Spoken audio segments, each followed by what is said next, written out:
Mic check, mic check.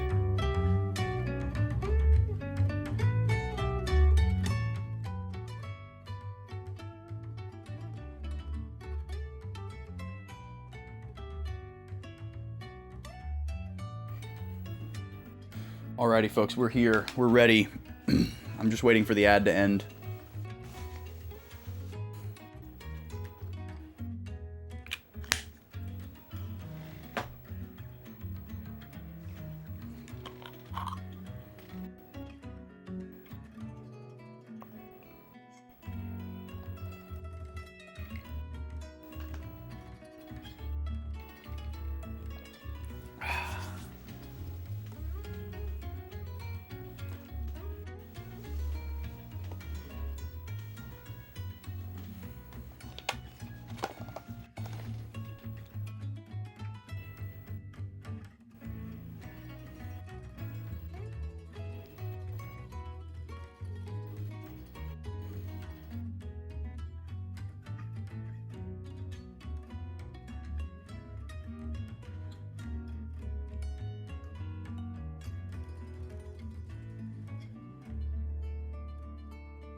This song makes me want to play this game.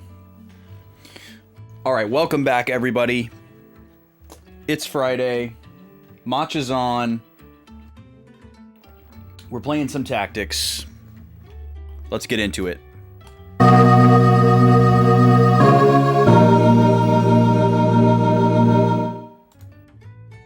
How we doing? Welcome in. Preamble. Let's see. Where to start? Let's see. I just remembered something. One moment. Is it this one? Yeah. There we go. That's better.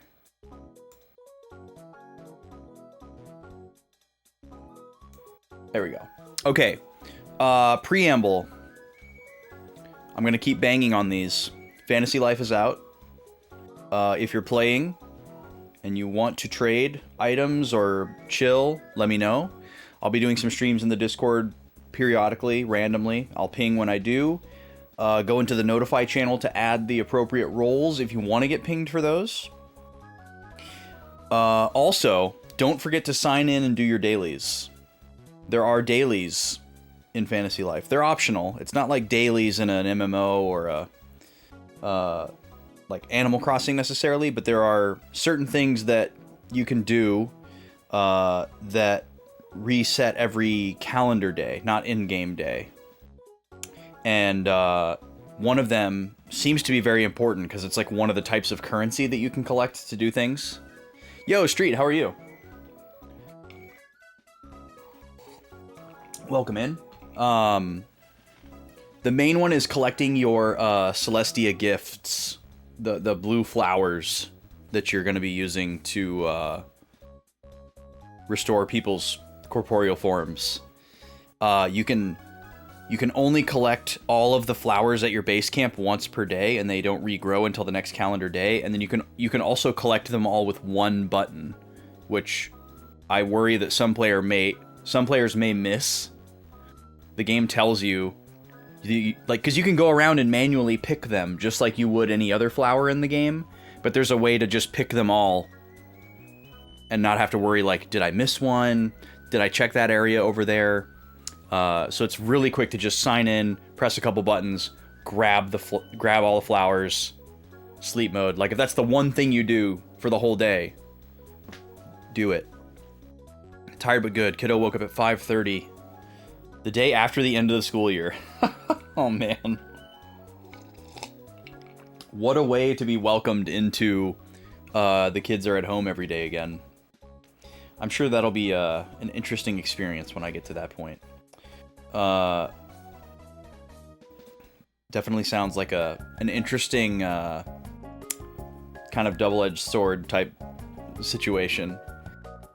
Sea of Stars DLC is out. Go and get it. It's free. Switch 2 is coming in 2 weeks-ish. I'll be doing a midnight stream for that. If you want to hang out and watch or play some Mario Kart, that's going to happen. And I think that's all I have for the preamble. We can go into the game, start our recap, and get right into it. We're at like a big story moment. So I'm excited for that. Let's launch the game. Mute the music. Get some more matcha in. Yeah, I believe it. I believe it. I'm sure there will be... And I'm sure it's a very day-to-day thing, too. Like, I experienced that even with a newborn. Where, like, some days it's just like, oh, you're so annoying. Why I have to do this for you? And blah, blah, blah, you know, and it's like... And then other days it's just like, oh, you're the best. I love you. I want to spend every second with you, you know, like, and it ebbs and flows. So I'm sure it's the same with, like, everything. It just depends on so many little factors. Okay, we did a lot today. We haven't done anything yet today. We've done a lot yet. We did a lot yesterday. Yesterday was very productive. Feeling good about that. Let's go over what we did yesterday. The recaps take a little bit longer on Thursdays because I feel compelled to talk about both of the previous streams from the previous week. But on the Friday recap, we just talk about the day before. Okay, so yesterday we started off with a bunch of reading. We read through all of Al-Islam's record and checked in on all of the characters, because we hadn't looked at that since Chapter 3. They update stuff as things happen throughout chapters, but there's usually sweeping changes from chapter to chapter. So we checked in on all that. We learned a whole bunch. I left a note for myself on something I need to go back and look at in a VOD, or maybe a previous save if one is still there. Because I'm trying to help determine some things for myself. We did some shop checking. We went around and did some save scumming and looked at a couple of the shops that we didn't have written down yet so that we can know everybody's inventory type. We went around and we read the little text blurb about every map location. We investigated the new map location that's not required. It's a volcano. It triggered a random encounter. We got to see it. It was cool looking. We reset. We didn't do a fight there. One of the other things we found in Al-Islam's record was the treasure menu, which was what we used to read the Germanic scriptures. But there's also an entry for each of the Zodiac stones that we have. Not sure if they're the ones that we have or not, but there were 4 in there that we got to read. And it was nice to at least get confirmation of the name of the stone, the color of the stone, and like a little tiny blurb about like either who we got it from or who has it or where it was found. We know that we at least have 2 stones. We definitely have Aries, and we definitely have Scorpio. It seems like we also have Taurus, and and we also definitely have Pisces, which was a big discovery. We thought we got Virgo from Alma, the one that Islud gave to Alma before he died, and then Alma dropped it as Vormov took her away. But apparently that was Pisces. So that also confirms that there are at least 3 blue stones, which is contributing to the confusion. And then I just kind of wrote down some other stones that we knew about, but they were like incomplete information, just to kind of have it in one place.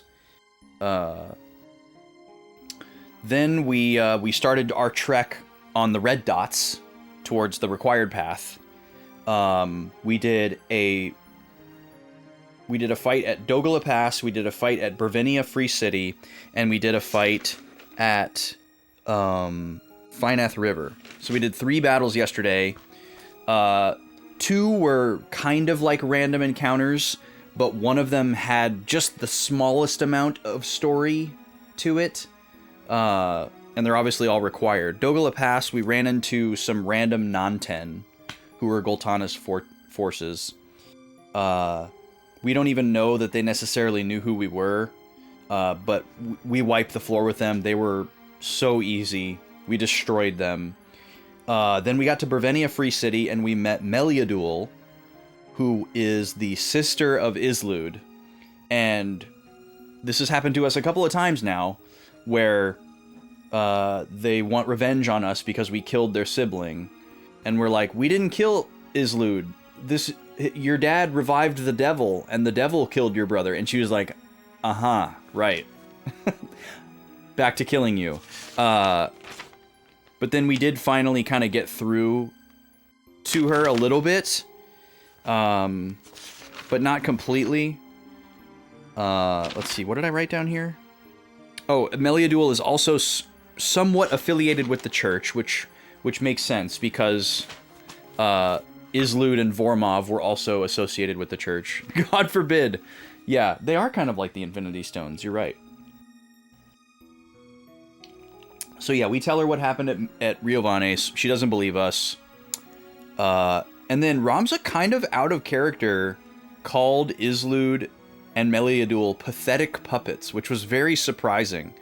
Ramza has been like a very like compassionate, deferential, you know, always kind of leaning towards self-deprecation type of character up to this point. And he has gained more confidence recently, but he's never been like cocky or derisive.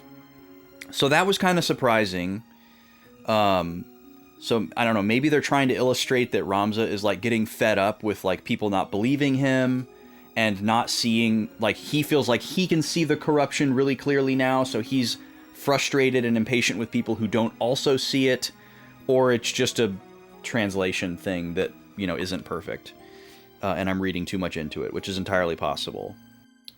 But Meliadul really didn't like us implying that her and Islud were being manipulated by their father. She seems to have a really high perception of him. We got her down to low HP. She's like, I'll get you next time, Gadget. And she teleports away, which has happened to us a lot. Amazingly, in this fight, it actually probably would have been a pretty tough fight. She was very powerful. Her party was pretty powerful. There were 2 archers, 2 summoners, and a ninja, and they were all very formidable.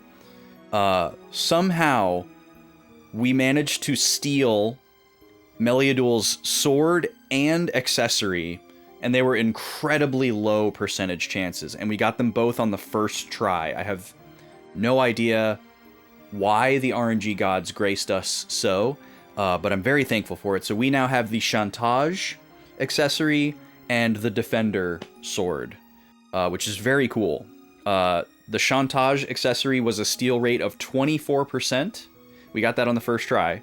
And then the Defender sword was 34%, and we got that on the first try. We did get one of our heavy sets of armor broken by the ninja, who also had knight skills. So that blows, but definitely a worthy price to pay for what we got in exchange. Hey, Broken Quest, how are you? Happy Friday. Welcome in. So that was Bervenia. And then we went to Finath River. And this fight was actually really hard because there are red chocobos who we have not seen up to this point. I suspected the existence of them, but we haven't seen them up to this point. And they are very powerful. We were getting bodied by some chocobos. And then there was this like weird, legally distinct Moogle thing. That for some reason looks exactly like a Moogle, but isn't called a Moogle. We had to redo that fight twice? Maybe just once? But the fight that we ended up winning, there were 2 red chocobos instead of 3, which definitely made a difference, in addition to just kind of refining the party metagaming. Then we finally moved to Zeltenia, which is where we're going to be starting today, and we got this great scene where Ramza and Delita were meeting in the church, and Ramza's like, hey, why did the High Priest send you to Goltana? And Delita says his assignment was to assassinate Goltana and Orlandu, which did not expect him to be so straightforward with us or answer that question. And he keeps going, and he just kind of like keeps telling us these like really clearly defined things, which is very out of character for this game, but extremely welcome. He says that the real plan is to incite the people that are dissatisfied with the government. And I wrote down a question there because I was like, is he saying that that's like his ulterior motive that he's doing while he's on the church's mission? Or is he saying that that's why the church is doing what they're doing? That was unclear. It's definitely one of the two. Just something that I was thinking about in the moment.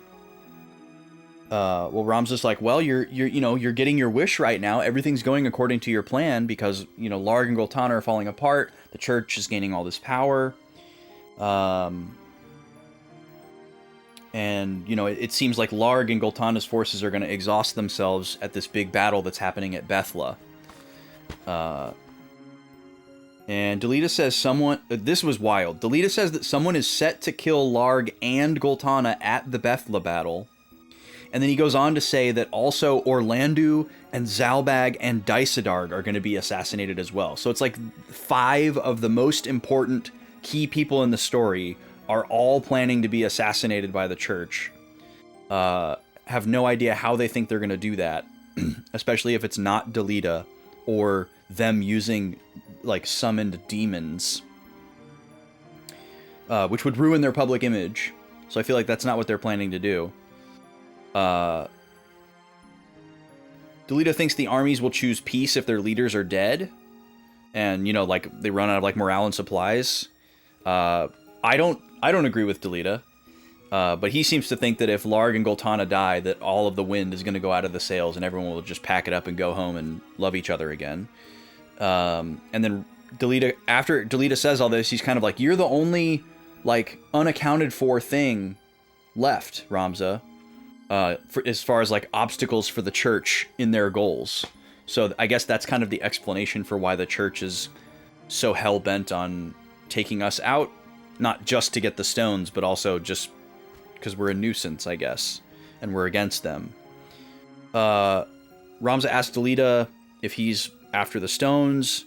Delita is like, no, the church doesn't control me.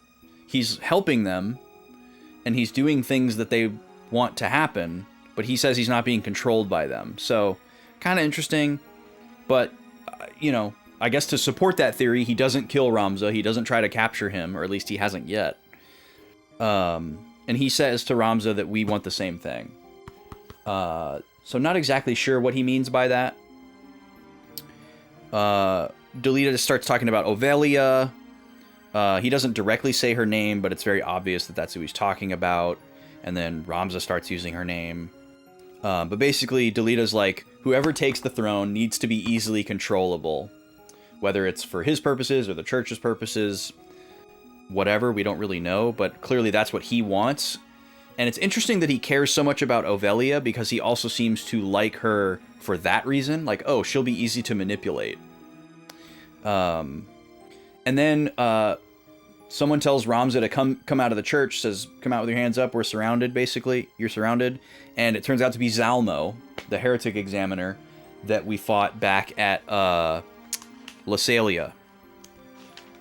So, we got kicked into the formation screen, and that was where we ended yesterday. So we're preparing for a battle, most likely in front of the Zeltenia Church, against Zalmo and his forces. My prediction is that Zalmo has a stone, and he intends to use it.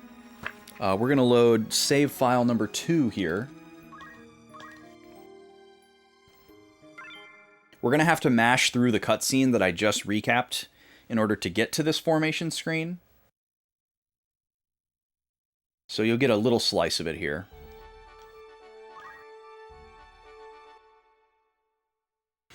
And this will be good for me too. There may be some finer details that I missed or didn't write down.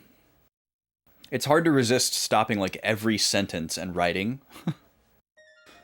Like, I would love to watch the entire scene and then write my notes down after, but I can't remember all the content long enough. It's too dense.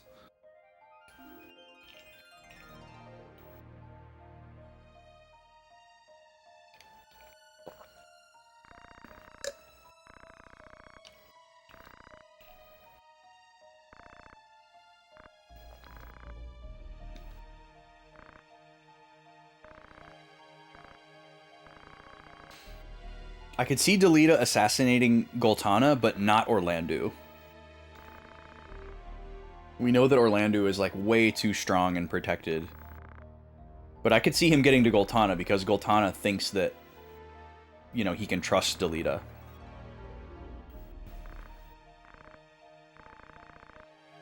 So he could get close enough to him to betray him.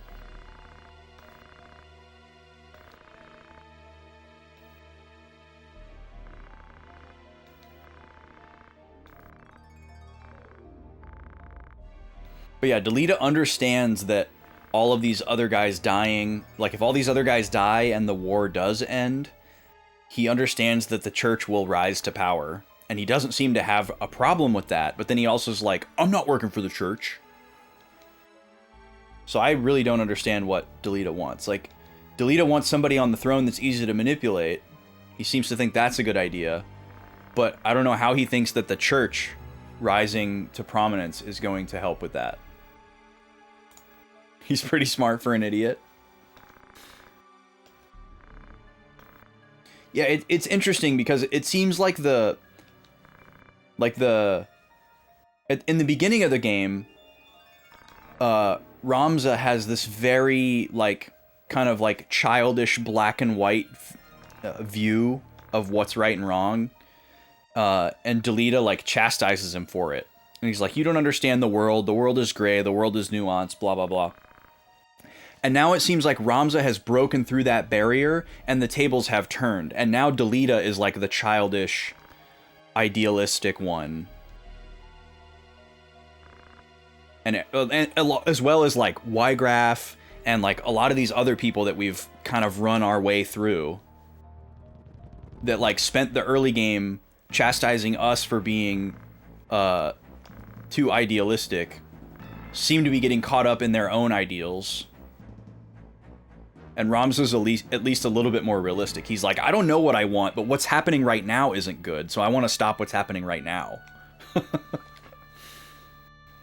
Alright, so we've got Matsuo the Knight rocking the Defender. Roberto is a priest. Saloma's a chemist with a gun. And we've got Veronica as monk. We're taking a huge hit to the amount of damage she can do by making her a monk, as opposed to a ninja. She also can't move as far, that sort of thing. But we want everybody to be earning monk JP, or at least her and Matsuo, because we'd love to get Hamedo instead of counter on our 3 physical characters. Ramza's already got it. Matsuo and Veronica are decently close, so if we can do a battle or two with her as a monk, we might get there, but this may be something that we have to pivot and specifically targetedly do in, like, a random encounter somewhere, and not a story battle. But we'll give it a shot. We're gonna see what we're up against here, and then, you know, we can reset and pivot if we need to, as we have done many times throughout this playthrough. Church outside the town. Okay.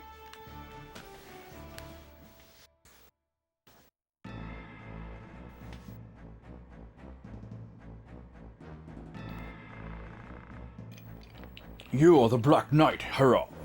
Why are you here? Now that you've seen me, I cannot let you live. Come on, Ramza. They're unknowingly part of the High Priest's plot. Wait, unknowingly? What? How are they unknowingly part of the plot? That doesn't make any sense. Okay, hold on. I want to write a couple things down already. So, outside the church at Zeltenia,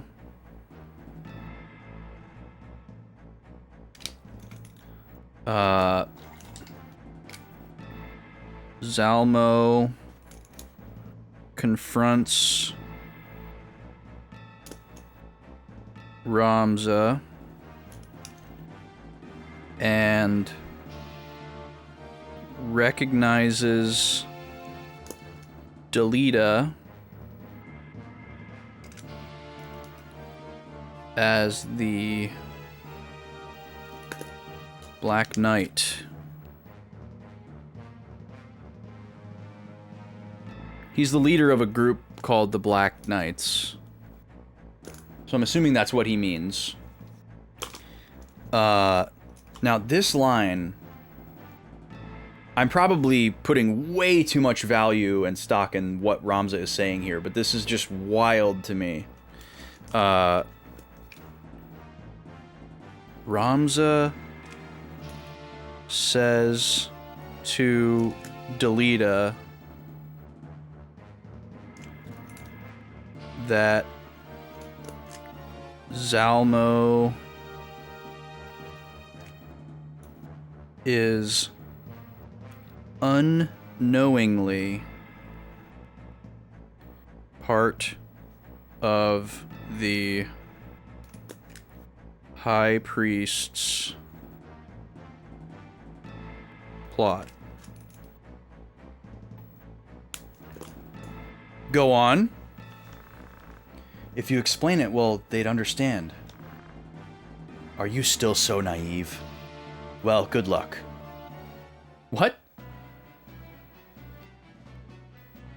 So is Delita fighting with us? Defeat Zalmo. Well, we've done it once before. Does he have any new tricks this time? His trick last time was that he could revive his allies.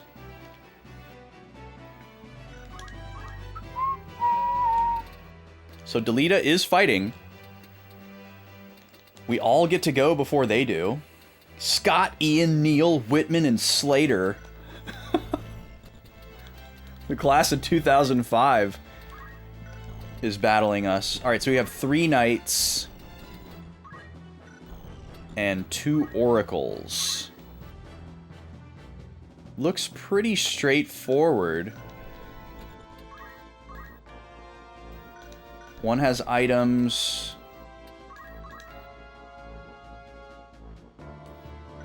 Okay, pretty standard stuff there. What does the magic ring do? I forgot. Cancels silence and berserk. As if you would be stupid enough to cast silence or berserk on a knight. And this guy has some monk techniques. So that'll be the first one to focus on. Slater. And then Zalmo has his white magic.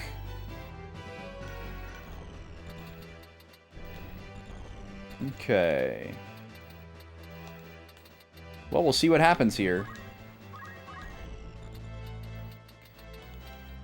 I can't get very close to these guys, so... But I don't think any of these guys have ranged attacks. Other than, like, the, you know, oracle magic. And I guess this one knight has monk skills. So I think I'm actually just gonna have Ramza stay right where he is and scream. It's such a good opener.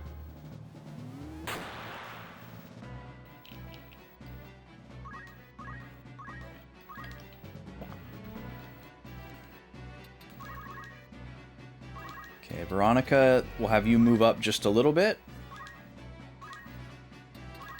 And then you can accumulate.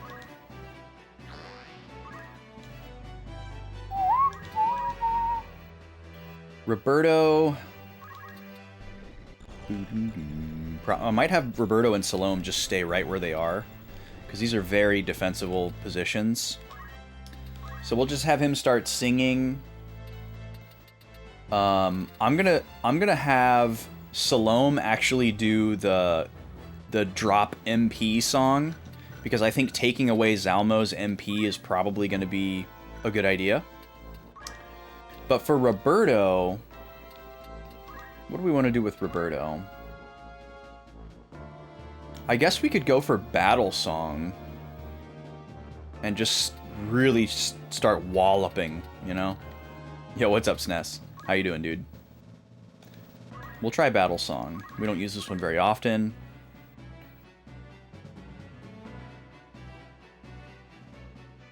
Delita out front defending. Don't mind that at all. I'll have Matsuo stand right behind Delita, I suppose.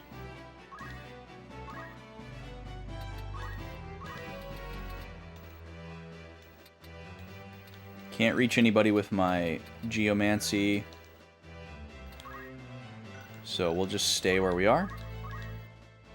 And then Salome, you're going to start dancing. And we're going to do Witch Hunt.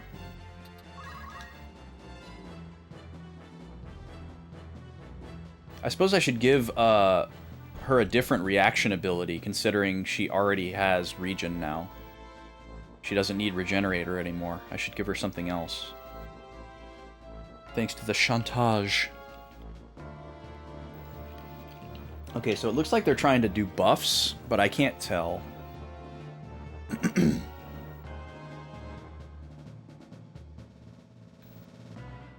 Alright, Slater, do you have Earth Slash?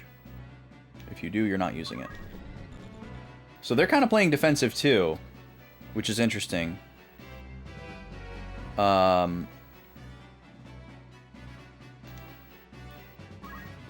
think I'm gonna...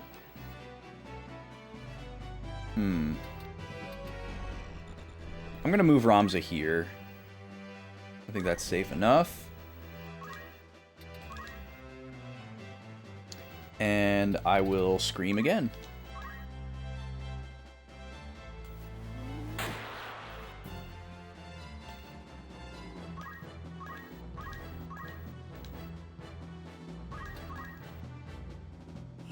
Okay, you are casting magic. On Salome.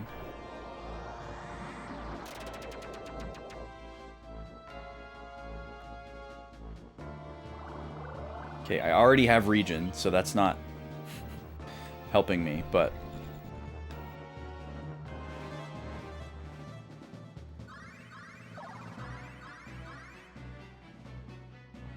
pretty good. It's nice that it hits Delita, too. Let's switch over to Life Song. Could be important for just Salome. Because if they're going to draw a bunch of aggro from the two oracles, we're only doing this witch hunt for... well, I guess it's good for them too. Don't hit, don't hit, don't hit. Oh man. Got both of them with don't act. That's really bad. Is it Slater in the front? No, Slater's in back. Alright, we're gonna go after this guy. Who gets to go? It was 100% accuracy. Maybe because she's charging, or she's considered charging because she's dancing. Maybe they're both considered charging, which makes everything hit. Everybody gets to go. Okay.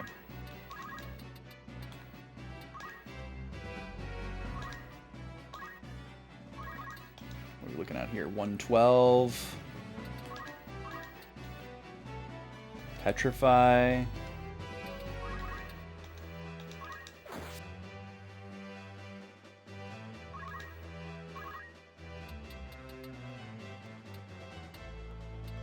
I guess I'll punch this guy. I could do Earth Slash, but I don't know.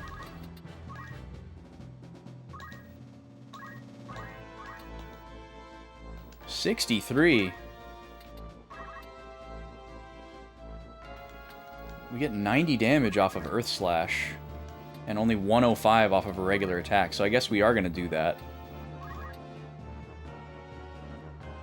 We don't have to worry about the accuracy check, so... point blank Earth Slash.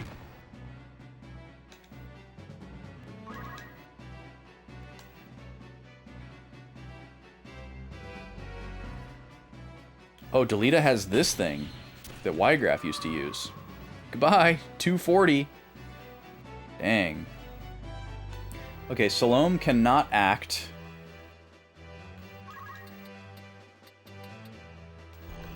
I probably should move, though.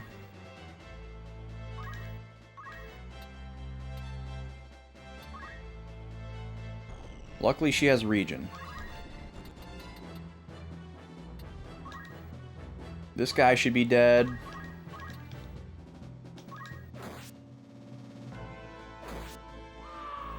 Massive damage.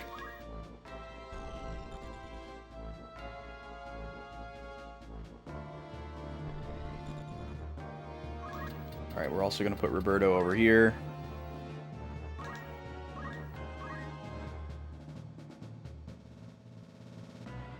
So I'm curious if Salmo's going to come down here and try to revive some of these dead dudes.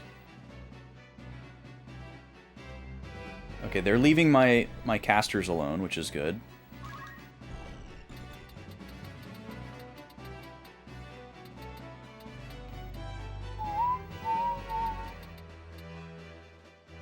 How do we want to do this? Let's see.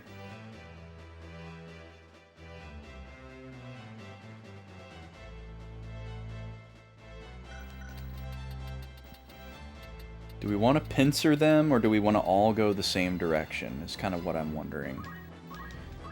Like, I could send one of them up here, and I could send the other two this way, and they'd basically be blocked.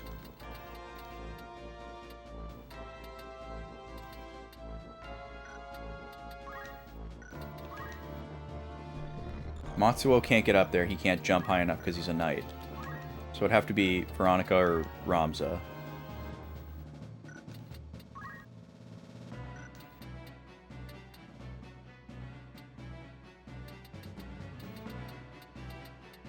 Which HP do you have? 314, 324. Ramza can one-shot any of these dudes. I'm pretty sure, after 2 yells. And he's probably going to yell again this turn, so... Or scream. You know what I mean. Alright, let's do this. We'll put Veronica right here. See if we can wave fist. Nah. We'll just accumulate right here.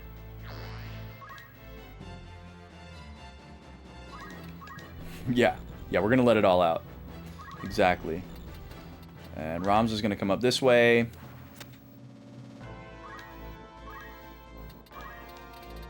Scream again. Crazy that you can just keep using this. Like, if this was a 1 use per battle move, it would be justified. The fact that you can just keep hitting that every turn is nuts. Alright, then we're just gonna send Matsuo in. He's the sponge. See if we can do anything with this.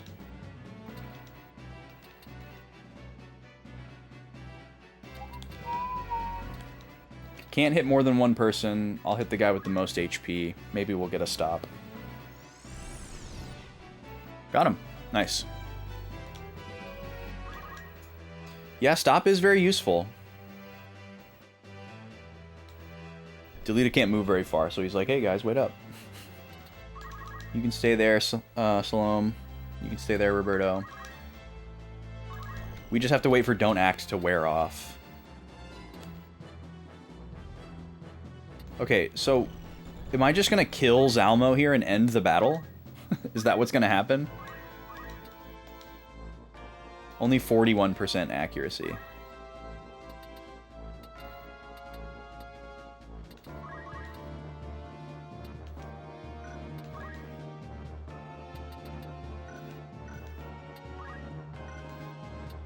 I guess we just go for it. I mean, what else am I gonna do?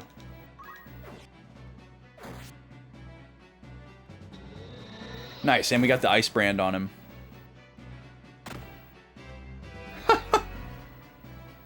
Countering for 7. Amazing.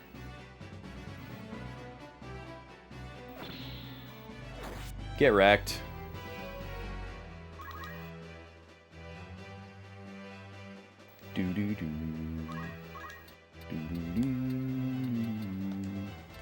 Let's do this.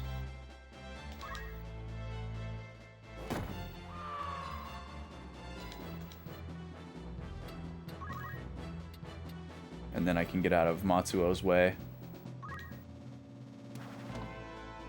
Now Zalmo's trapped.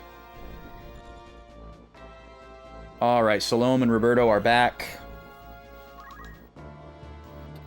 Matsuo is going to have to do Elemental here because he can't move. So there's a dead body in the way. That guy's stopped, so we'll hit this guy. You're also stopped.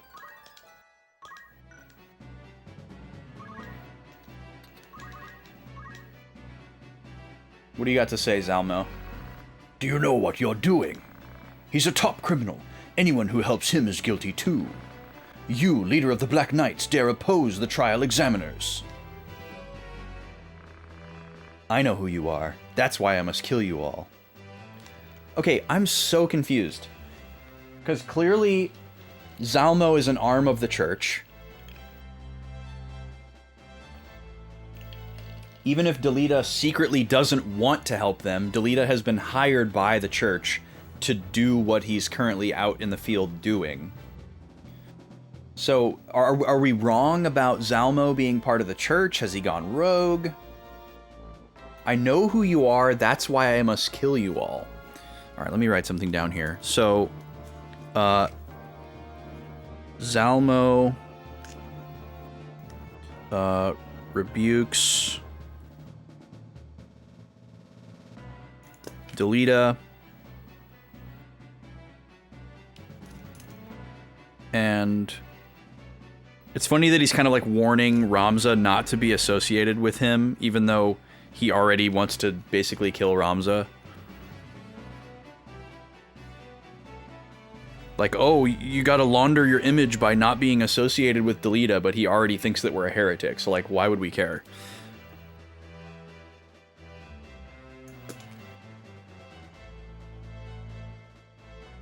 Okay, so this is what I want to write down here. Delita says to Zalmo,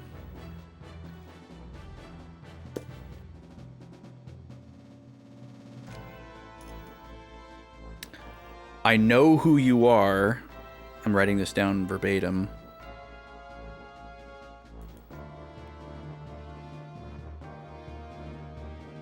That's why I must kill you all.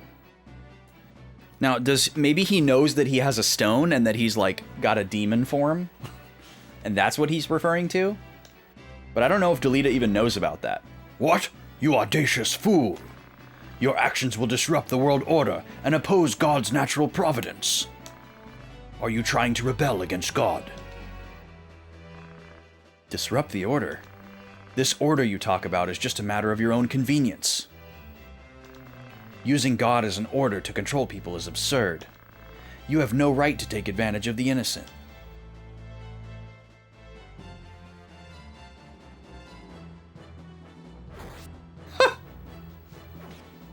Oh, I thought we were going to take him out with one little whack there. He got Hamedo'd. Yeah, you better run.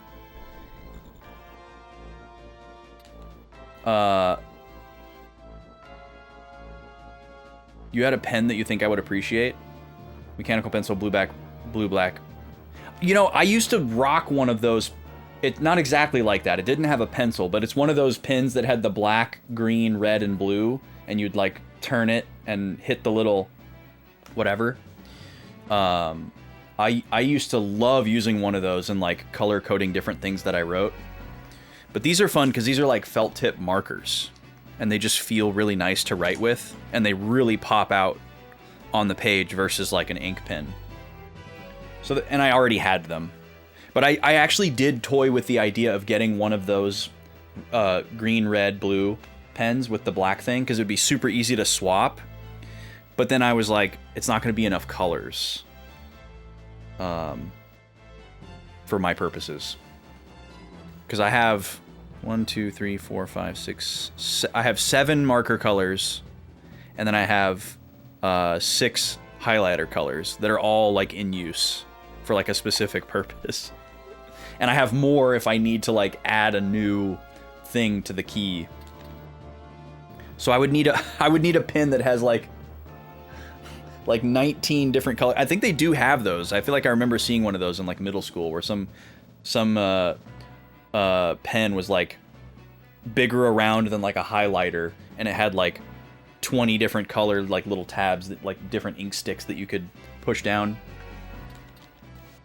Yeah, maybe it was an 8 color. How's it going, Kiki?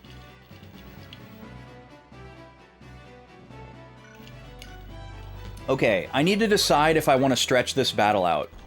We're clearly in control of this fight. We're in a really good position here. I think I probably should try to farm a little bit of Monk JP in this fight, because we're in a position to do so. I think it'll be pretty easy for us to keep Delita from taking out Zalmo too quickly. Let's take a look at actually how far away we are.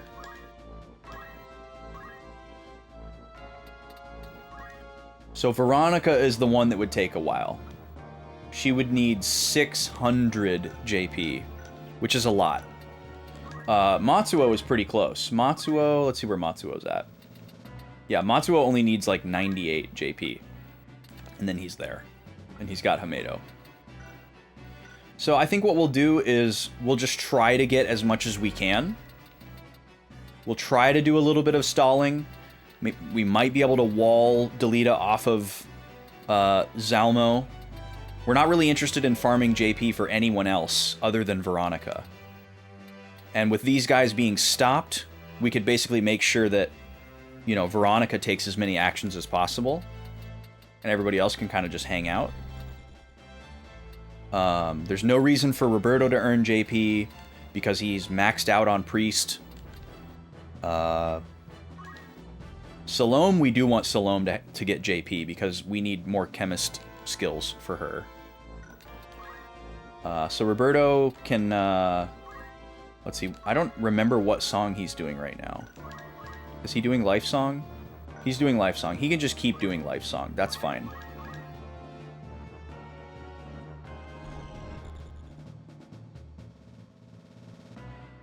Alright, so he's going to kill this guy.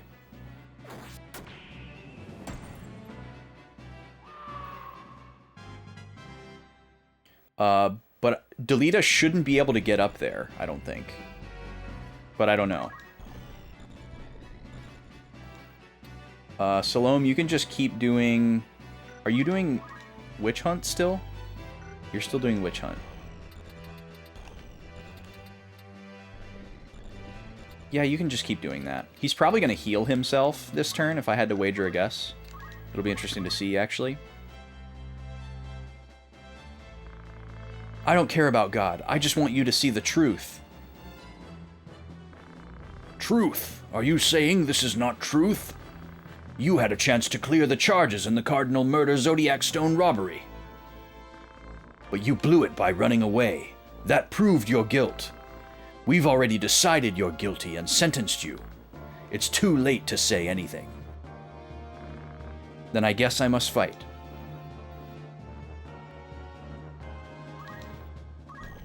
Okay, and then I'm just going to put Ramza here. Well, I'm afraid that he'll be stupid and, like, come after me. I'd like to put Ramza there to keep Delita from getting up there. We have him pretty decently blocked for now.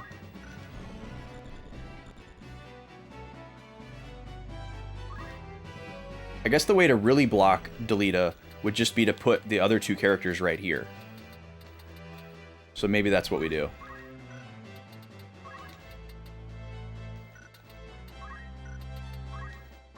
I don't think he'll be able to get up there.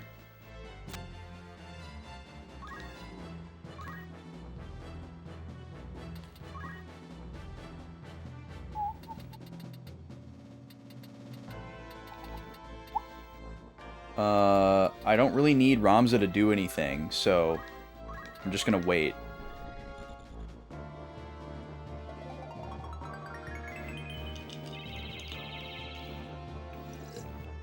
Another thing I also considered, Street, was, you know how they'll have like a slab of marble, and then it has like the pin kind of like stuck in it, and there's like a little cap, and you like can pull it out of the cap, and the cap stays in like the little marble slab, or whatever it is, for like unnecessarily fancy people.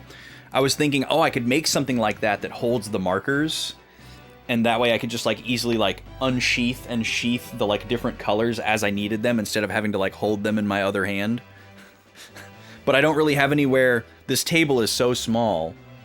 I'm using this little side table that I made, and there wouldn't be enough room for like a little piece of wood that holds the markers or whatever, but I could totally make that. And I've thought about it.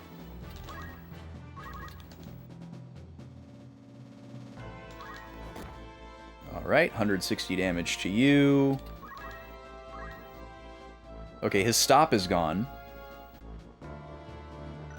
Ramza's Brave is at 100. That is absolutely nuts. Absolutely nuts. Alright, Ramza's just gonna stand there. No fear, yeah. And then we'll have this guy go here. This guy Matsuo.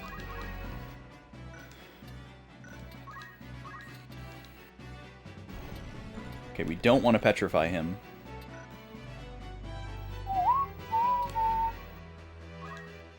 So I think Matsuo is just going to wait. Wait. Everybody is on wait now, except for Veronica.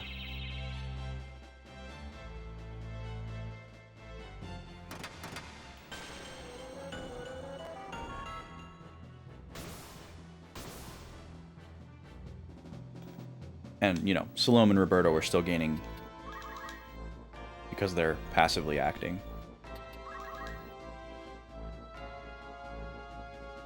So this'll prevent Delita from getting up there to Zalmo. Okay, this guy's gonna get wrecked by Ramza because he's an idiot. What are you gonna do? You're gonna heal yourself. Okay, cool. That's totally fine. But he's also moving in, which is wild.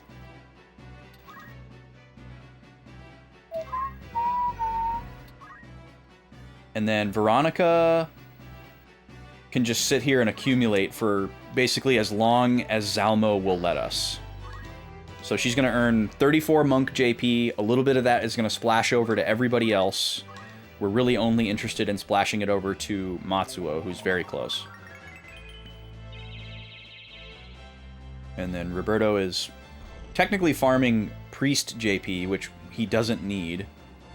So maybe I can just make him stop singing to save time.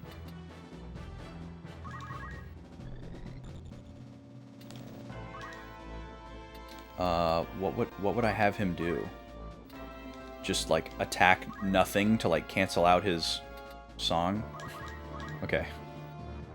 And Salome's gonna keep going, because we want her to earn Chemist. The Knight confused why his MP is being damaged, yeah. Yo, how's it going, Vicious? Welcome in. Alright, he's gonna cure 2 himself. I don't know if he's gonna be stupid enough to try to attack Veronica, but we'll see.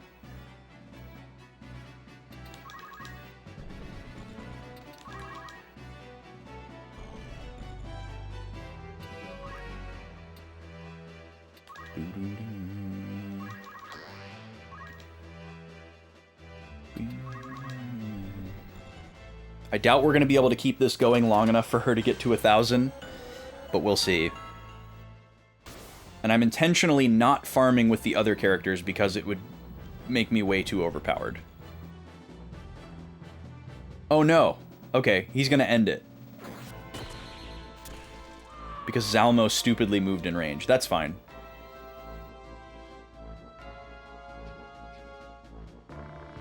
Oh god.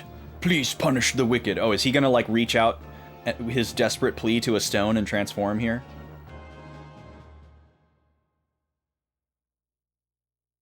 Nope.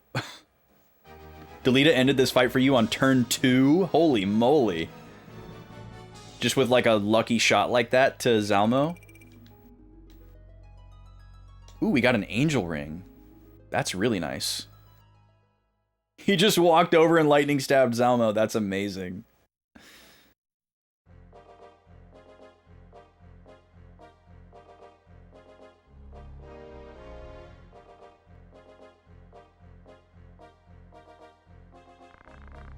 What are you going to do, Ramza? I had 2 reasons for coming to Zeltenia. One was to see you. The other is to see Count Orlandu. Thunder God Cid? I want his cooperation to uncover the church's plot. Yeah, it does seem to have infinite vertical range, you're right. Okay. We've got an ad coming up. Let me go ahead and open up a prediction here. Captain Falcon versus Yoshi. 2 minutes to make a wager if you would like. Currently, Captain Falcon is up 3-1 if you're playing the odds.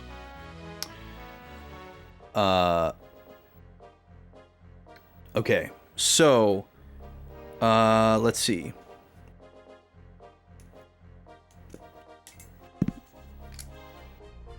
Zalmo doesn't teleport away and appears to die. After the battle,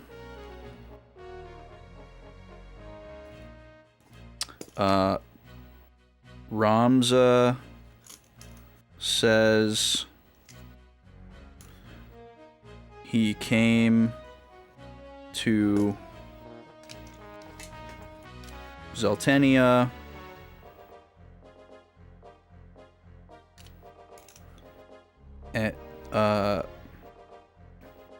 to ask for Orlando's aid in uncovering the church's plot.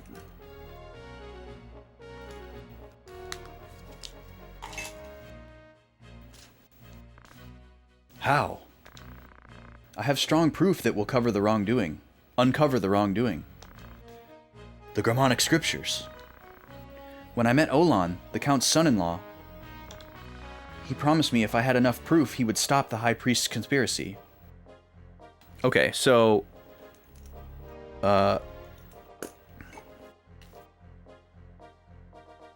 Ramza hopes the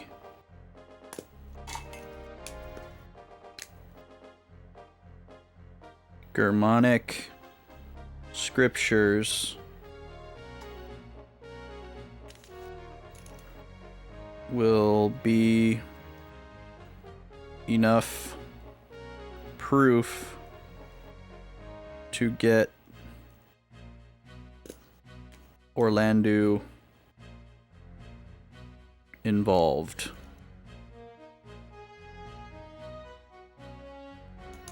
Okay. New page.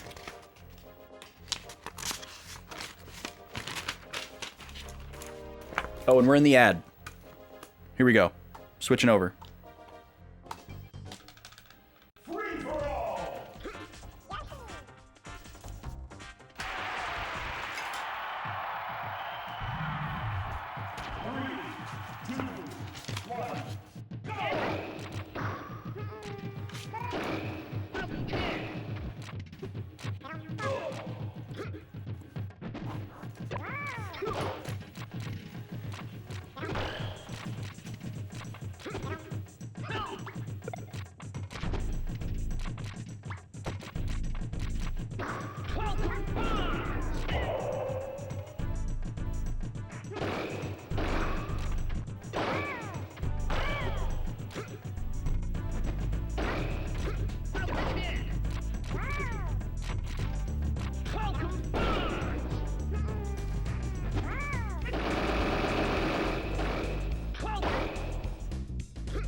I'm muted, thank you. I don't know how that happened. Well, I know that I pressed the button, but I don't know why I pressed the button. Maybe I thought I would. Maybe I forgot to mute it during the ad, and I thought I was unmuting myself. That's probably what happened. Thank you for letting me know. Okay, so a magician woman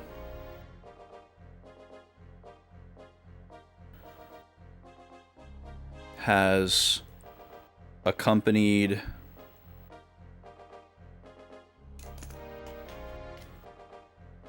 Delita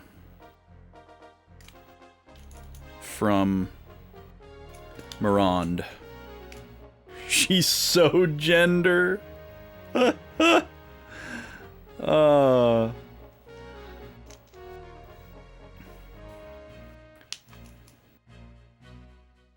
I love when people say stuff like that. I feel like I'm not allowed. I feel like I don't have the privilege to say stuff like that, so I usually avoid it, but I think it's so funny. You're absolutely right. Okay, maybe we can get this lady's name. Also, Slurgy, welcome in. I appreciate your last message. I'm sorry that I was walking away as you sent it. Yeah, the story for this game is super dense, and very convoluted. Even like the translation and localization notwithstanding. So, I feel like it compels you to either deeply analyze it and take notes to internalize it, or be left in the dust. And I'm choosing the former. Hey, come on. She knows everything. She's the only one we can trust in the Goltana army. Oh, she's from the Goltana army. You're the youngest Beowulf, Ramza, right? My name is Balmafula. Nice to meet you. Okay. Her name is Balmafula.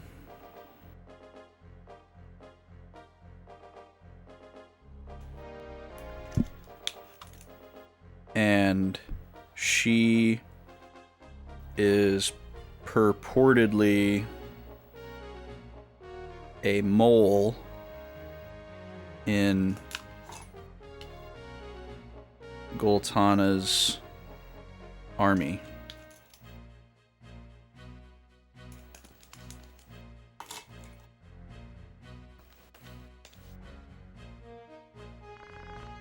And what do you want? The Hokuten are moving. Is Fort Bethla the target? Count Orlando left for Bethla a while ago. Goltana's heading for Bethla, along with your Black Sheep Knights. I thought all the Black Sheep Knights were killed. A little too late. The battle won't end. I'm not giving up. I'll persuade the Count before any more die. I guess it's goodbye, Ramza. Stay alive, Delita. You too. Yo, Sir Tabalat, welcome in, and thank you. I love this shirt. And we shook hands with Delita, wow.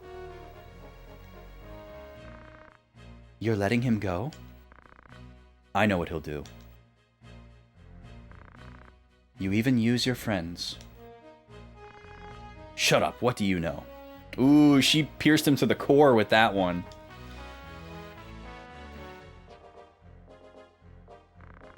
I hate people like you. Hurry up and go. Yeah, absolutely clocked. Absolutely 100%.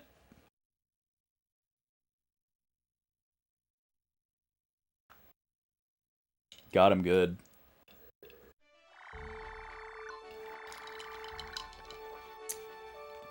Man, Automod is grabbing some wild words today. Automod wouldn't let Broken Quest say idiot, and now Automod won't let Street say filth. Interesting. So we're now asked to go back to Bervenia and then make our way to Bethla Garrison. This is great, actually, because we wanted to buy some stuff at Bervenia, and now we have the money to do so. Let's go into the formation screen. I'm guessing Matsuo got enough points to get Hamedo. No, he's just shy. Okay, so what we could do here is we could do a very, very calculated and small grind at Finath here. Depending on the type of mob. Depending on the type of mob. So let's make a save.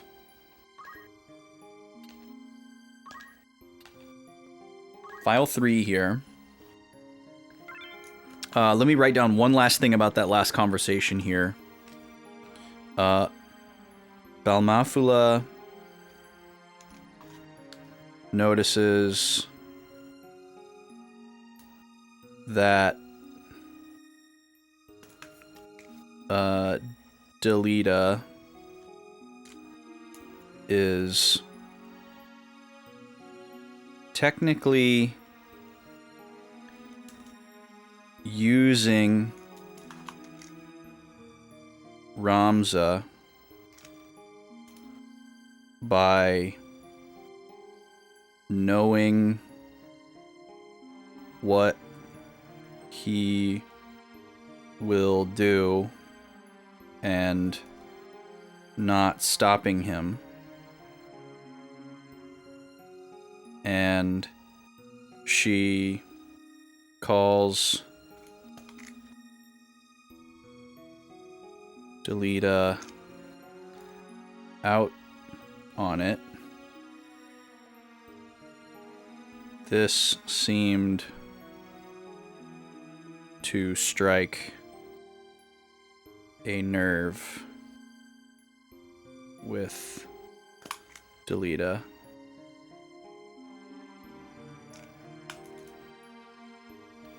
It is implied that Balmafula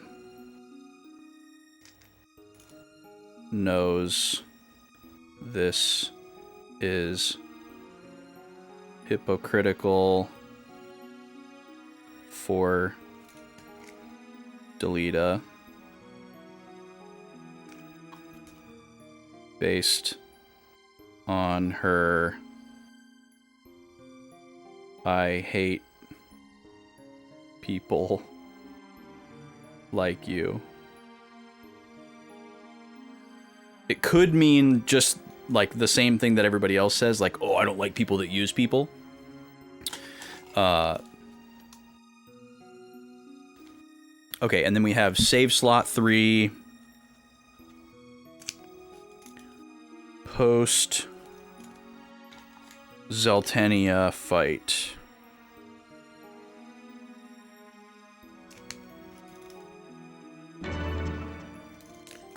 Whoop. Yo, thanks for the follow. Welcome in. Okay, so what we'll do here is we'll try to get a random encounter here. If it's a bunch of red chocobos again, I might try to save this calculated grind for whatever we're looking for at Bed Desert, which is really funny. Oh, also, let's read these map squares. Wild desert area west of Limberry. An ancient royal palace is buried in the sand. Okay, so west of Limberry, we're getting some more geographical orientation. So Limberry is somewhere over here.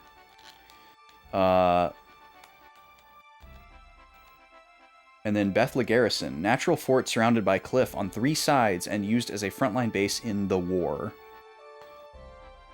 We know this to be basically the heart and soul of Goltana's operation. We've seen a couple of scenes here. And this is where Queen Ruvelia has been imprisoned for like a year. And Larg is trying to take this garrison for a number of reasons, but one of which is to free his sister, the queen.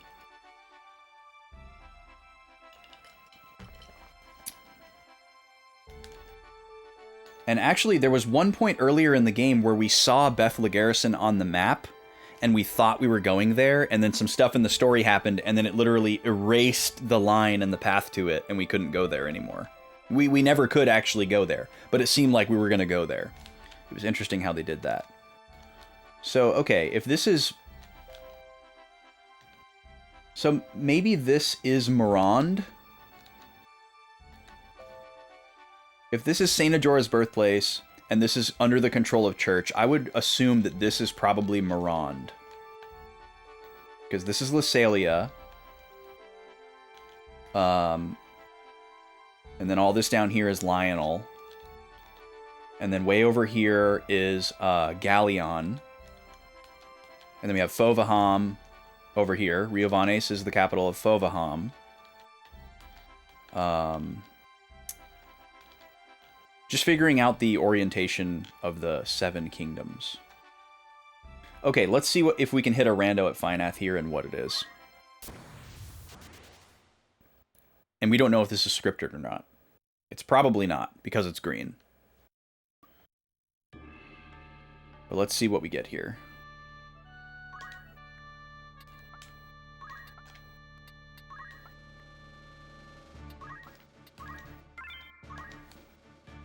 All we want to do here is get into a situation where we can farm relatively easily, but we only want to do it for 2 specific characters.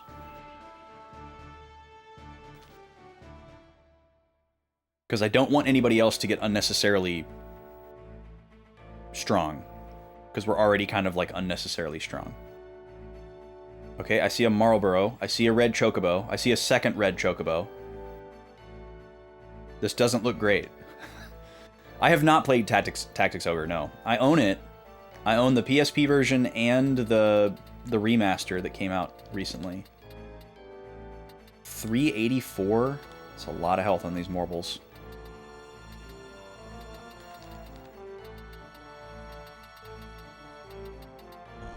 Yeah, the remaster looks great. I watched a couple of slices of it on a few streams. Let's see here. I mean, we'll try it. We'll try this. If it ends up being really nasty, we'll try to pivot and do something else. But we'll see what we can do here. The yellow chocobo is our prime candidate for the person to leave alive. But it could also be the Cthulhu person. forget what they're called. But definitely not the red chocobos, definitely not the morbles.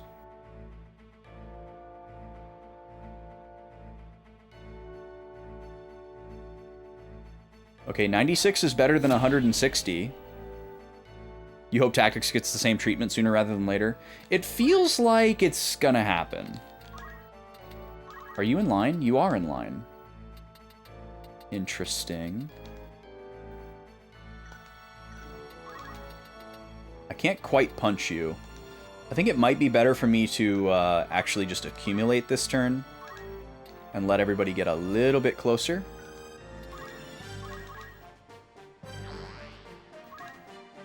Hitting hard and fast is really important with these chocobos because they can counter. All right, Roberto, you're just going to go straight into Cheer Song.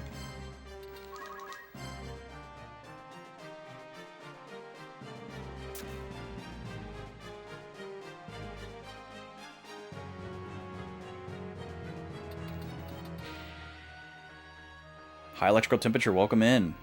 Yeah, that would have been an interesting idea if they, like, fleshed out Fort Condor into a full tactical RPG. I can see why they didn't, I guess, but that would have been really cool. I would have been down for that, too.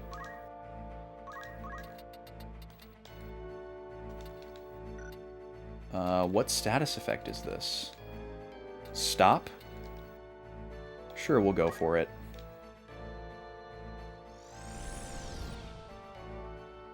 Eh.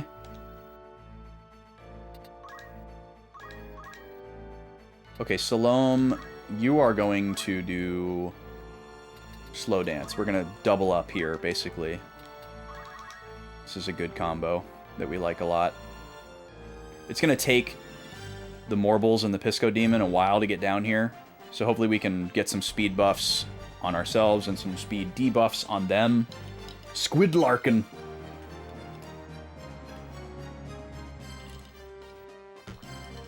Okay, what are we looking at here? I still cannot get beside this red chocobo directly.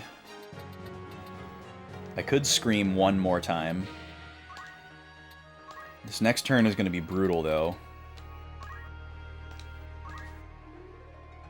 A tactic-style minigame in the Gold Saucer in 14. Interesting. I don't know if I even knew that the Gold Saucer was in 14. But I guess I'm not surprised. Or I shouldn't be surprised. Okay, perfect. The 3 fighters got speed +1. That's good. Veronica, let's have you accumulate one more time. I think we can afford that versus a chakra. Well, no, let's do chakra.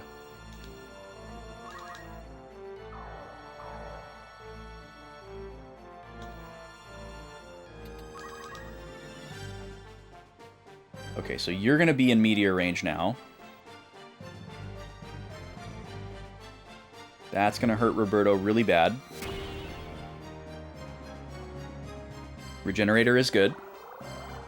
That's right, we need to give something else to Salome. She doesn't need Regenerator anymore. Okay, how long are these going to take? These are going to take a while. Okay, we'll go with Cure 3. With the Regenerator, that should be fine. Alright, Matsuo can get to here. Yes. Alright, let's move in. We need to start damaging these losers.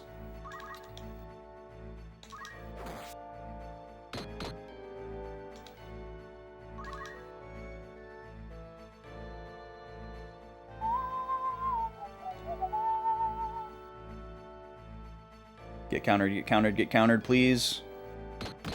Oh, I don't think we can counter that. Oh, we can. Okay, great. We don't really want the yellow chocobo to die because that's a good candidate for the last one left alive, but we can use the Pisco Demon too.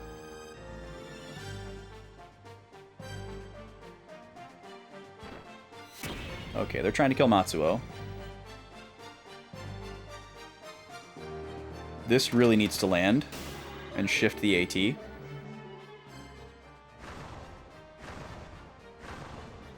Yikes.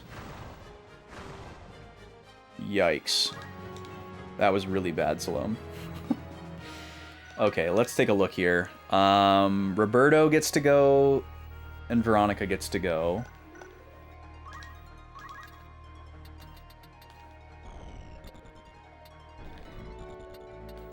I should be able to stand here and take out this red. Depth of 1 is fine. And then Veronica could either take out the yellow or heal herself. Probably ought to take out the yellow at this rate. Oh, I can't stand here. Why can't I stand there? But I can stand here. Dang it. Well, how much damage can I do to this thing? Not enough.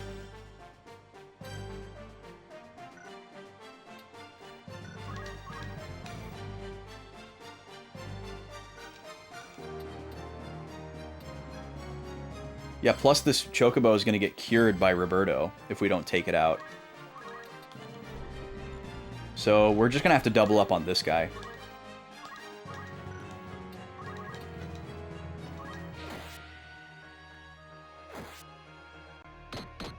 Good. Great dodge. Ramza, you can face this way. Just out of curiosity. Okay, I didn't think so.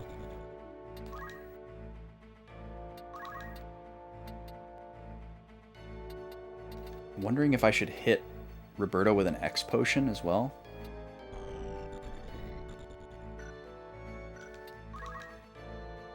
Actually, where can Veronica move? I was going to say, I could have Salome kill this red Chocobo because it has so little health. But then, what's Veronica going to do?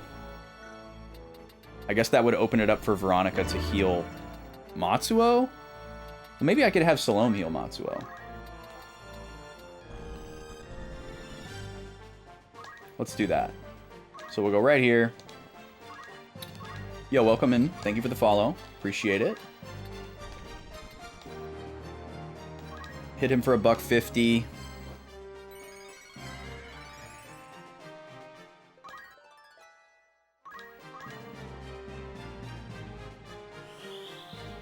This is going to cure that Chocobo. But Veronica should still be able to kill him. Hopefully. Only 60? What's going on here? She's accumulated twice. Why are we doing so little damage? That's so weird.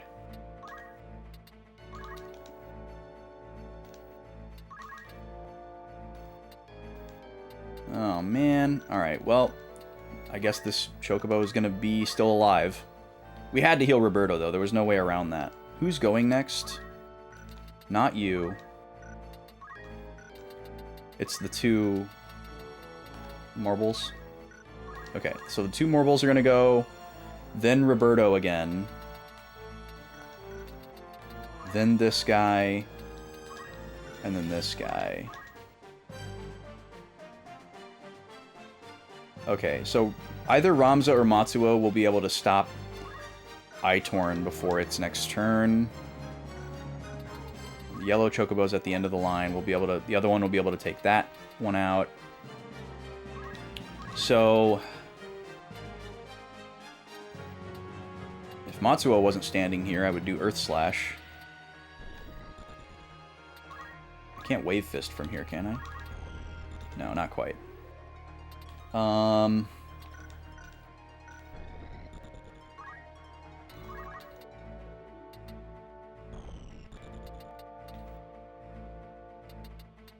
guess I just move up and accumulate again.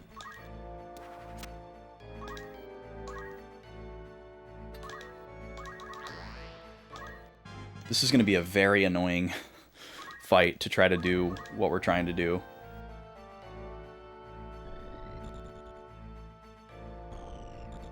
But we should be able to make it work, as long as we can get these reds taken care of. Okay, so now Roberto gets to go. And then this red is going to hit probably Roberto with a meteor if I don't move. How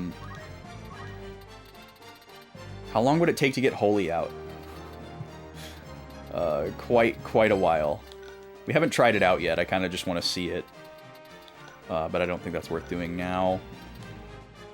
I think I'm just going to move Roberto over here and start doing another cheer song.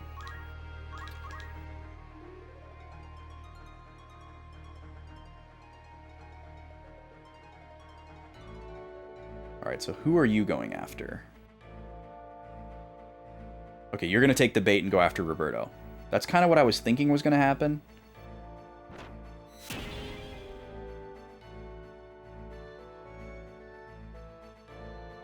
Okay, so now we have Ramza Matsuo, right? So we should be able to take out the yellow chocobo and this red chocobo. No problem.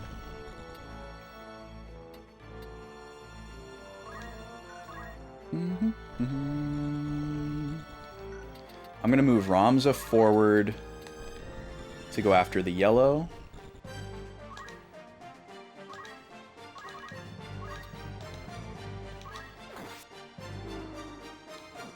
And then we'll move Matsuo back to take out the red.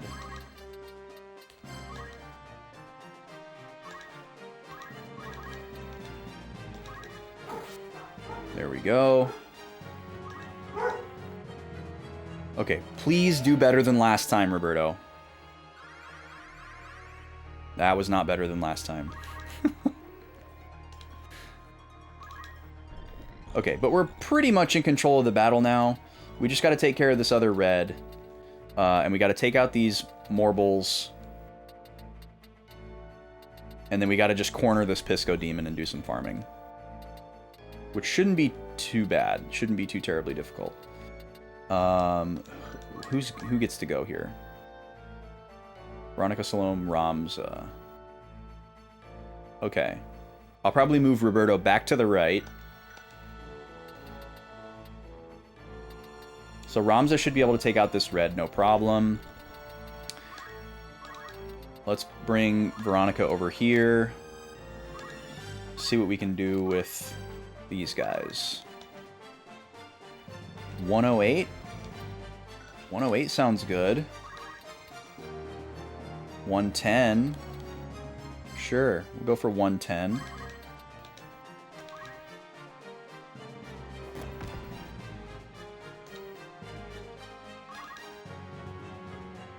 And then Salome, maybe just shoot a Morble.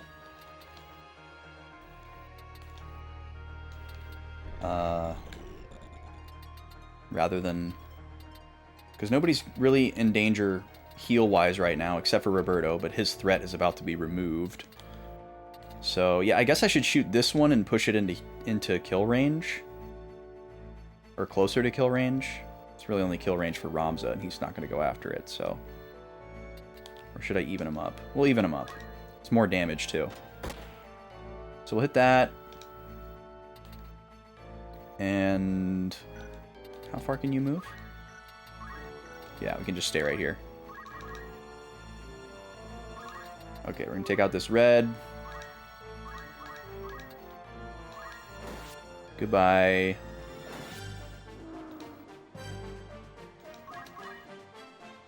And then I guess Roberto can just stay here. And we'll just switch him to Life Song. Nothing's going to get him over here, so he can just chill over here. Top everybody off. He's got his regen on. He's fine.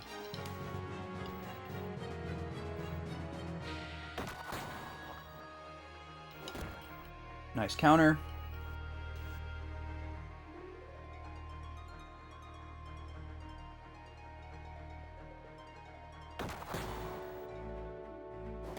Nice counter.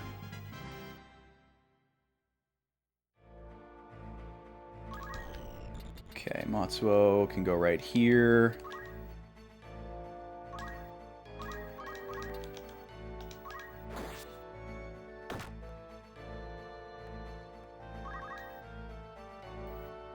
Alright, cool. You can't reach me yet. Here's Life Song. So what we're going to need to do is busy this Squid Larkin up with the two characters who can't counter. I think we do a spin fist here and then walk away.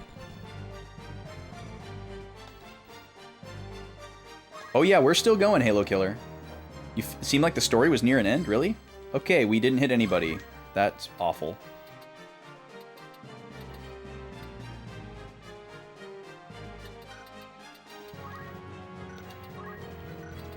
I feel like we have a lot of plot threads left to resolve, so I don't feel like the story is ending anytime soon.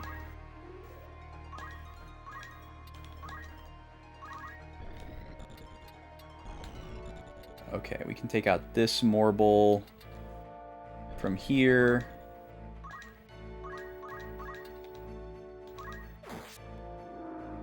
Goodbye. Yeah, some of the fights really do take a long time, especially when you're being pedantic and grinding. Okay, so I do need to move Roberto closer. So we'll do that.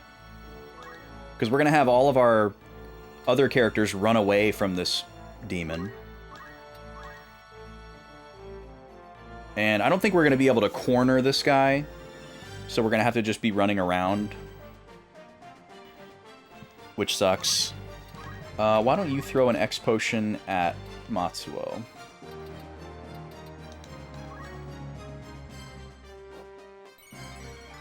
We'll be sure to restock when we get to Bervenia.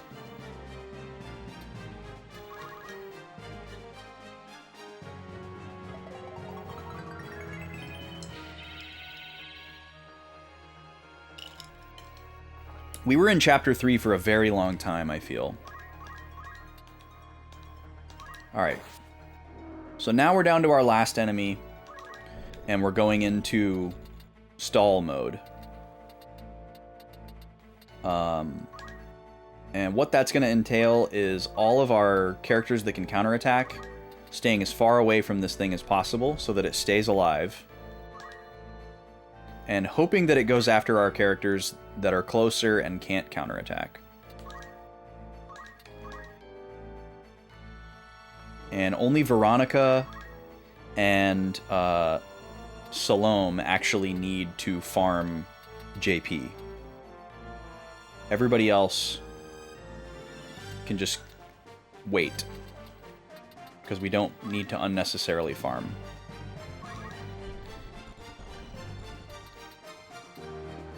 Let's see, this isn't water. Okay, we'll come down here. We'll do a chakra.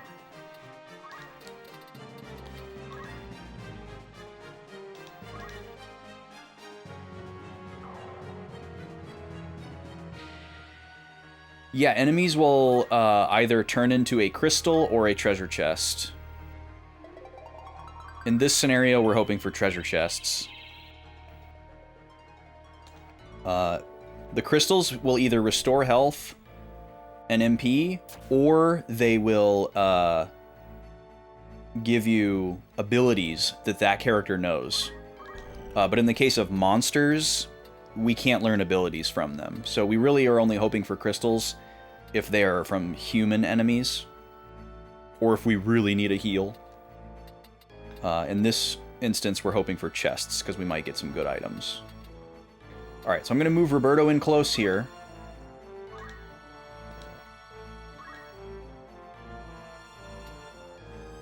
I'll just keep him singing Life Song, I guess. And then Salome, you can shoot him. And then move in.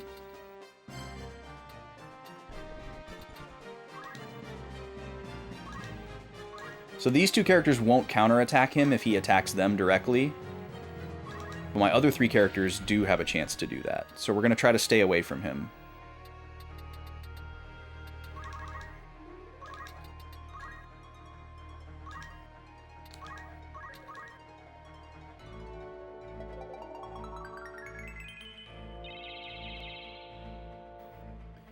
But preferably we would like to stay in this battle until Veronica has 1,200 monk JP, which will take quite a long time. Because she's at like 600 right now. Yo, what's up, RPG Pond? You've never seen someone stream this game. That's kind of wild. Alright, there's a treasure chest. I feel like the most of the time that I see people streaming this game, it's like a challenge run or like a mod and not just like a vanilla first playthrough. So I guess maybe that is harder to find. Okay, he'll probably take that crystal, which is fine.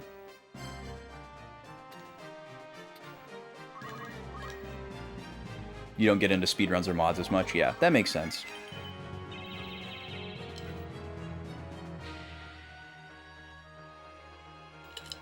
I'm definitely loving it. It's been a big hole in my Final Fantasy fandom for a long time. So I'm glad to finally be playing it sincerely. I played it as a kid, technically a little bit, when it was fairly recent, but it was way over me and my friends' heads, and we didn't get anywhere in it, so...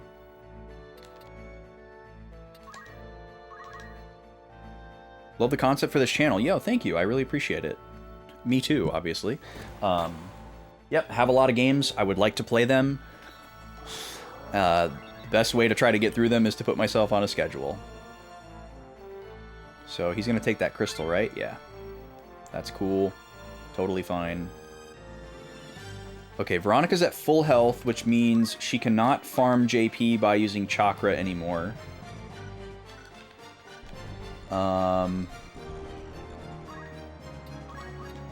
We could...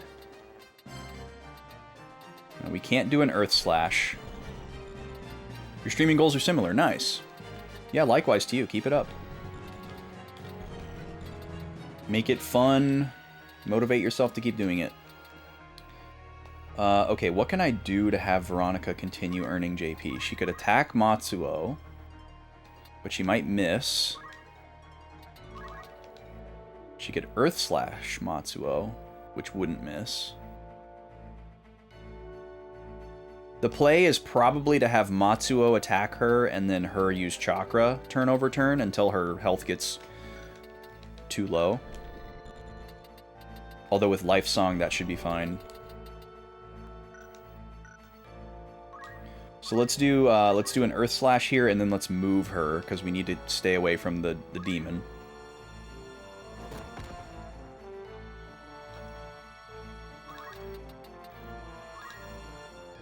Hopefully he'll go towards Ramza, and we can move Salome and Roberto that way, and then everybody else can go up to the top, and then he'll just kind of stay down there.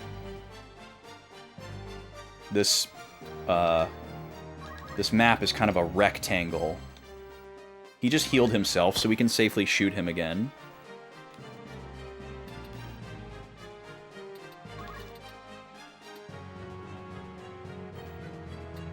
I'm gonna move Salome over here to try to convince him to go this way, because I want him to go this way. Oh, he'll go after that crystal for sure. That's perfect. Alright, you come over here and attack Veronica. You won't miss. And you'll survive a counter.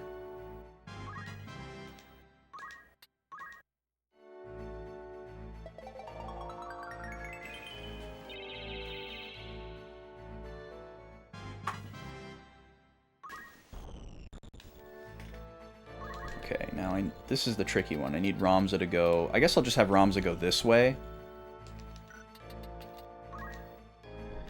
Oh, he can't reach the crystal. That's even better. So he might take 2 turns going after that.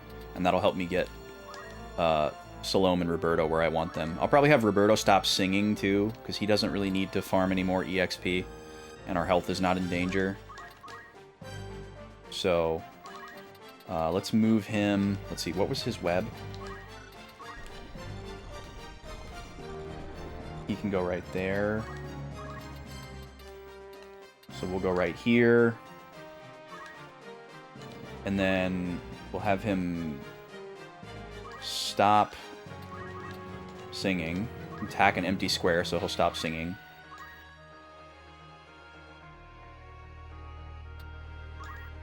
And now Veronica...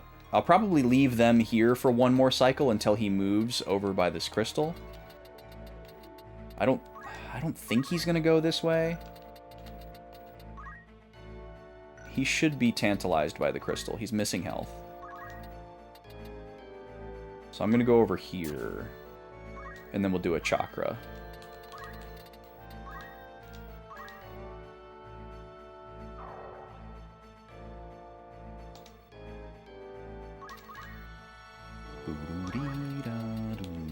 Ramzo, you can just go stand in the corner.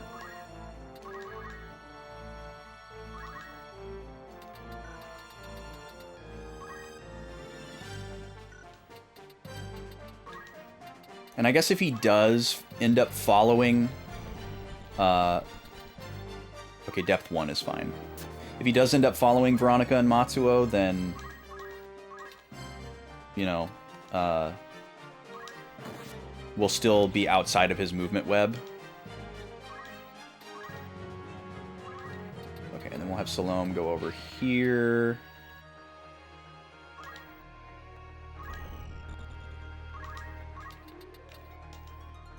You can shoot him.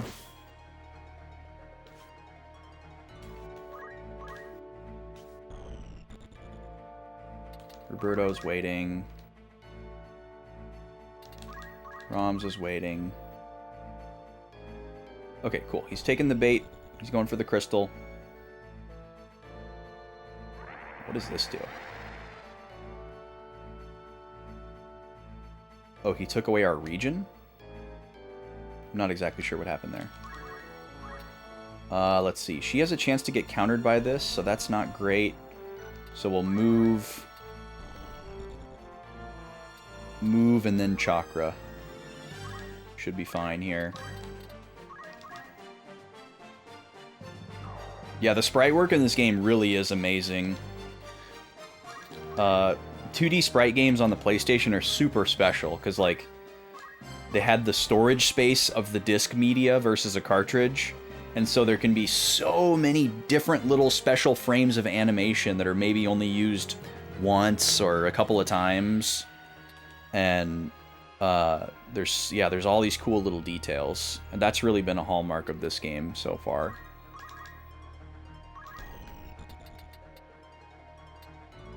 Alright, we'll bring Matsuo over here.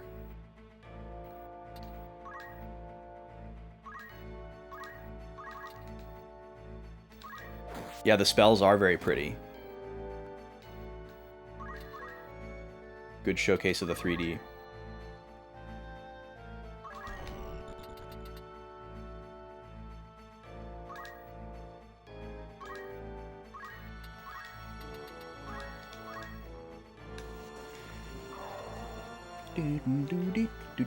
Yeah, there have been a couple of cutscenes that have had, like, unique animations of the sprites. And they're really, really nice. Very expressive. Okay, we don't want to kill him and end the battle. Yeah, they went all out for the summons, didn't they? I guess we're going to have to switch Salome to dancing now. Just to make sure that...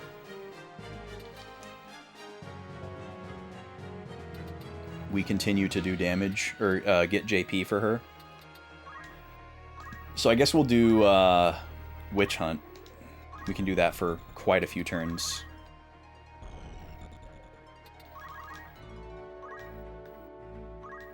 Alright, there's a treasure box. I want to get this.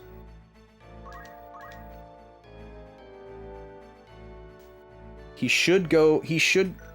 yeah, I'm going to try to have Roberto get that treasure box. If we end up missing it, we miss it. Yo, MN, welcome in, my dude. How you doing? Thank you so much for the raid. How was pinball today? What were we playing? Which table were we playing today? Welcome in, everybody. Nice to see ya.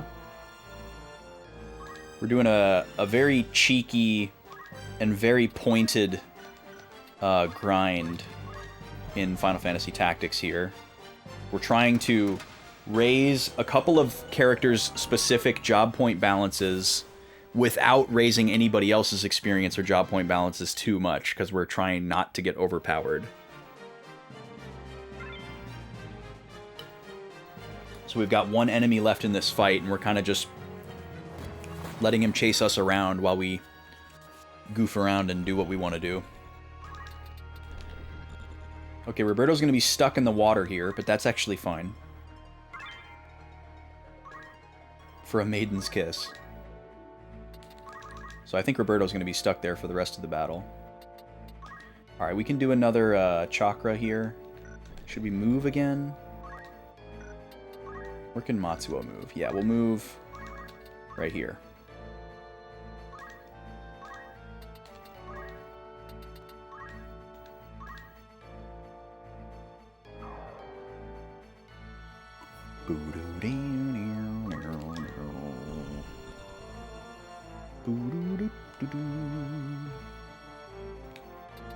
Salome, you can just stay right here and keep dancing, girl. Yo, thanks for the follow. Welcome in. Appreciate it. Getting dangerously close to that 1,000. We're brushing up against 1,000 followers, and when we hit 1,000 followers, I'm going to be forced to finally do a sincere first playthrough of Final Fantasy X-2, a game that has a complicated history, and was one that I avoided for many years.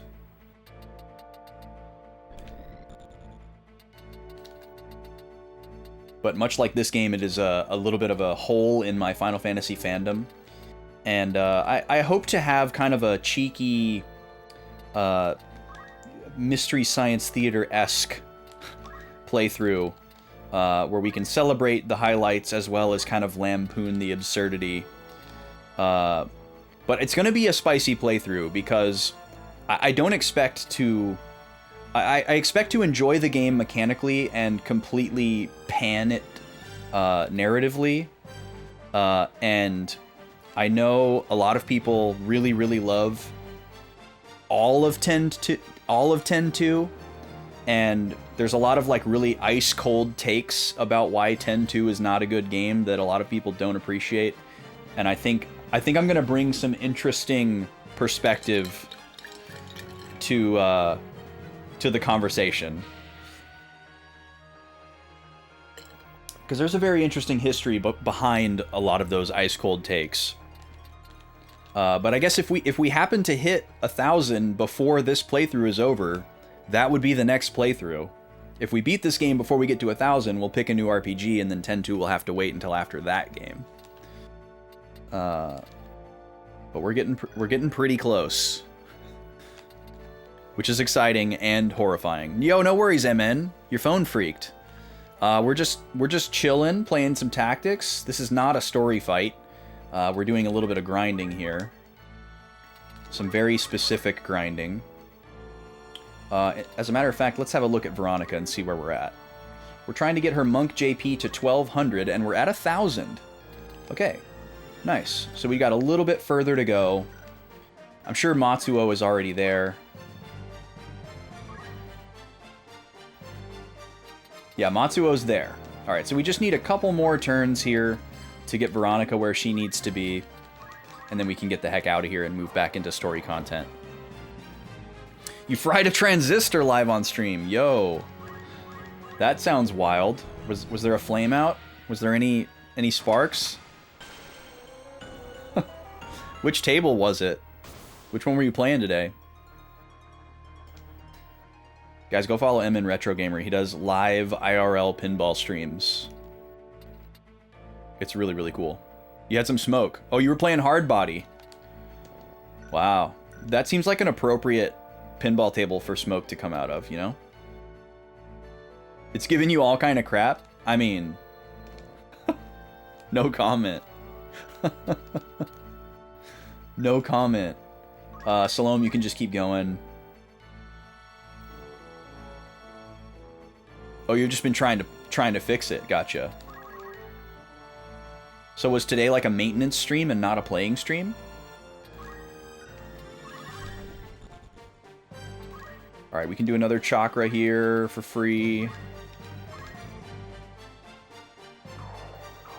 And then I think next turn I'll attack Matsuo and hope that I get countered, because then that would give me damage to heal with chakra without giving him unnecessary JP and experience. You're doing maintenance and playing. Nice. Yeah, that's the other cool thing about MN's streams. He doesn't just play the pinball tables, he knows how to work on them. So sometimes you get to see under the hood. He'll take the glass off and like show you the actual components and how to play the game and like what the progression is like. He's not just goofing around over there, folks. He's serious.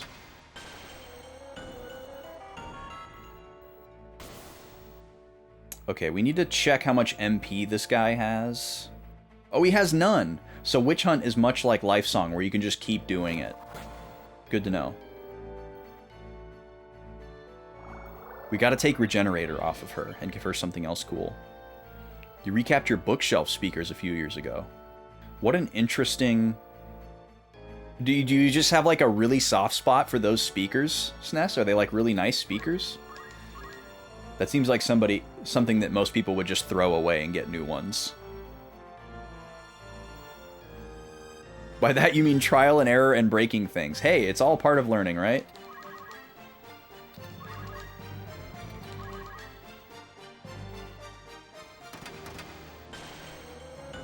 So we could keep this going longer if we wanted more Chemist JP for Salome, but being that we don't really need a whole lot, we're not going to worry about that. Alright, let's see if we can get Matsuo to counter us. Oh, this is very low accuracy. We're going to want to do Earth Slash instead. Never mind. He can't counter this. Well, we can do a couple of these before he needs to heal. So maybe we'll just do that until we're done, because we're very close. Sansui SP 2500s. Huh. I'm slightly familiar with the name Sansui, but I don't know anything about them. You have a Marantz receiver? Okay, now Marantz is a name that I know. My dad is an audiophile. He has a Marantz receiver. For vinyls, they take up a lot of space. Haven't been able to use them in your house. I see. Okay, how close are we, Veronica? 11, 12. Okay, we'll do another Earth Slash here. I guess I could just be accumulating. Why am I not just accumulating? It's so much easier. Then I don't need Matsuo. Okay, that's 1147. We'll just do the math every time now. Normally when we would do these grinding missions, we would make sure that everybody had an action they could do for free in order to farm JP, but we've actually reached a point where we're worried about being overpowered. So we're only farming it for 2 specific characters right now. Yeah, I want Hamedo on all of my physical characters. So we're going to put Hamedo on Veronica and Matsuo. Ramza's already got it.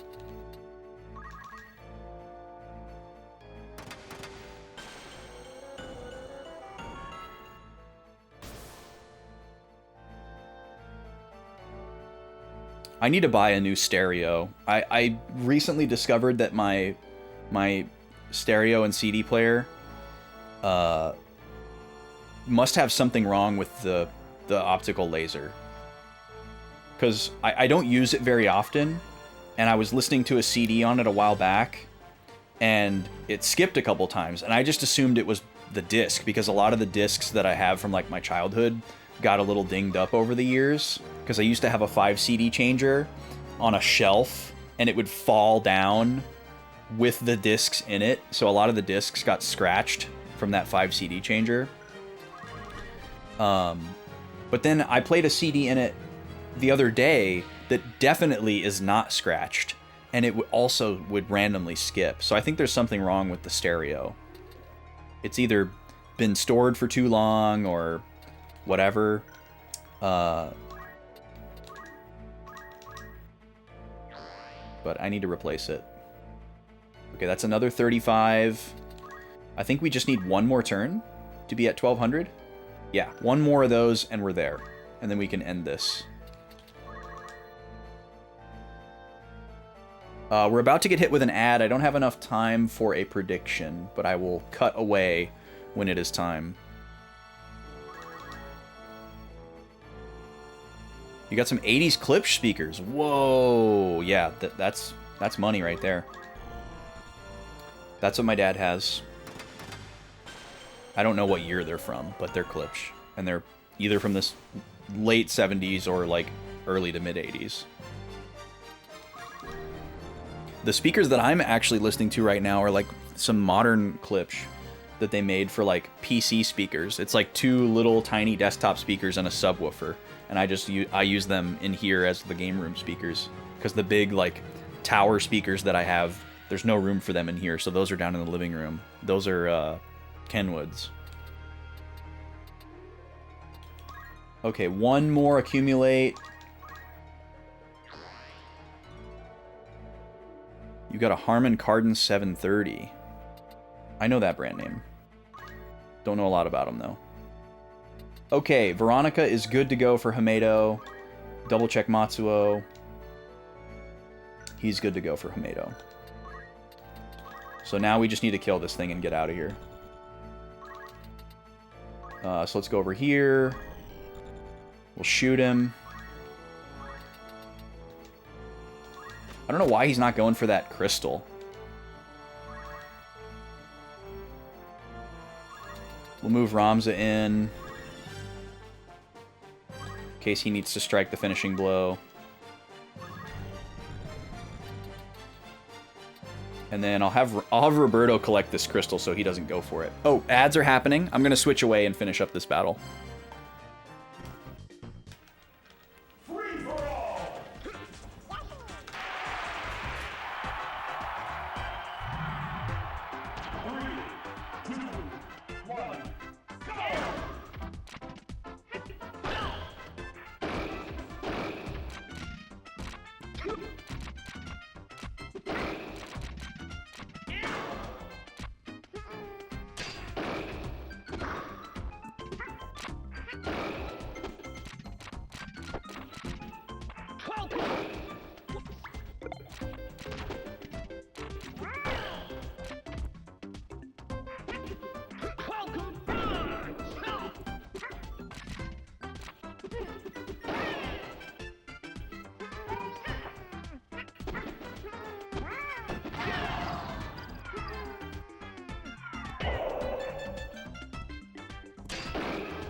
Okay, we're back. Captain Falcon wins another one. Trading blows here. Bringing the score to 4-2. Over Yoshi.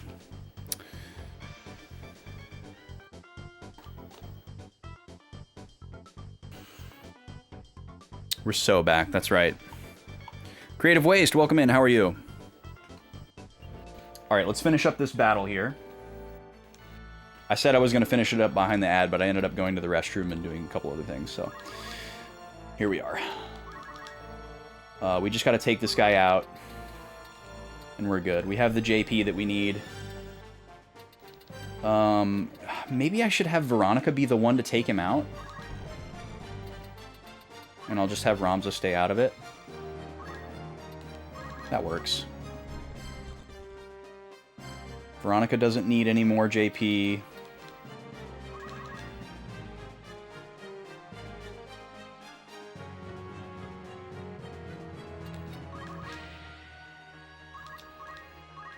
Make sure he doesn't get this.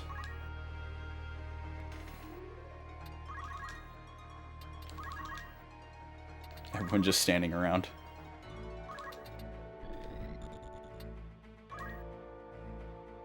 Only slightly freaking out that May is almost over. Yeah, it seems like May went really, really fast for a lot of folks.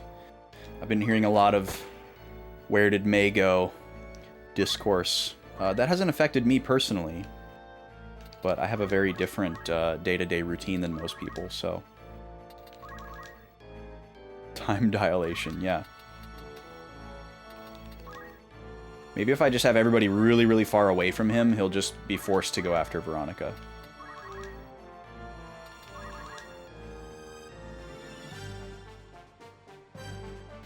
Yeah, that makes sense, SNES.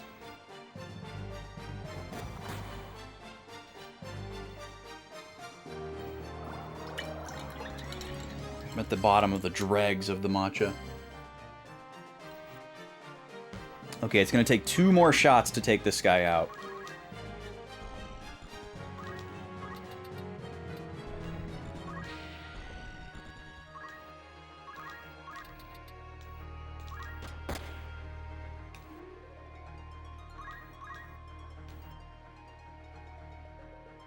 You set June 1st as the launch date for your Kickstarter, and you felt like June was so far away. Oh yeah, I know how that goes when you have like an event on the calendar, and it's like, okay, we got time, and then suddenly it's tomorrow. It's imminent.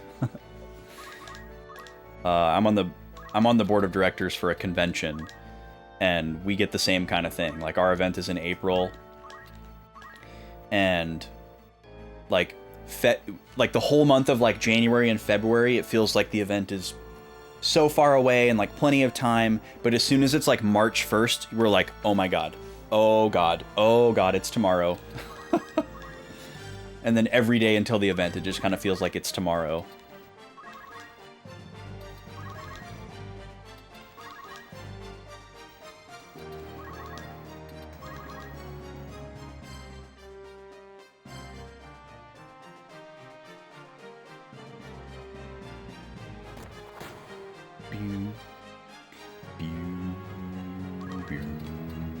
Alright, this will be the final blow here.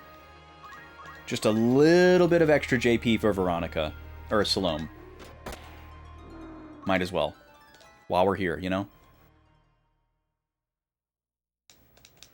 Alright, I really like how that went.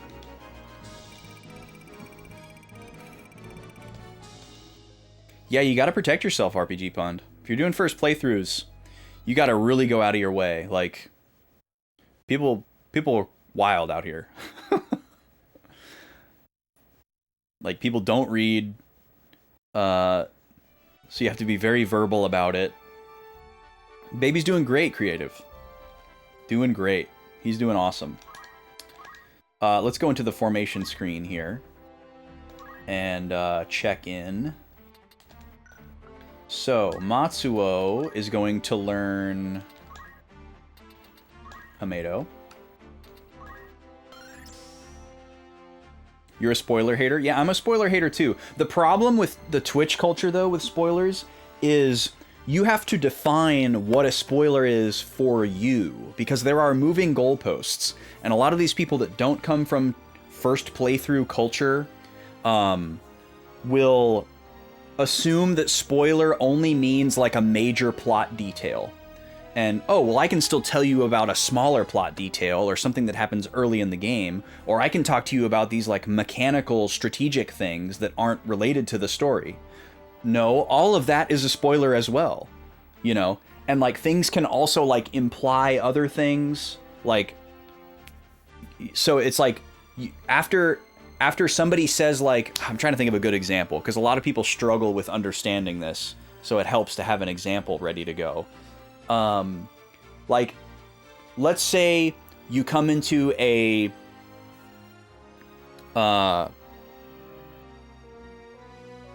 let's say you came into a tactics stream, and it's a first playthrough, and the person is in, like, chapter 1, you know, and they haven't really messed around with the job system yet.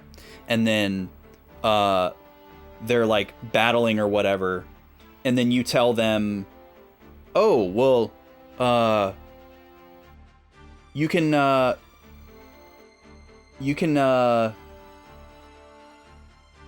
don't know. I'm struggling to think of, like, the right kind of example that I want to think of. I was just going to say something like telling them that you can farm, like I was just doing. You know, like, obviously that would be kind of a big deal to tell, like, it changes the way that they're thinking about the game. And they're no longer thinking about the game that they would naturally think about it. They're thinking about the game the way that somebody else has thought about it. You know? Yeah, it could be more overt. It could be like telling them how to unlock a class. But even like really, really subtle stuff, like a character showing up and then someone saying like, what would they say?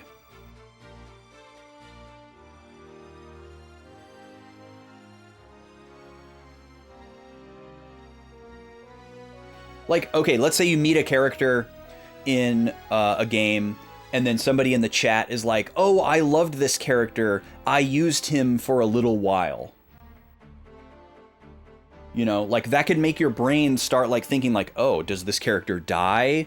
Or does this character, like, betray me and leave the party? Or, like, you know? And like, yeah, and like so much of it is done non-nefariously. Like, people aren't trying to spoil stuff for you, and they don't realize that they could be. They're just excited about the game. There are some people that are nefarious, but most people who spoil stuff are just excited about the game, and it's an accident.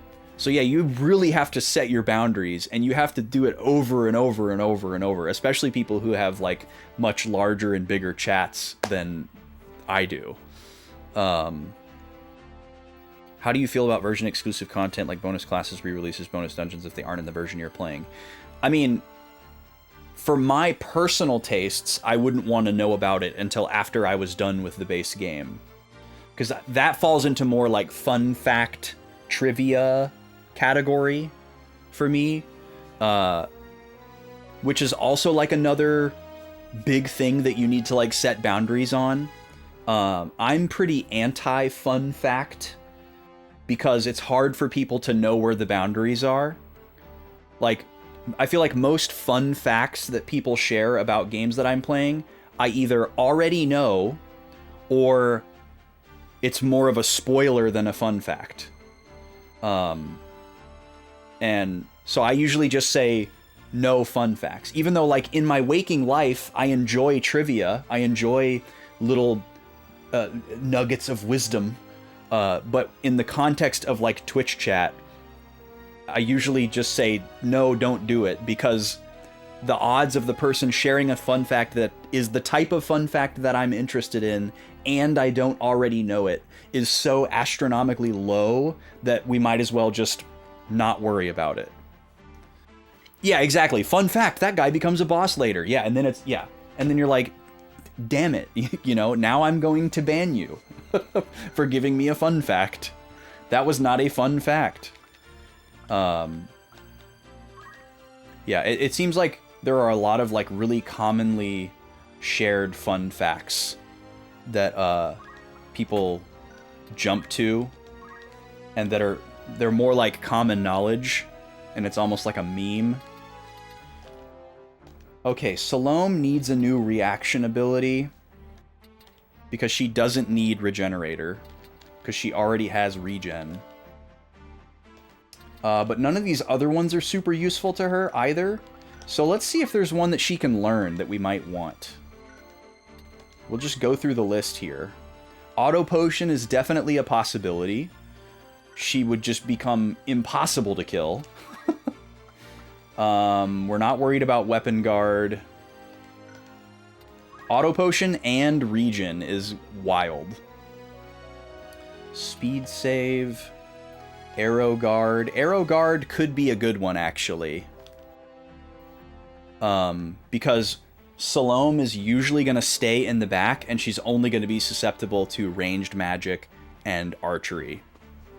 And avoiding archery or having a chance to avoid archery would be really nice.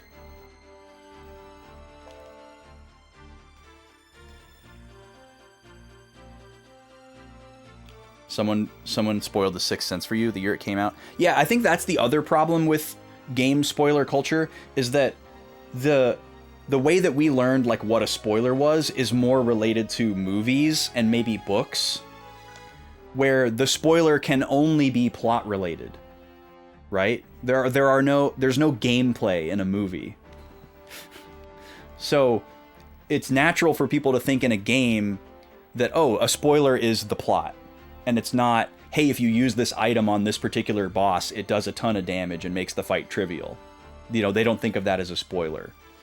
So you have to kind of like teach people the language of spoilers. It depends on the game, too.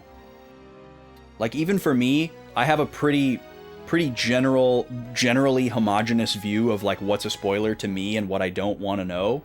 And it's usually just pretty much, like, across the board, don't tell me anything about the video game. I want to be incredibly insulated. But there are certain games where that's not necessarily the case. It just depends on what it is. Okay, that's Regenerator. That's what we're getting away with. Counter magic, no. Critical quick is interesting. No.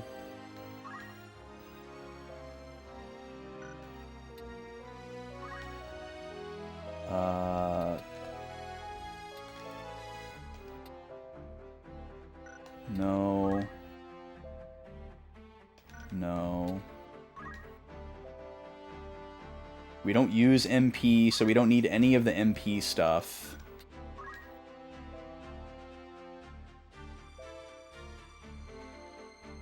Now this is kind of interesting. Protection from death. We already have auto re-raise, so it's probably too niche to go for.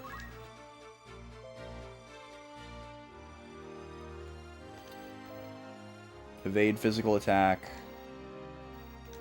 Not super useful. This could be interesting to mess around with. Become invisible after taking HP damage. I don't really know how that works. And this could also be interesting.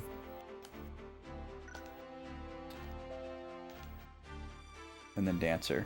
So okay, so for her reaction ability, it's going to be between trying out one of these two ninja ones or going for evade bow, arrow guard.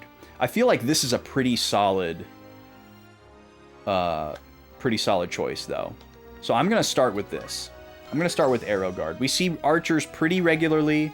Sloam is definitely a favorite target of archers. So let's go for it. And then let's see what we can learn for chemist.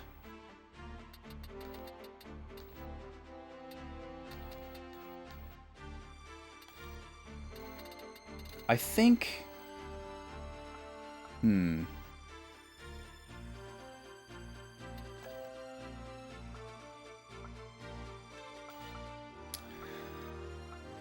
It might actually be a good idea to not spend any of this yet. We might want auto potion. High potion would be nice to fill in the gaps. Ethers could be useful, but it's probably better for her to just focus on dancing. Roberto is the only one that uses MP, and he has the ability to restore his own MP by singing. Although that's pretty slow. So yeah, I don't know. I kind of feel like the choice here is Ether. We haven't run into a lot of the status effects that these things cure. Silence isn't really a problem for our party. Darkness isn't very pervasive. We've never seen Frog. Petrify is definitely scary and annoying. So soft could be a choice. But yeah, it sounds like a lot of people have been susceptible to Clair Obscur spoilers. And that actually ties in well with like the conversation that we're having, right? Because Clair Obscur is like a revival for a lot of people's sensibilities of like classic RPG mechanics and like a modern interpretation. So it's like bringing some people back to gaming that weren't gaming before, and these are the people that don't understand like the first playthrough insulated everything is a spoiler kind of culture. So they're like coming out of the woodwork to play the game, and they haven't learned not to share stuff, or they, you know, or they come from different kinds of games where that's not as a big of a deal, you know, like I think larger streamers usually don't care about spoilers unless they're big plot spoilers. They don't mind people like, you know, trusted people backseating a little bit or whatever, especially if they get stuck. So if they're used to playing like not less story heavy games where people aren't as sensitive to that, and then they switch to something like Clair Obscur because it's the big new hot game, but then along with it comes this scene of RPG players that are really, really sensitive, more sensitive to like different things being spoilers, even if they're just purely mechanical. But the final boss obviously is like, everyone should agree that the final boss is a spoiler. Yeah, YouTube thumbnails are really scary. There's actually people who have developed plugins that will filter YouTube thumbnails so that they're like blurred out, so that people don't get spoiled by that. I would encourage you to look into it, Halo Killer. Yeah, I remember having that problem with Tears of the Kingdom Street. I was just like minding my own business, surfing an unrelated subreddit, and like Reddit is like pushing me promoted posts from like a Zelda subreddit that's showing like people building stuff in Tears of the Kingdom, and I was like, I don't want to see this. You know? Now I know how to build that thing, and I don't want to know how to build that thing. I want to come up with my own stuff. I want to only build things that my brain is capable of. Okay, Matsuo learned counter, but he hasn't set it yet. Or Hamedo, I mean, sorry. He's learned all the Geomancer stuff. We've got all of them. So we're good there. Roberto's done. Salome learned what she can learn. Now, I think we're going to switch Veronica back to a ninja here. Now that we've got Hamedo taken care of. We just need to teach it to her really quick. And then set it. And then we're going to change her job back to ninja. So she can hit way harder now.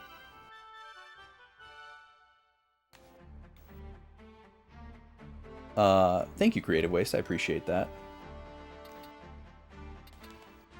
Okay, and then, let's see. Equip sword is what we want. Yeah.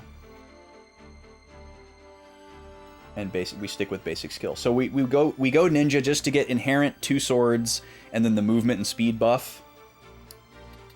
We could be armored ninja, but we're instead going to be better sword ninja. I was an egg once. Do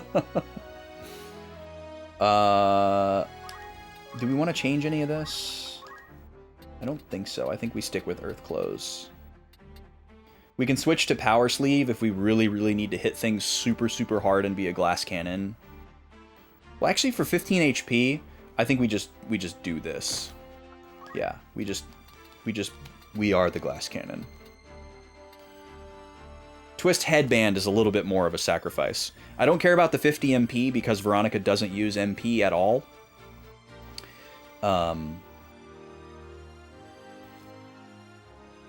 It's more so the 24 HP, whether or not that's going to make a difference. But 2 attack points is so huge. And then we always go Sprint Shoes. There we go. Yes, we are playing Grim Fandango RPG Pond. Whenever the sub goal gets met, we have like a rolling sub goal on the channel. So like every 25 subs, we unlock a bonus stream on Sunday, and the lady joins me and we play point and click stuff co-op. So not every Sunday, only when it gets unlocked. Okay, and I think we are good for now. Which is perfect, because it's just now time for us to switch away for the lunch break. So let's drop a save. This is going to be slot 4. We'll go ahead and do a separate slot, just in case we change our mind on any of that stuff. Even though we probably won't.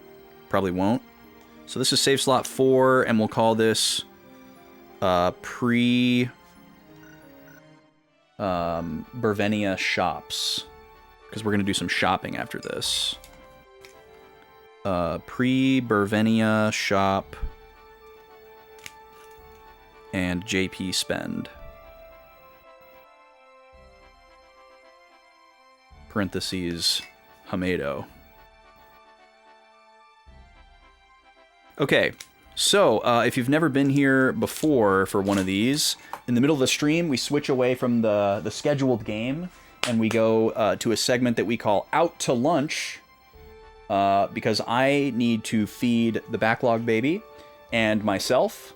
So we're going to switch away from tactics for about 30 to 40 minutes. I'm going to go off cam, but I'm going to stay on mic so we can keep chatting. We're having some great chats today. I'm going to show us an automated game of Fortune Street. We're going to fire up the Wii, get an automated game set up, just something for us to look at and listen to while we chat. If you're only here for tactics, come check back in about 30 or 40 minutes. I won't be offended if you don't stick around for the lunch hour. It's not a full hour, it's just easier to say. So I'm going to run an ad really quick to get us back on the hour while I get everything switched over.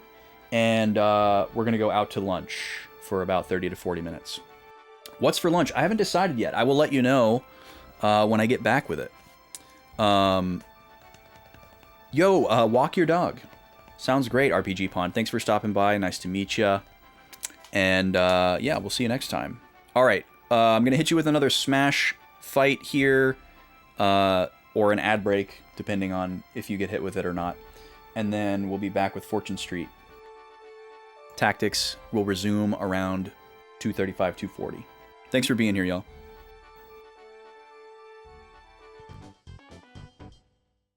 Free for all!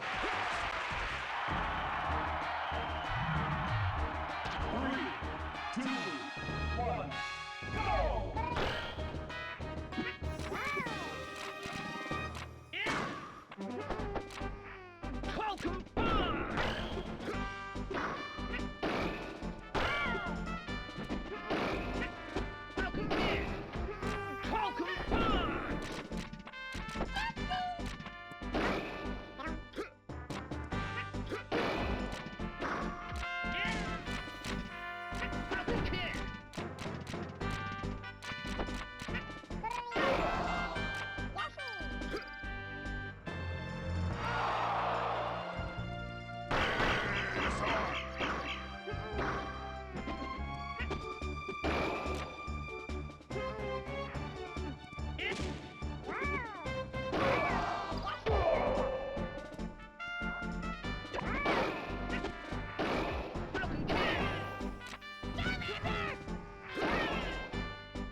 This game's winner is Captain Falcon.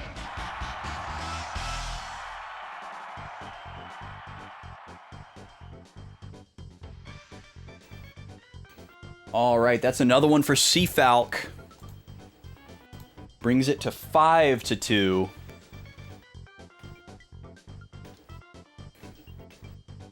Starting to get away from Yoshi. But maybe he can claw his way back. All right, we've got our scores updated.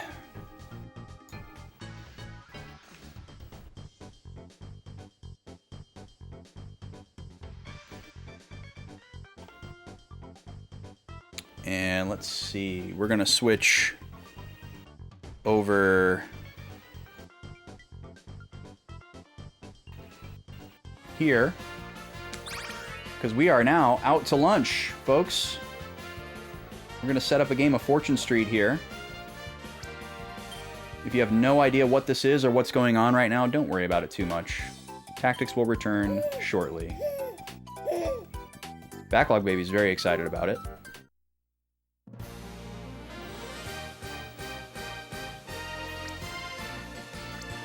Okay, I did the wrong thing. There we go. I have to load my solo save file to get the control scheme that I want, and then switch to multiplayer. Yo, what's up, Draconics? You checked out the DLC? Did you watch the trailer, or did you actually play it? It does look great. I'm really excited for it.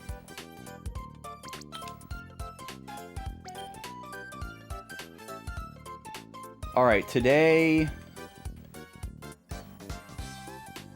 Let's see, our character theme today... Let's get Bowser in there. We'll do the biggest character, the littlest character, and... Let's do 2 big characters and 2 small characters from each franchise. So we'll get Bowser, Toad, and Stella Carver. You played about a minute of it. Nice.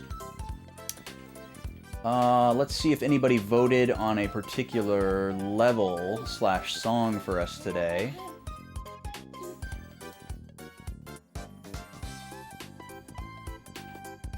Looks like we're going random today. So let's go to... let's see. Let's go to Bowser's Castle.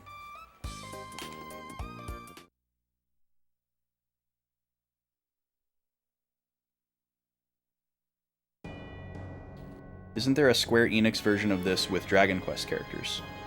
Well, this is published by Square Enix, and it does have Dragon Quest characters. But there is a newer game in the franchise in Japan that is Final Fantasy and Dragon Quest characters, if that's what you mean. And it doesn't have the Mario characters. This is a long-running series in Japan, but this is the only one that we got in the US for some reason.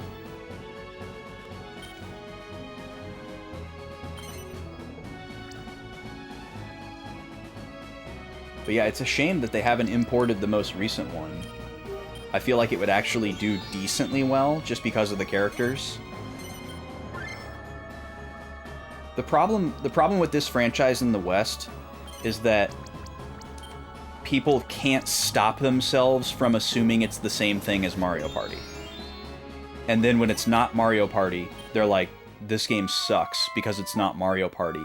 And it told me that it was, even though it didn't.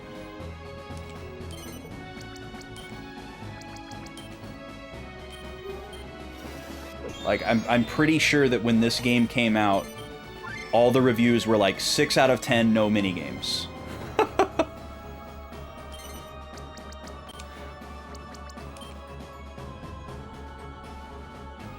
When this franchise, like, predates Mario Party by, like, 7 years.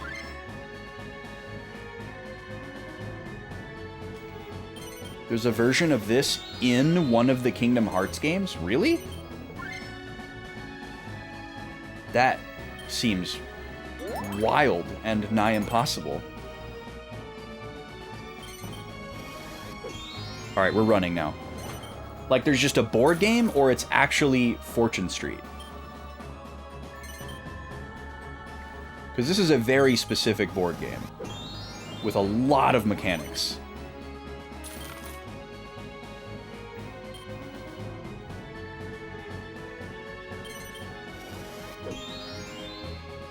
Birth by Sleep has Fortune Street in it. That is... I'm gonna have to ask Faux Retro about that. He just played Birth by Sleep. Man, the little guy is not hungry at all. He does not want to eat. Like a small minigame. Yeah, that just doesn't add up for me, because this is not a small minigame. This is like one of the most calculus-heavy games I've ever seen. So I don't know how you could do like a baby-fied version of this. I mean, you could remove the stock market, but there's still an absurd amount of math that you'd have to do. Just for like buying spaces and calculating the price of them after they've been purchased and... Because at first glance, it kind of looks like the minigame from Dragon Quest, Pachisi. But it's nothing like Pachisi.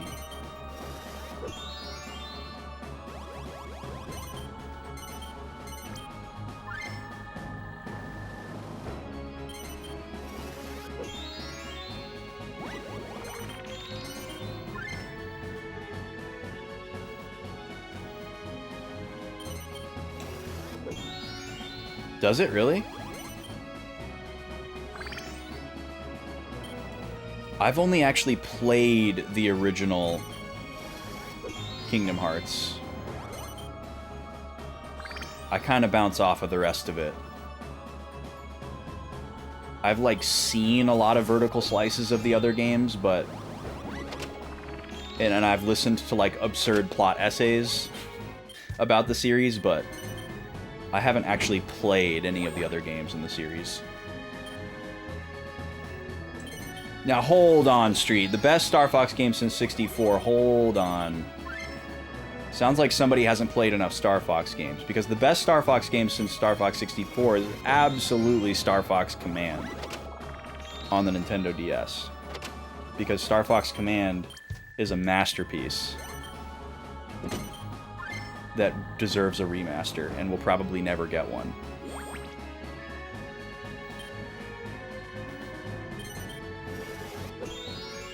But I'm also a staunch Star Fox Zero defender. Star Fox Zero is an amazing game too. It's just really hard and a lot of people can't play it.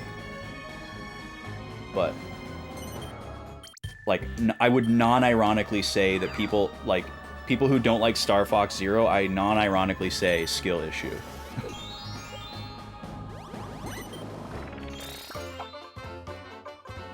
No, that was the only Star Fox game on DS, was Command. Command is amazing. It's brilliant. Whoever made that game... Well, I know Argonaut worked on it, but like, whoever wrote the story for that game, I need to find other things that they made. Because it's very, like, Spike Chunsoft coded. You like it more than the GameCube Star Fox game. Not the dinosaur one, but Assault. Yeah, I like Star Fox Assault okay, but it's pretty low down for me. It's like a reimagining of 64, even more so than Zero. And it's definitely less inspired than Zero, in my opinion. It looks cool and it's fun to play, but the veneer wears away pretty quickly. I mean, I own it. I played it, 100%'d it, but it's not a favorite for me.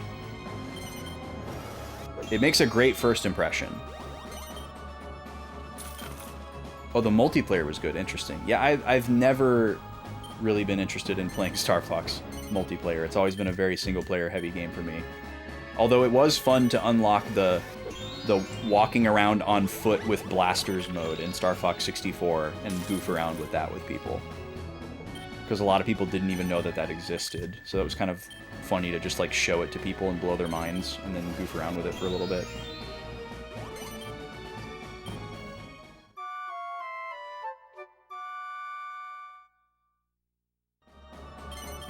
We're going to be playing some Star Fox on the channel pretty soon, actually. Currently on Tuesday, I'm working my way through the Kirby's Dream Land trilogy. We're going to be finishing up Dream Land 2 on Tuesday and starting Dream Land 3. And after Dream Land 3, we're playing Star Fox 1 and 2. 4-player ground combat with randomly spawning R-Wings and Landmasters. Oh, and you could, like, get into the vehicle and start using it, kind of thing? That would be pretty interesting.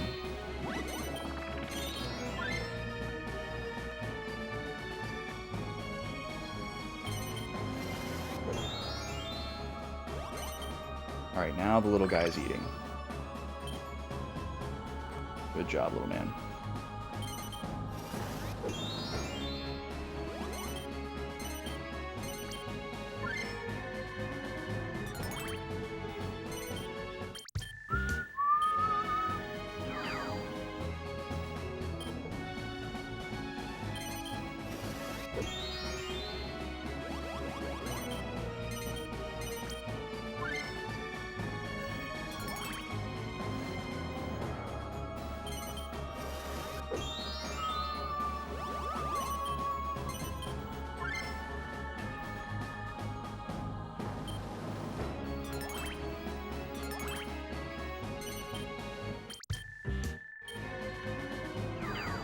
I really hope we get a Star Fox game on Switch too. I'm kind of surprised we didn't get one on Switch. I was really thinking we would.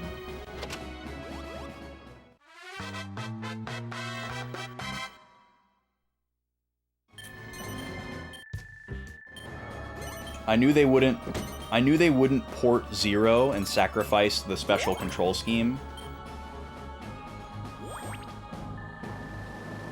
I knew that wasn't going to happen, but I thought we would get a new game.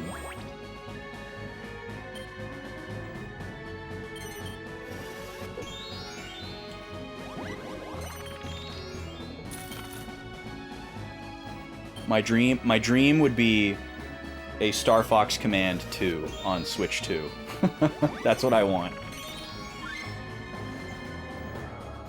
A high-res Star Fox Command with the same type of story stuff, with the map stuff, but more traditional control scheme. Yeah, that'll never happen.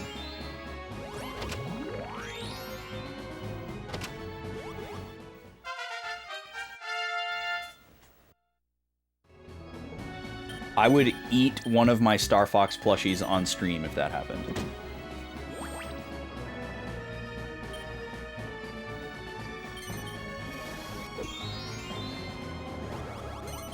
You're too sour on Nintendo at this point?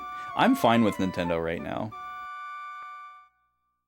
I get that a lot of people are sour about some of the things that are happening with the Switch 2, but those aren't Nintendo's fault. And I'm not trying to put words in your mouth. I'm sure you have your own reasons.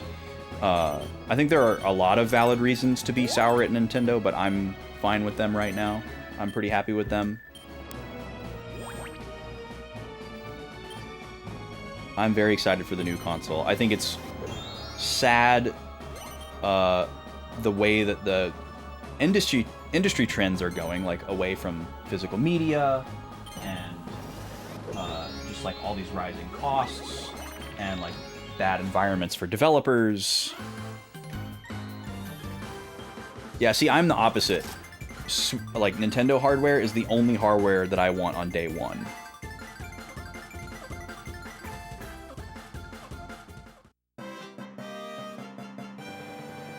I don't even have a PS5 yet. I don't even know if I'm gonna get one. What do you think, little guy? Are you done? Or are you kind of just playing around?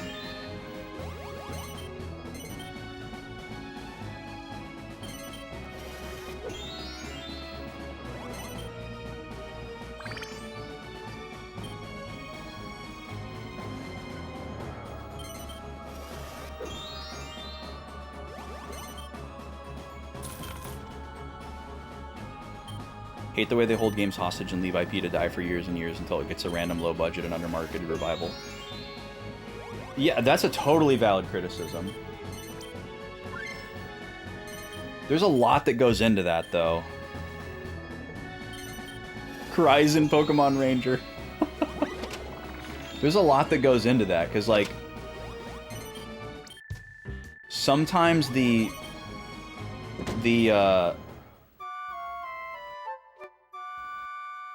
you know, sometimes the revival just isn't meant to be.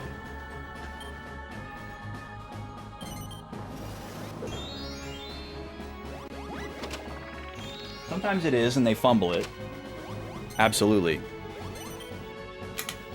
But like Pokemon Ranger is a great example.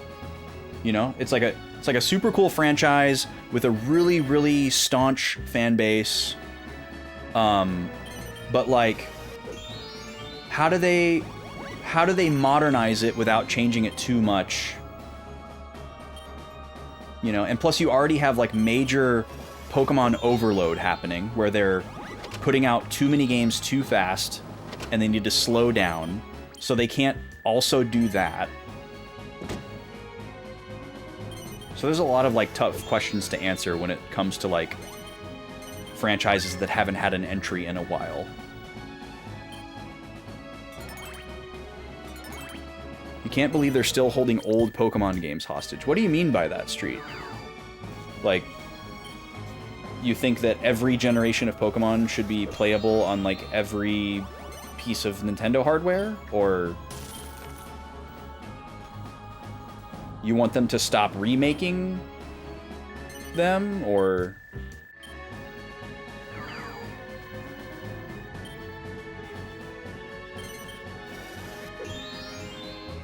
You're soured on Pokemon at this point. Scarvio were okay but lackluster. Yeah, I for the most part really liked Scarlet Violet. I think that a lot of the creative ideas were great, but a lot of the execution was like shoddy or rushed. Like obviously the performance issues were massive. That didn't affect my enjoyment so much, but there was definitely a lot of like half-baked things that could super improve. In general, I like the direction that they're going, but also I have to come to terms with the fact that there's probably never going to be a Pokemon game that does what I want it to do, because I am like in my mid-30s and Pokemon is not made for me and never will be. Doesn't matter like what spin-off it is, you know? Like I'm never going to be the target audience for a Pokemon game ever again. So have to temper my expectations. Yeah, they definitely have a big problem with there just being too many Pokemon. And so they have to like drop the gotta catch 'em all goal, and people can't really collect them all anymore. Like it's basically impossible. So that is kind of at a weird place, especially for people who are long-term friends or fans of the franchise that knew and operated under that mantra and now cannot. Okay, I'm gonna move the little guy and go heat up some food. I'll be back.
Alright, I'm back with food. Let me catch up on chat here.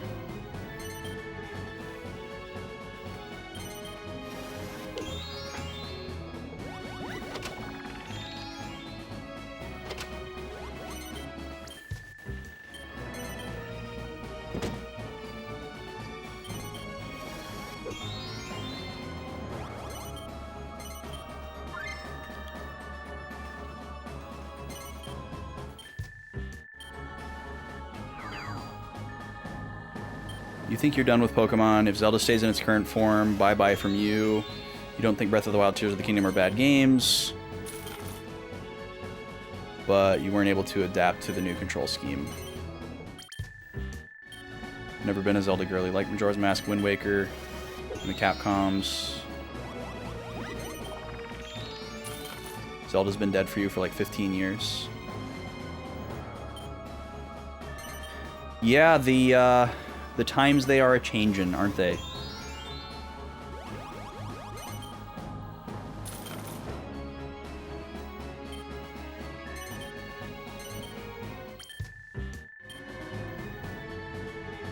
Yeah, the shift to 3D is really where it happened, Street, because they tried to keep their same pace of releasing, and they should have changed it. Because every Pokemon game since X and Y has been rushed. And they have yet to learn their lesson and slow down and spend more time making a game.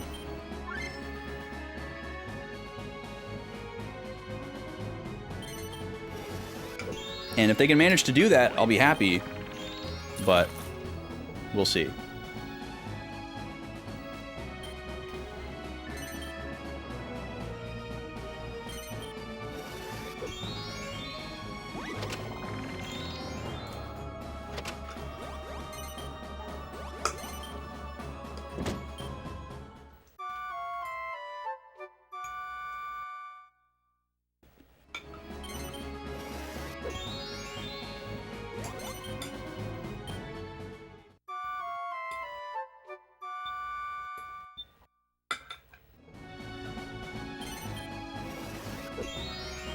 My hope for Pokemon, I think my most realistic hope for the next generation of Pokemon games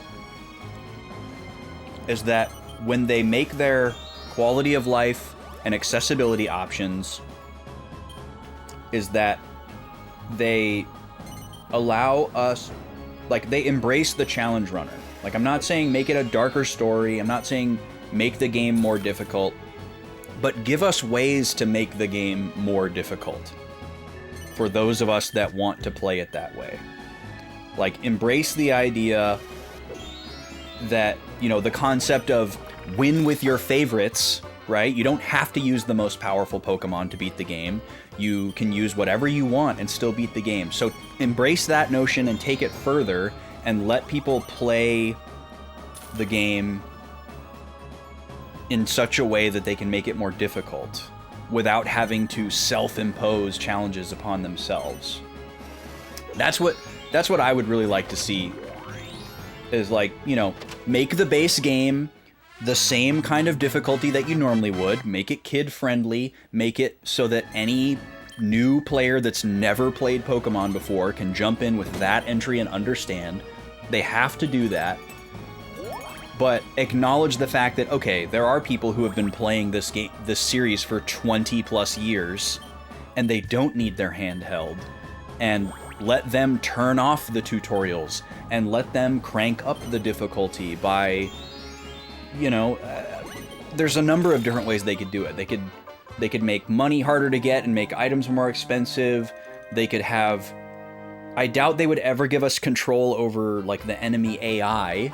But yeah, something like a hard mode that they had in Black and White 2 would be perfect. But also give it to us out of the gate. Don't make us beat the game first to get it. And make it something that you can turn on and off at any time. Like most games with difficulty settings now, you can change the difficulty at any time. Yo, what's up, Sen? How you doing? Pokemon game with the battle system from FF7R. Oh god. I'd be out on that one. I know they'll never, like, fully acknowledge the Nuzlocke community Draconics because they're very anti-ROM hack, they're very anti-fan game, they're very anti-anything but the vanilla experience. So I wouldn't ask them to, you know, implement a permadeath mode or whatever they would choose to call it. But at least let us, like, crank up the AI, you know?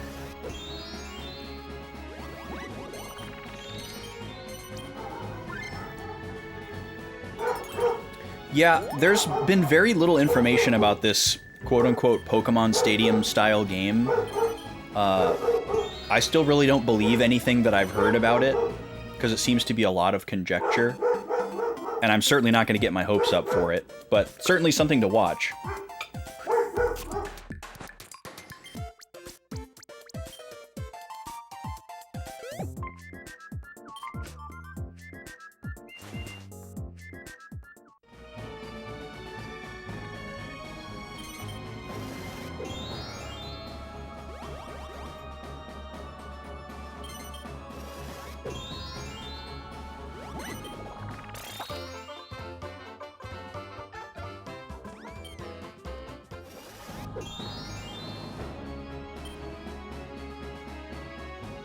Sorry, Nemo was barking a lot, so I was checking to see if there was, like, somebody at the door or something. There isn't. I don't know what she was barking at. Anti-Pokemon death is the real Nuzlocke issue? I don't know what that means.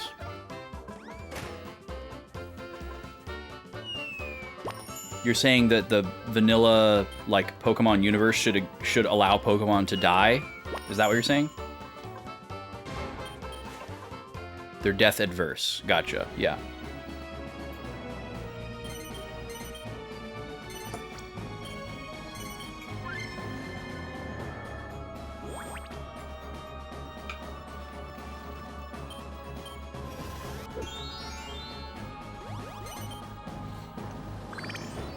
I'm definitely averse to the idea of, like, an ongoing game centered around Pokemon.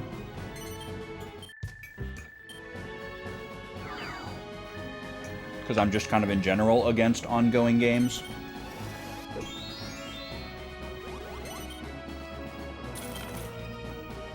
The Pokemon runs away from you because you're such a bad trainer. That would be funny.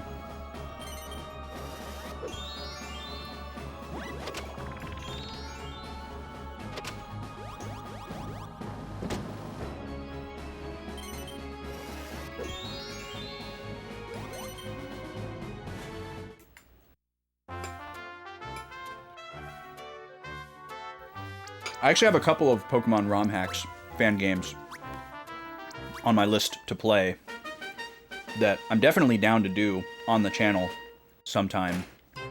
Typically when I've done Pokemon stuff on the channel, it seems like a lot of people aren't interested in it, so I always hesitate to do it. I've been wanting to do a boys lock of every generation, my custom Nuzlocke, and up next is Gen 5. And it almost won a poll not too long ago. But it always seems like there's a pretty big drop-off in the regulars when I do Pokemon stuff, which is kind of a drag. So I'm tempted to, like, just do other stuff. Plus, I'm, like, still editing a mega cut of my Boys Lock 3 and would like to do one for Boys Lock 4 as well. And starting a 5th one before having even finished the video for the 3rd one feels weird as well and a little bit stressful. So that's a good excuse to keep me off of the Pokemon content.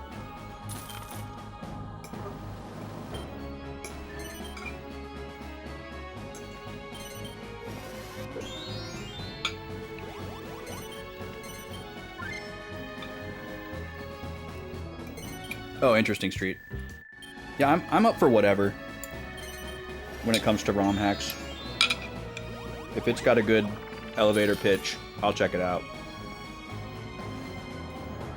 I'm definitely not into fan games or ROM hacks that have fake mon, though. That's kind of where I draw the line. But original stories, new regions, like putting newer Pokemon in older engines, I'm down with all that. Do I prefer short form content or long form when I watch a vid? Pretty much always long form. Because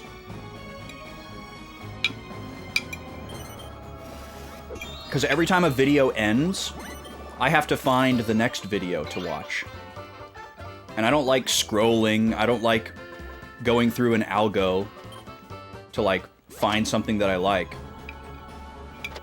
I want to watch curated stuff.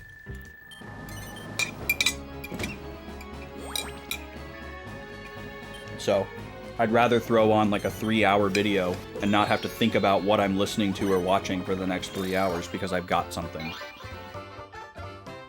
Like the thought of trying to find, 30 10-minute videos rather than one 300-minute video is exhausting just to think about.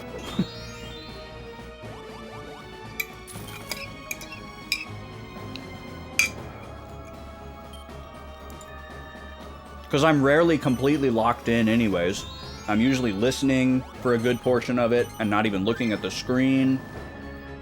Sometimes I tune out altogether and it's just background noise. So I'm more of a long form person. Because it's usually like for yard work or chores.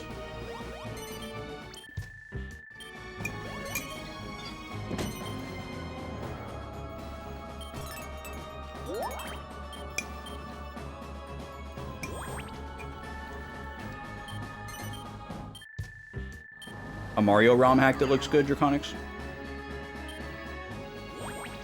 Yeah, there's a lot of Mario ROM hacks out there. Those are less interesting to me than Pokemon and Zelda ROM hacks. Those are the two that I'm kind of in on. Pokemon and Zelda.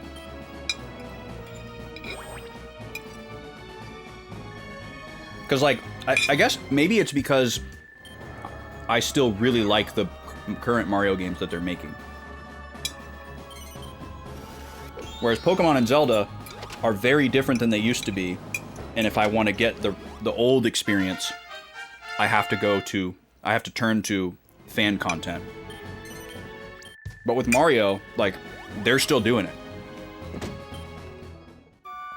Super Mario Wonder is one of the best Mario games ever made.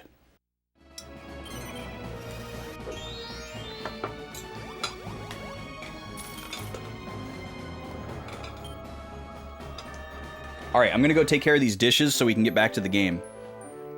I've spent a lot of time yapping and not a lot of time eating. But I'm done now.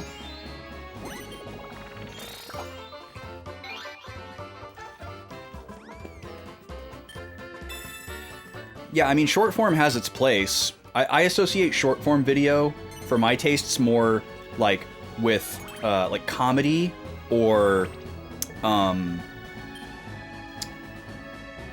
like maybe like some educational content, like did you know type of things. And long form is more like, you know, deep dives, essays, retrospectives, that kind of stuff. I like that. All right, I'll be right back.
Alright, I'm just going to reset the room here, and then we'll be back with more tactics.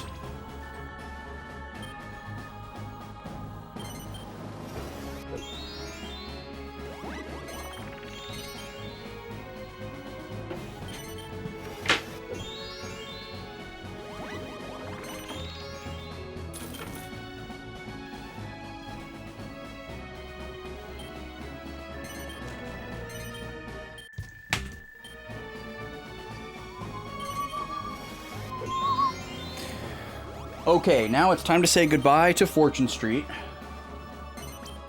I know you're all really sad.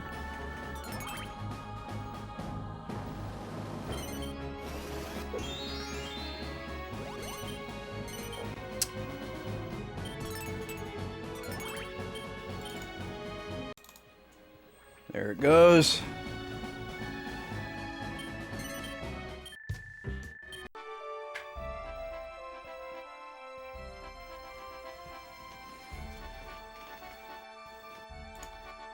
Oh, whoops. I didn't do the thing that I was supposed to do, but it didn't kill the capture card, thank goodness. Alright, let's go back over here. Welcome back, everybody. Thanks for hanging out through the lunch break there.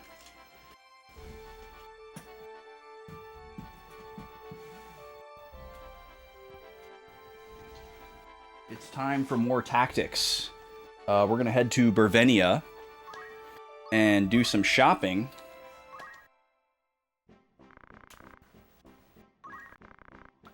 First off, we need to stock up on healing stuff. We're a little low on Phoenix Downs.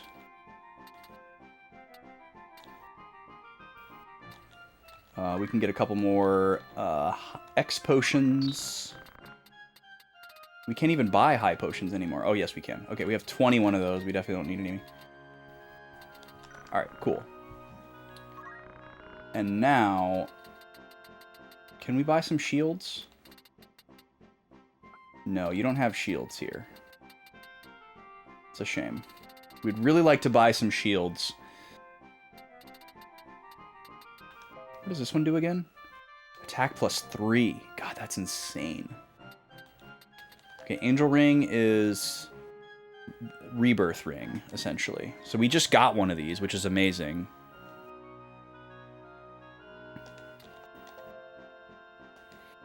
What do I think of the new How to Train Your Dragon live-action movie and the Lilo and Stitch remake? I hate them both, Draconics, just on principle. Those are both fantastic movies that absolutely did not need to be remade. And they just want to print money. Okay, this one's Reflect. Oops.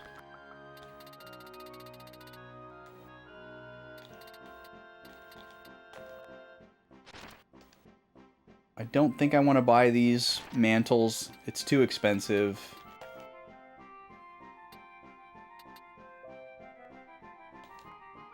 It might be smart to invest in like at least one of these ones that we don't have. Which I guess is just the Enkai.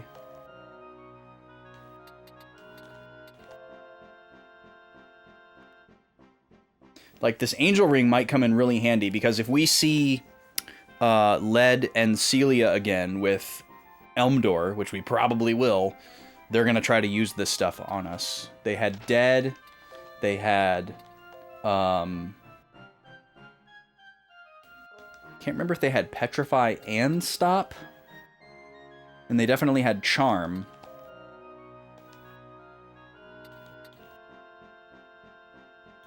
I'm gonna buy...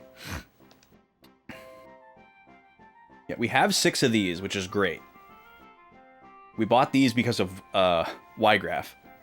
But now he's dead.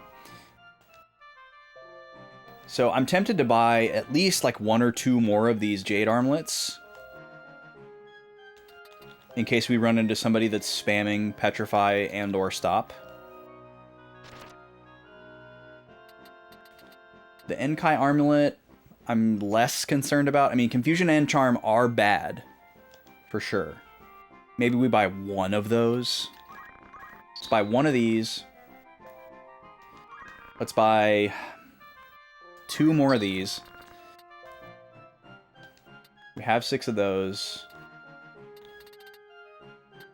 And then Reflect is yet to show any utility in the game. Don't really care about Silence and Berserk. I don't think that would hurt us too much. I think we'd be fine.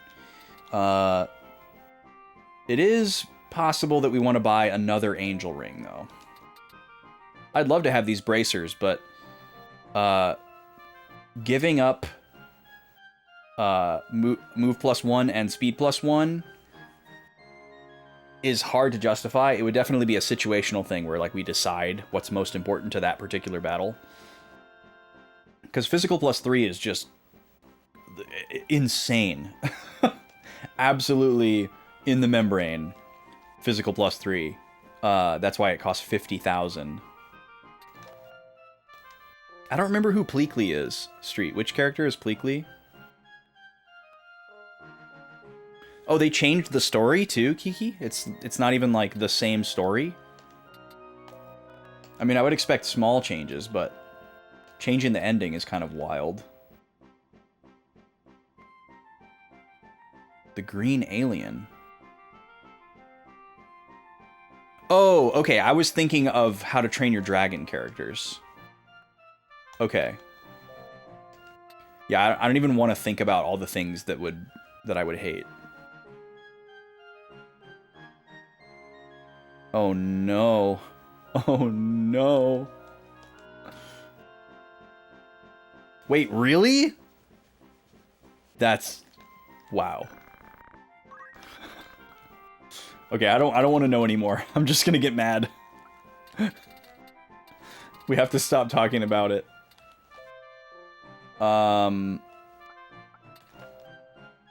Always regen. This is basically obsolete now, though, because we were thinking about getting this for Salome, but now that she has it elsewise, and a gun, it's even better.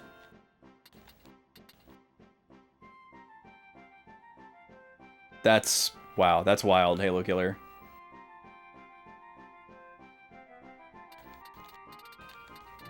That's... wow, okay. But yeah, seriously, we gotta change the subject. That's too much of a downer for me to think about. Let's go for something positive. Do I want to buy anything else? Do I want to buy another Angel Ring? It's so hard to know. We're really hedging our bets here. I think I do. I'm gonna buy another one. I have a lot of things I can sell if we run into money troubles. Let's do another save here. This will be slot 5. And we'll call this Post Bervenia Shop.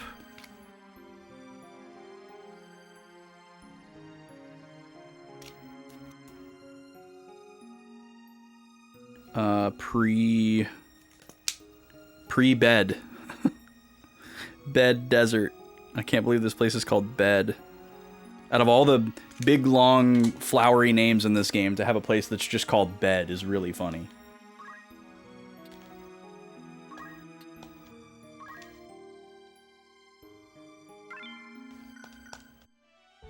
Alright, let's go see what's going on in the desert.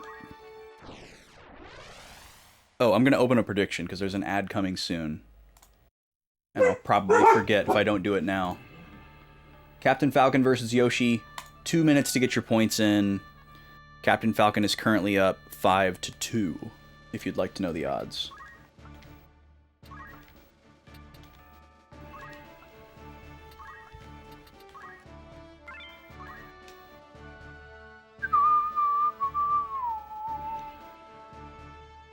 Bed Desert.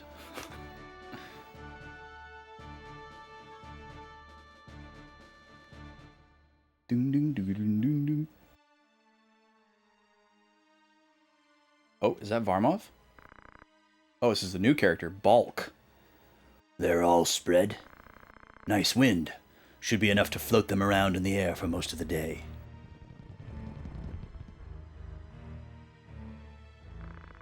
Uh-oh. Didn't think I'd see you here. What are the Shrine Knights doing here? You said spread. What the hell did you spread? Wanna know? I guess I can tell you because there's nothing you can do now. Spill it. What did you spread? Ramses becomes so cocky. This.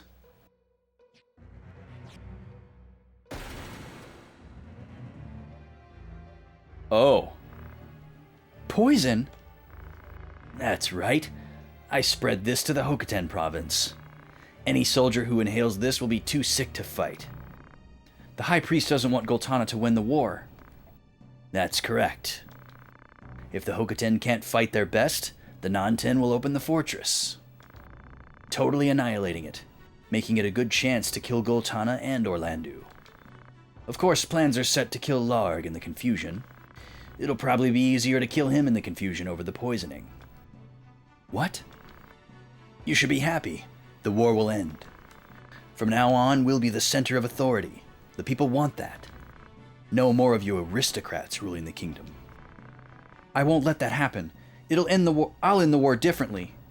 I knew you'd say that. So we have to start the battle poisoned. Interesting. Okay, so we need to write some things down.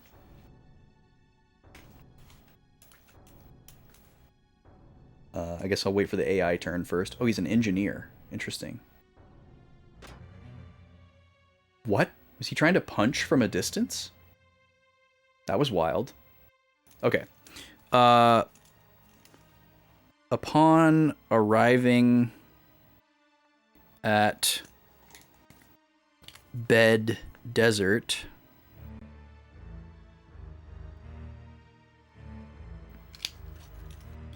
we happen upon Bulk. Where's Skulk? I saw that. That's funny. Who is spreading poison into the air. He plans to poison the Hokuten to influence the outcome of the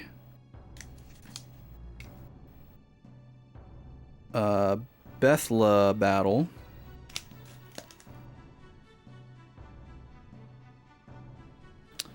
as well as create a confusion to facilitate the assassination of Goltana, Orlandu, and if possible,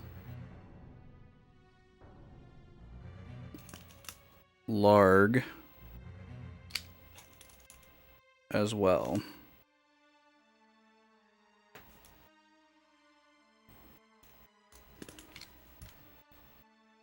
Bulk poisons the party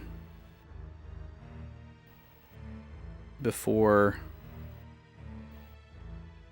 the battle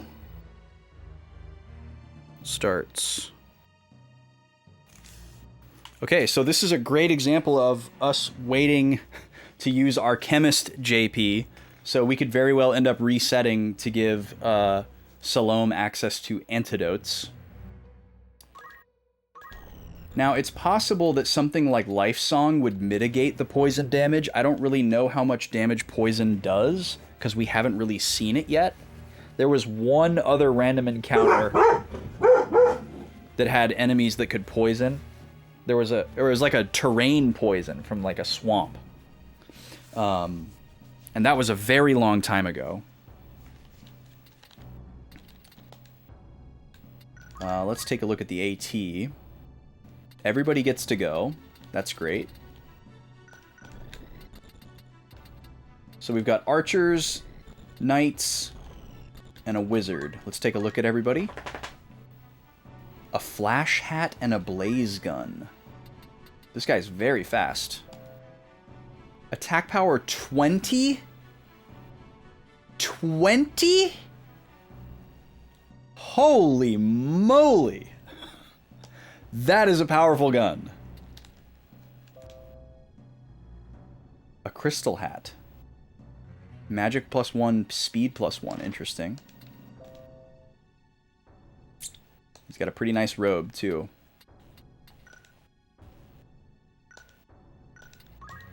Attack power 20 is absolutely wild.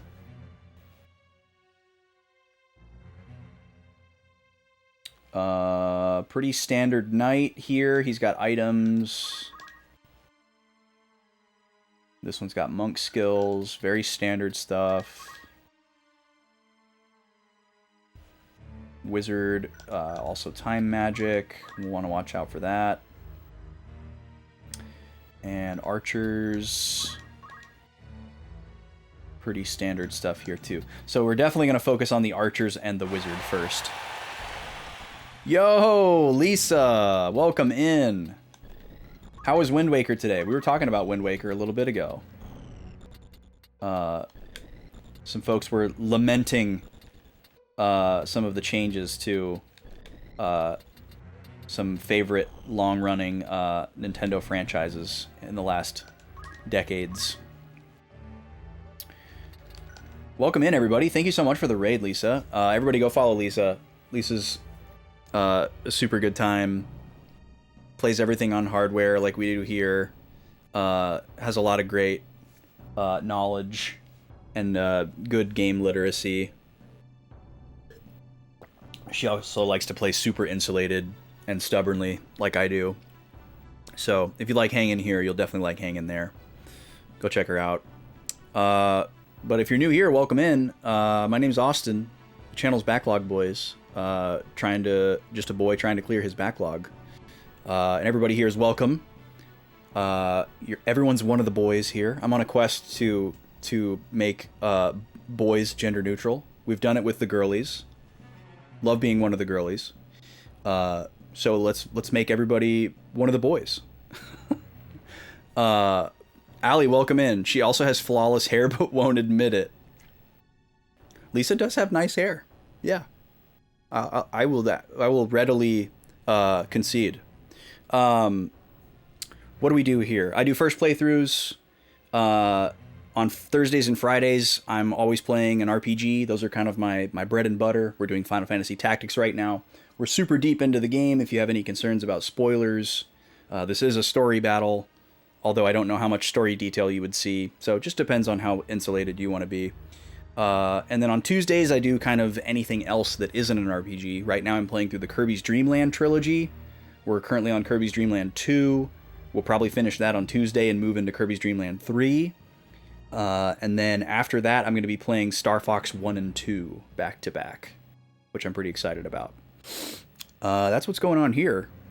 But if you got a raid and run, take care of yourself and all that good stuff. But if you can stick around, love to have you. We're getting into a battle here. We were poisoned before the battle even started. I'm tempted to have everybody just hang here and see if Roberto can Asuna. So let's see what happens with that. I'm going to scream, because who doesn't feel like screaming? It's 2025 after all.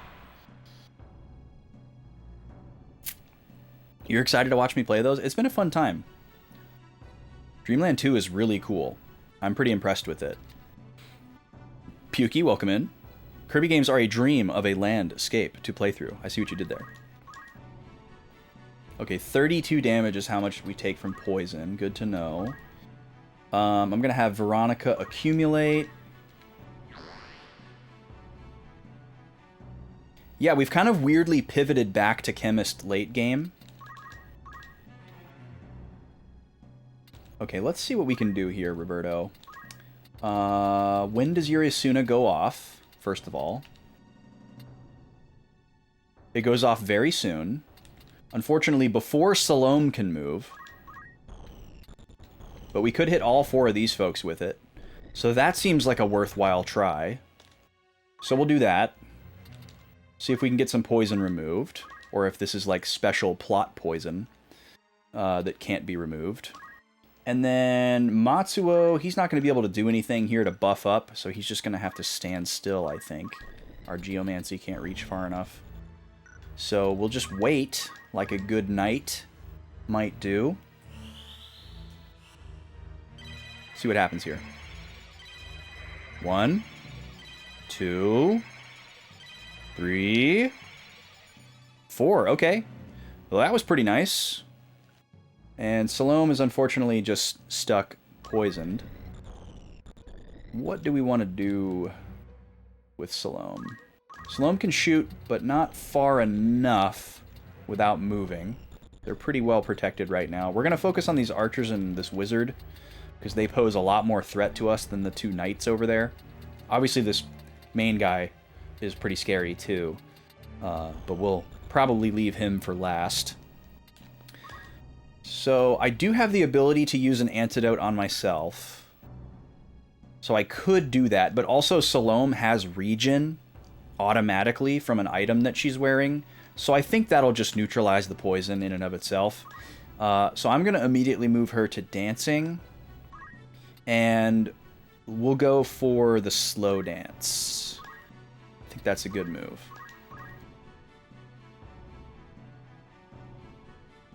Or maybe the poison probably cancels her regen, because you can't have more than one status, as far as we know. Excuse me? Oh, he's probably using like an earth magic because they have earth clothes or something.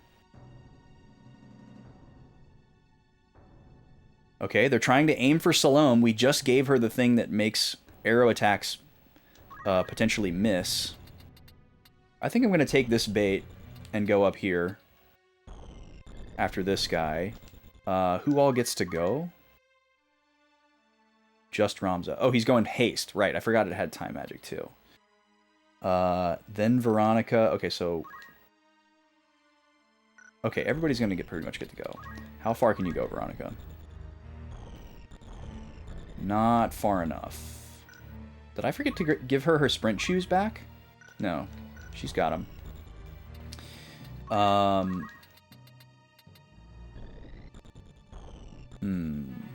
Well, we might be able to put this guy in kill range from a shuriken. Who knows? We'll hit him hard. He might be dead. Oh god, he's so dead. I didn't expect the Ice Brand to do that much more.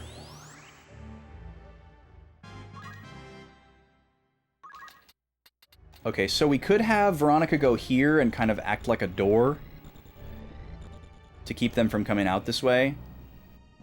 Or we could go here. If I go up here, I could probably throw a shuriken. But I think I'm probably better off going here and just accumulating again. Because we have Hamedo now. So we'd love for them to come up and take a shot. Although the archer and the wizard aren't going to do that. So we'll have to save that for the knights. But the less we can have the need of doubling up, the better. Now, I could boldly just kind of send Matsuo this way, because he is intended to be our sponge.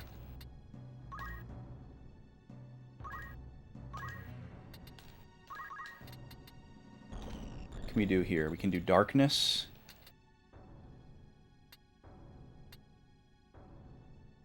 I guess I should take 2 targets over 1. Oh, but he can counter with Geomancy. Okay, so I'll hit the guy who can't counter.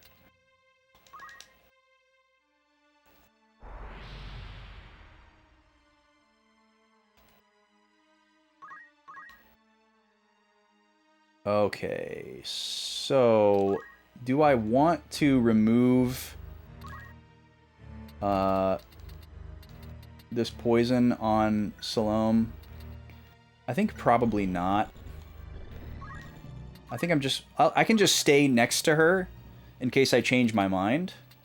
But I think for now I'm going to pivot to Cheer Song. Try to get a speed buff on everybody. What are you going to do? Okay, you're going to shoot Ramza.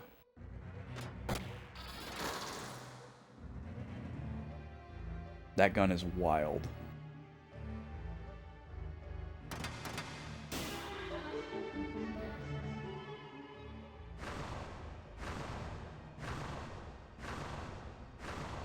Nice. All but one. We will take that. That was huge. I'm fine switching her to something else now.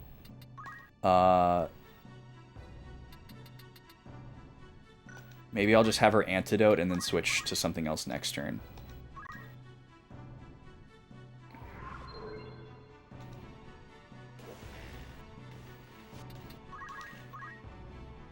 Oh, now she's got her region back. Nice.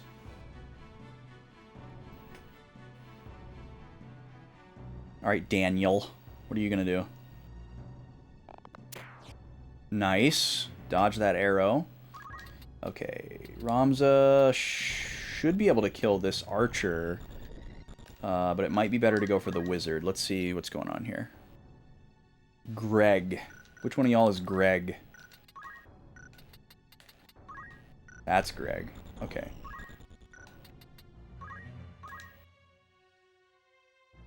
And then Hogan.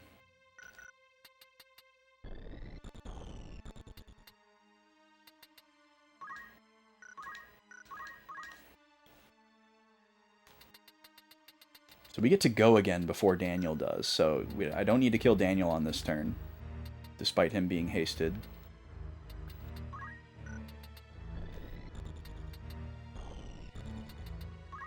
Yeah, let's just go right here.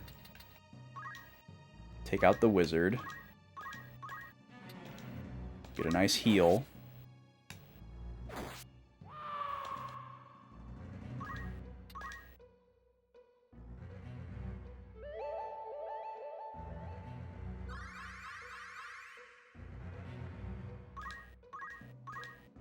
Alright, we got everybody except for Veronica.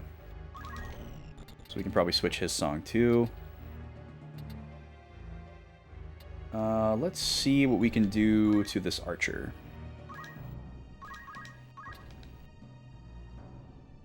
Oh yeah, if we hit twice, he's dead. Cool. Alright, Roberto, let's swap you over to Life Song.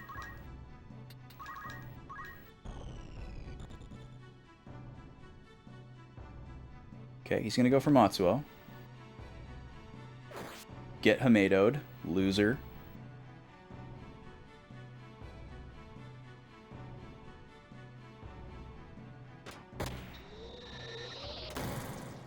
That gun is crazy. Alright. I don't think Matsuo is going to be able to kill this guy, unfortunately. He doesn't hit quite hard enough. But I don't think there's a better thing for me to do with him, so...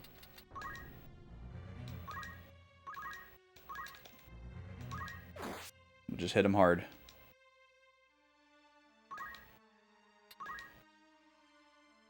Okay, get everybody a little top off.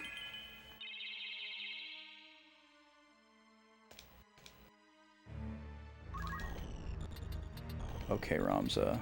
Not going to be able to attack this guy unless it's from the front. I don't think I can attack from a height of 2, so I might as well just go over here and wallop this guy.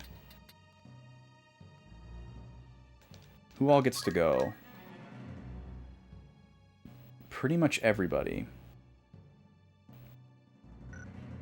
So I'll probably have Salome move up and shoot this guy to take him out. And then, yeah.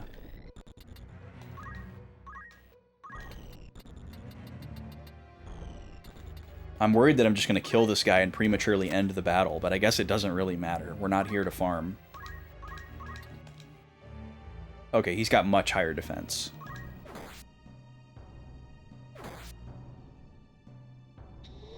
Oh, and we got the ice brand. Nice. A little extra damage there. Alright, Salome, you can move up. And then take this guy out for us, please. Oh, she's not quite strong enough. Darn. Well, in that case...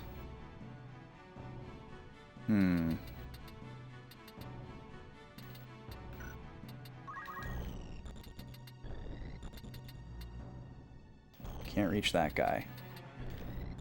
Whatever, just do it anyway.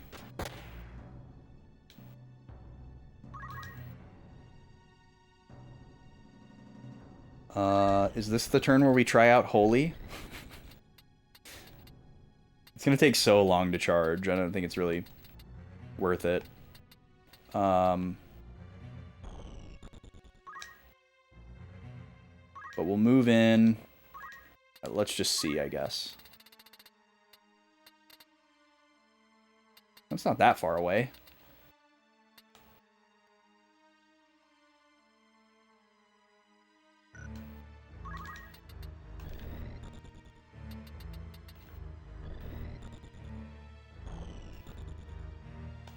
Sure, let's do it.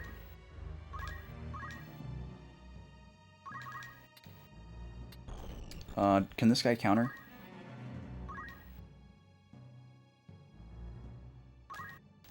Does counter flood counter physical attacks?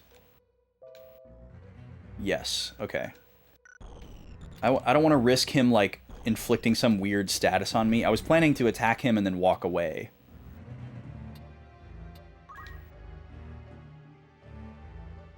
Or do we just risk it?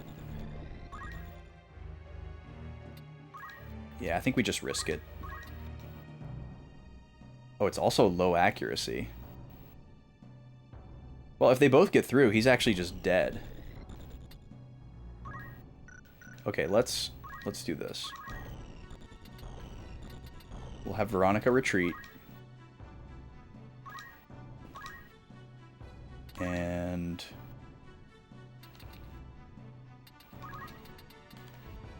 oh, I was hoping she might be able to hit that guy from there. I could have moved to a different spot and done that, but it's okay.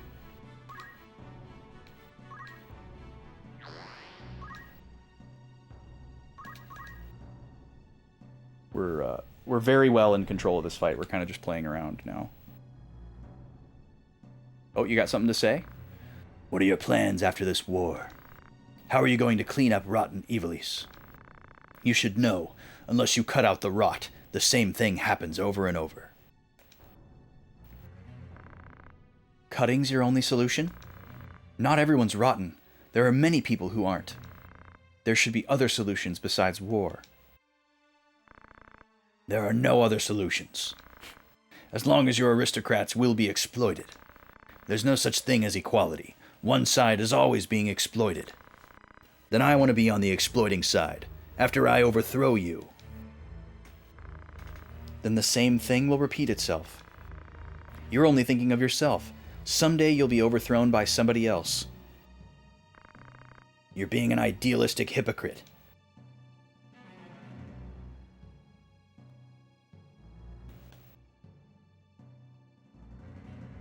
Alright, he's gonna get the kill on Veronica. I guess I should have left her where she was.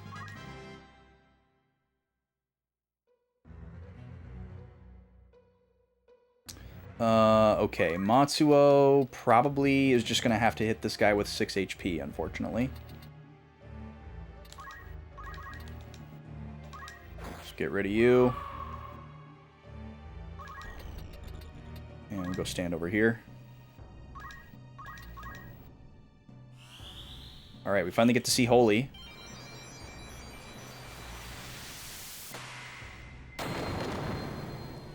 Nice. That was cool. I don't think it's worth, like, 64 MP or whatever it is, but... now we can say we've seen it. Alright, Ramza can take this guy out, and then it's just the dude himself. I guess we'll go to this side.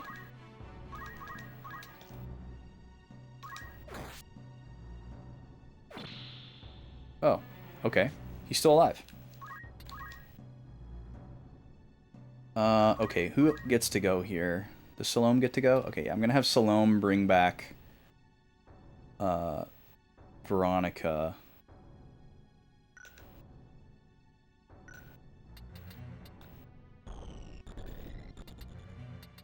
Just for the sake of it. Because when is this raise 2? This raise 2, I can't afford a raise 2.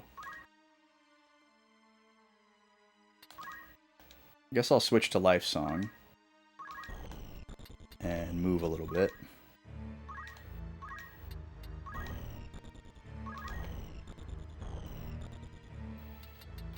And then I'll stand here. Hopefully he can't shoot her from where he is. We don't really need to do this because we can probably finish the battle before her timer runs out, but it just feels better to win with everyone alive.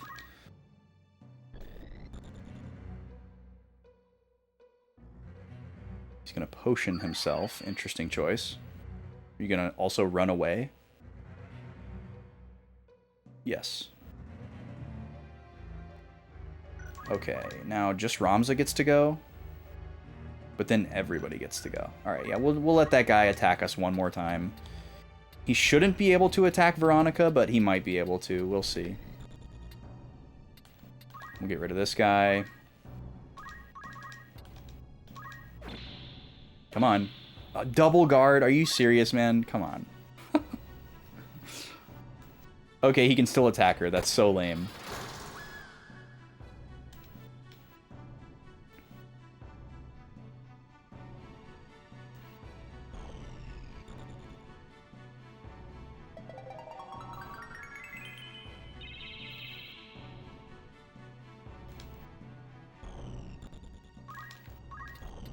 Alright, Matsuo can press up on this guy.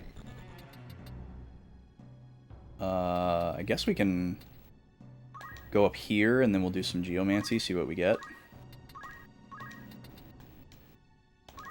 He can't be statused anyway, so... just get some damage on him.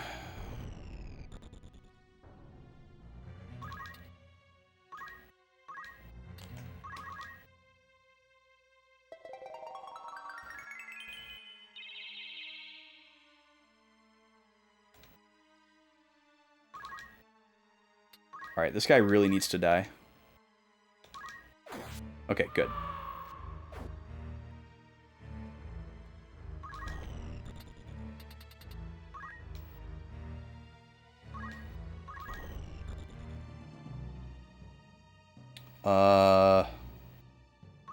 I don't think I want to do another Phoenix down. We need to just end this charade. Put him in kill range for whoever.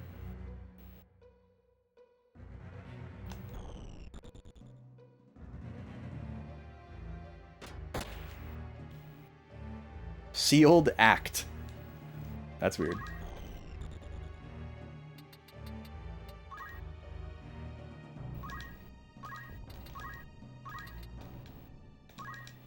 Oh, he is susceptible to darkness. Interesting.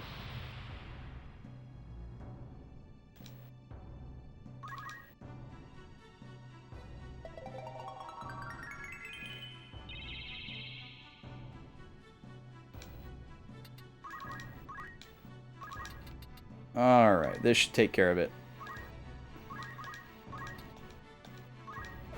I don't feel like waiting around for these chests or potential skills or whatever. We're fine.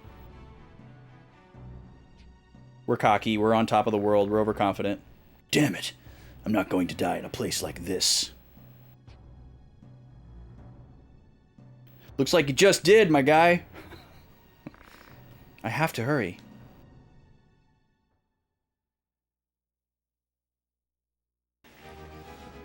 Alright, a couple more notes I want to add about that encounter. Bulk. believes the aristocracy must be overthrown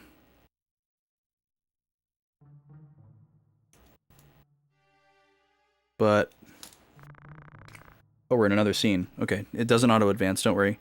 But Ramza warns that the cycle will always repeat itself. So this is kind of an interesting topic that they were exploring because, like, they're arguing and they're disagreeing, but what they are agreeing on is that, like, there is like a cycle of oppression that's happening. Like right now, there's a like a typical classist stereotype where like the aristocracy, the rich, they're the powerful ones and they're oppressing the common people, right? And so he's like, oh, well, we need to overthrow the aristocracy so that we can be the oppressors. And Rams is like kind of alluding to agreeing with the first part, like, yes, you're right, the aristocracy shouldn't be oppressing you, but you flipping it around so that you're oppressing the aristocracy doesn't really fix the problem, because eventually you're just going to become the aristocracy, what the aristocracy was, and then someone's going to rise up and overthrow you, and like it's just going to keep happening over and over and over. And Ramses had a lot of conversations like this where he doesn't necessarily present an alternative solution to what these other people have thought is the solution, which is usually, you know, war, death, destruction, whatever. And he's never like, well, actually, we should do this instead. He's always like very transparently like, I don't know what the answer is, but it's definitely not your answer. Which is kind of like endearing and like realistic, I guess. So how do I want to phrase that?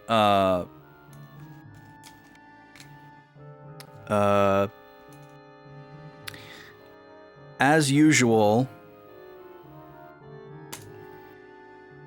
Ramza does not demonstrate a plan or solution to bring about lasting peace, but he seems to assume that such a solution must exist. And this is kind of like a lesson that a lot of the other characters were trying to get Ramza to learn at the beginning of the game. They're like, look, there is no way to have this like idealistic peace. Like, you believe that it's real because you're a child and because you're naive and because you're inexperienced and because you come from a wealthy family. But like, we've lived in it and we're, you know, from the world and we've been around and that has taught us that somebody's always in power and you can't believe in the idealistic peace and war is gonna happen and you just have to be opportunistic and you have to protect the more realistic immediate things, you know. So that's kind of like the conversation that's at play here. All right, we're shifting into a scene with Orlando here. Let's see what's going on. What do you mean? Suspicion of conspiracy? Please, obey the orders. Nonsense. Why would I be involved in conspiracy?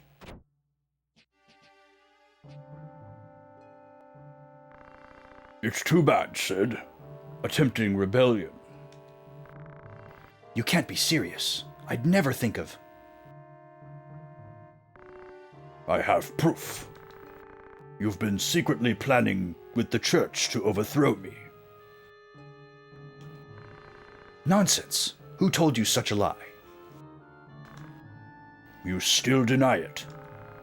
Hearing of your betrayal, the High Priest notified me personally. It's the High Priest's plot. Oh, okay. Interesting. Okay. I'm assuming this is at Bethla Garrison, but I don't think they told us. Oh, we're about to get hit with an ad. I'm going to go ahead and switch over and run it before I advance. See you in 3 minutes.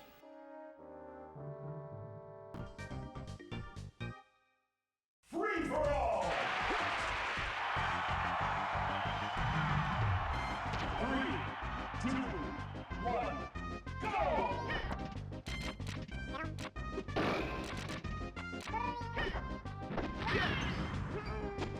Falcon Punch! Falcon Punch!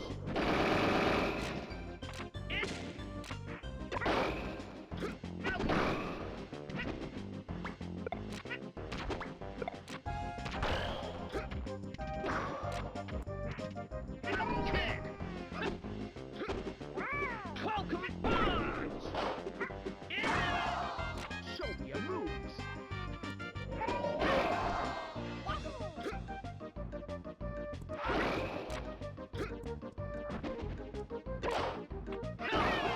Show me your moves! Falcon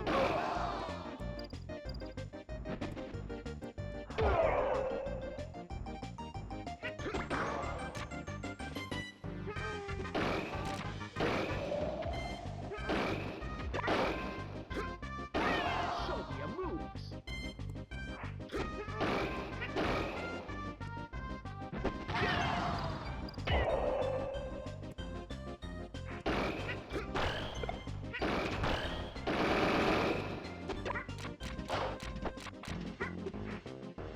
Falcon Falcon Kick!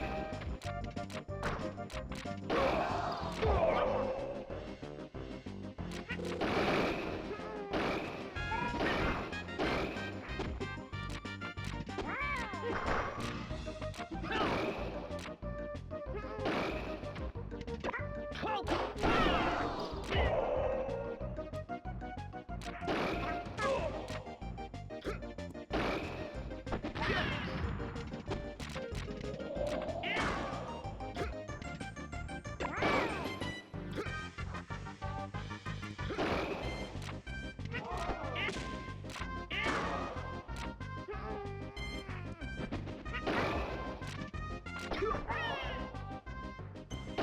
Show me your moves!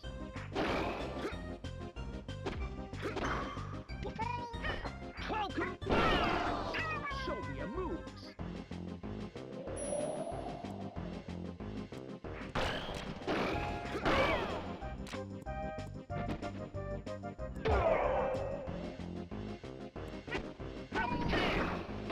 Falcon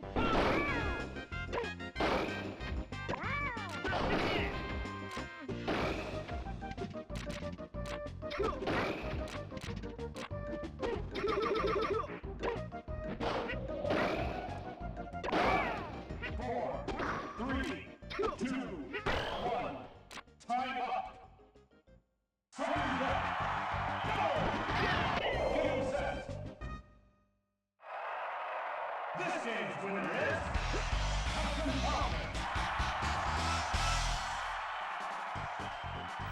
Oh man, Yoshi was kind of robbed on that one, y'all.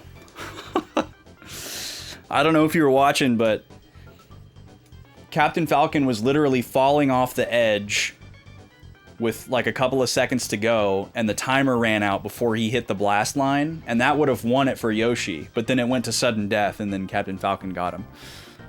So he just barely hung on. But nonetheless, that puts Captain Falcon at 6 wins, which clinches him the matchup. 6 out of 11 rounds. But we still play out all 11 rounds, so there are still 3 more to go before we switch characters. If you want to pick who fights next, you can do so with 1,000 channel points.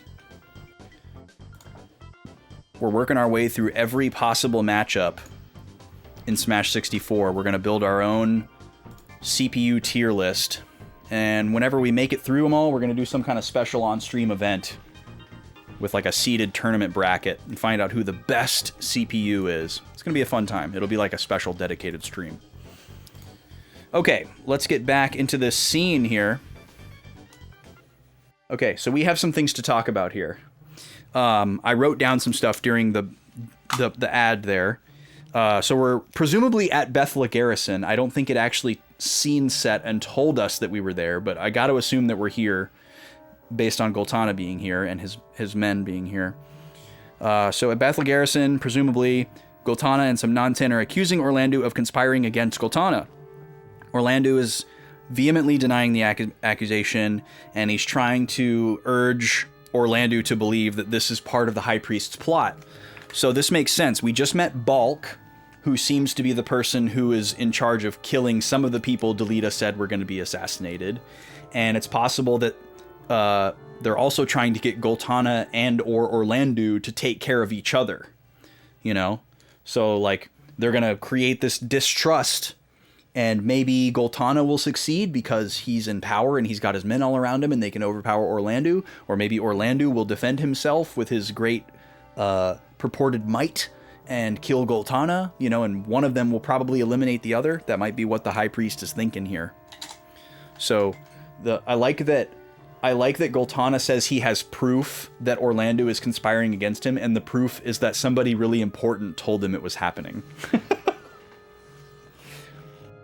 Hearing of your betrayal, the High Priest notified me personally. The High Priest's plot? How dare you say that? Can you prove it? I've been serving you over 20 years and you don't trust me? I cannot go to war without your knights. I am very disappointed, Sid. Take him away.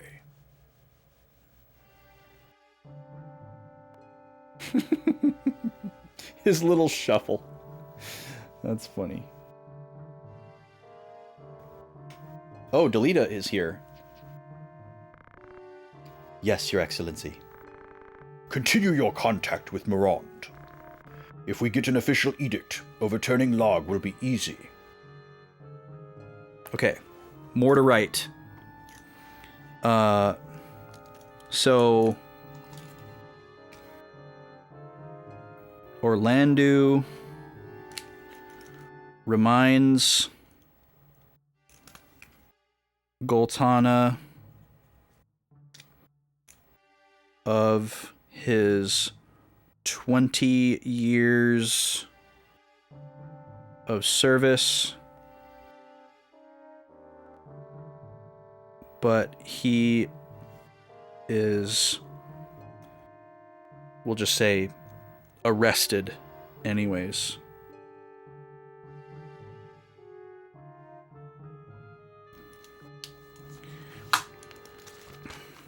New page.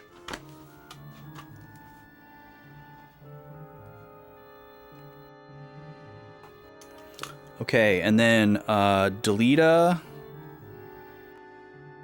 and I already forgot her name. Balmafula. Delita and Balmafula enter to report to Goltana.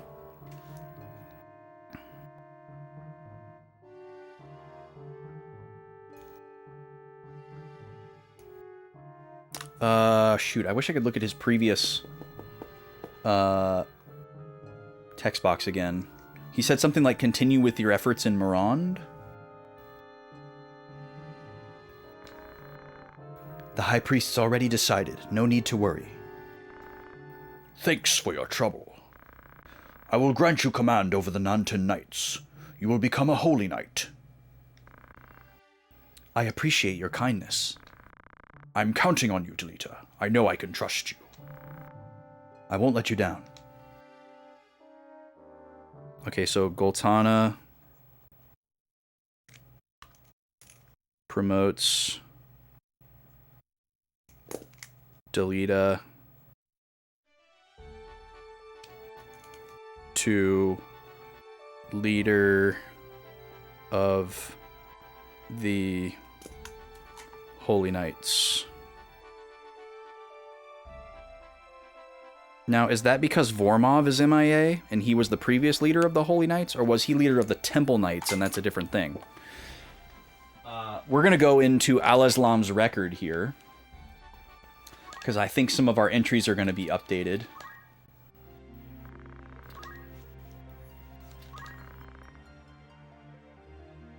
Let's see.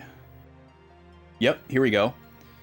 With the downfall of Count Orlando due to a rumor of a rebellion, Delita has now been asked to lead the Non-Ten Knights by Prince Gultana. Okay, so the Holy Knights equals Non-Ten.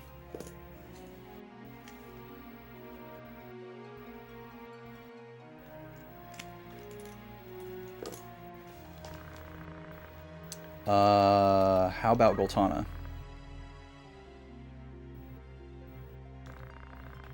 No. Maybe Funeral? No. Orlando. Nope. Salmo? He is defeated in a battle against you at Zeltenia. Not killed, defeated. So he might still be alive. He could come back with a stone. I could see it. Balmafula. Young magician who is sent by the church to assist Delita, who has lurked into the Gultana army. But unlike Delita, her loyalty and belief in the church is rather low. She is... Wait, unlike Delita? I'm so confused on where Delita stands with the church. She is acting as though she has allegiance for her ambitions. Delita's trust in her is strong, as they spend a lot of time with each other. Wink, wink.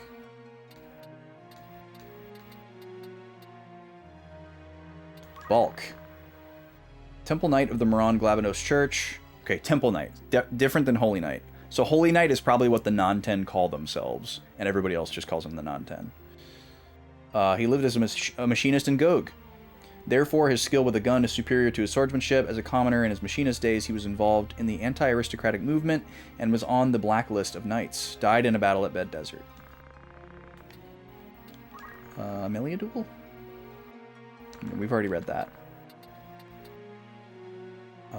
Okay. No new stones in the treasure.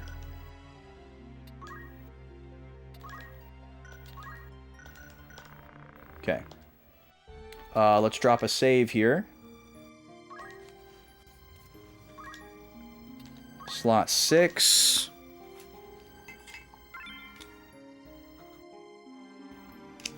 Post Bed Desert Scene. We'll say scenes. Pre-Bethla.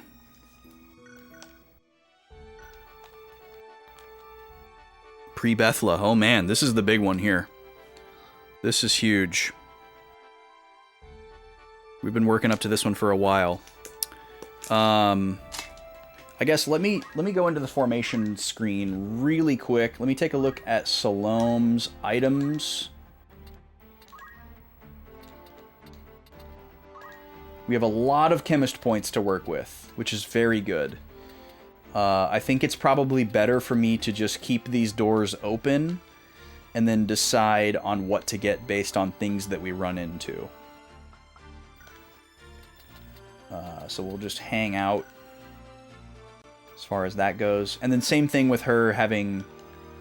same thing with Veronica having the ability to steal things. You know, if we run into something that we want to steal. I was mildly tempted by that last gun, but probably wouldn't have been worth it.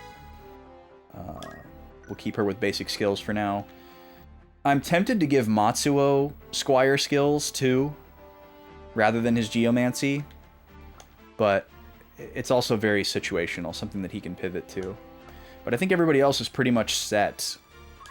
Matsuo could technically flex to something else, but I don't really know what he would flex to that would be more effective.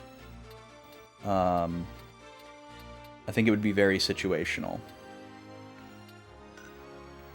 So, I think he's fine as he is right now. Suppose we could teach him some more knight stuff.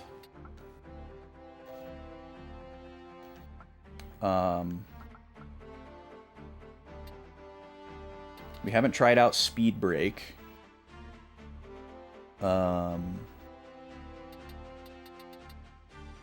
Head and shield might not be the worst thing to have. Just in our back pocket.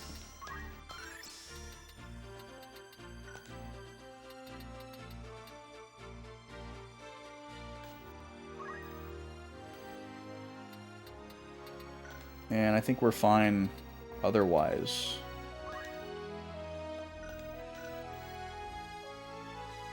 I don't know what else we would want to do.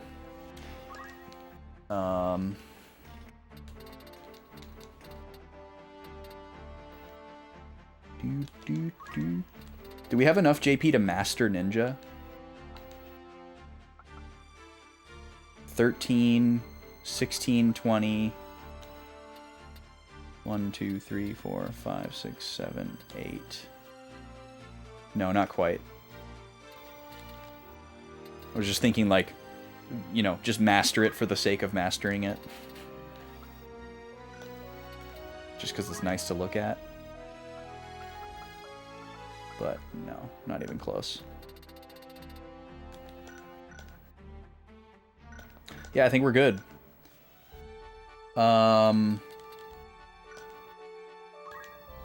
No shop here. Okay, let's go see what's going on at Bethla. Oh. Interesting. We get to choose. Southern Rampart, which surrounds Bethla Garrison, which is known to be impregnable. There is an office which a sentry may be stationed.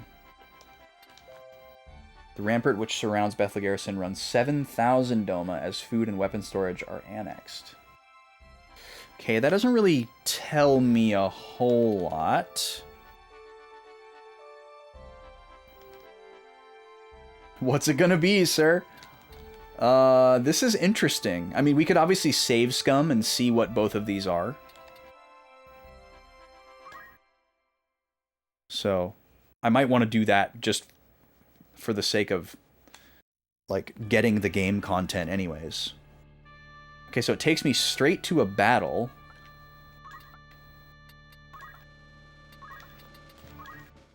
Which is interesting. So this is south. South wall of Bethla Garrison.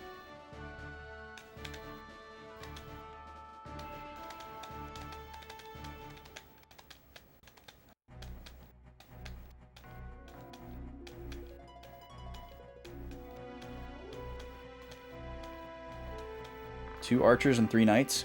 Who are you? Where did you come from? We're not Hokoten. We're here to see Count Orlandu. Present us immediately. Here to see Count Orlandu? So you're the ones hired to assassinate Lord Goltana? Fool! Count Orlandu's already been captured and imprisoned. But don't worry, you'll see him soon. In prison. Oh, look at those thieves up there. Oh, one of them's a ninja. Wow, he looks so cool. All black.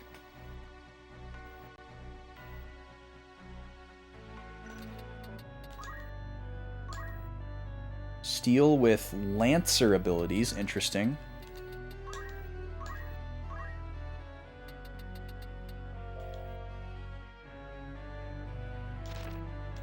Here's the song that's ruined by Star Wars.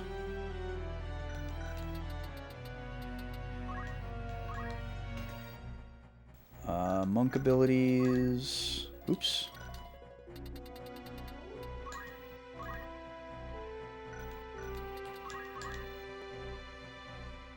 Okay, pretty standard stuff. One has items, one doesn't.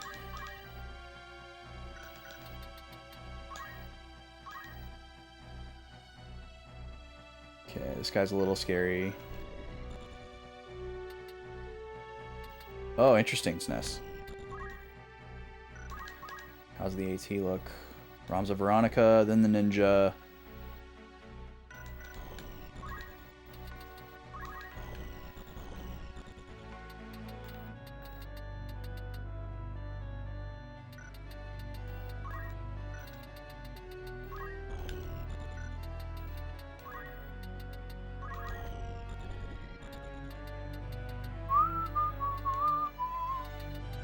Probably have to go for an archer. Okay, I mean, this battle seems a little annoying, but definitely doable. I kind of want to just take a peek at the other one. If it's like a completely different scene in battle, you know, I want to know what they are.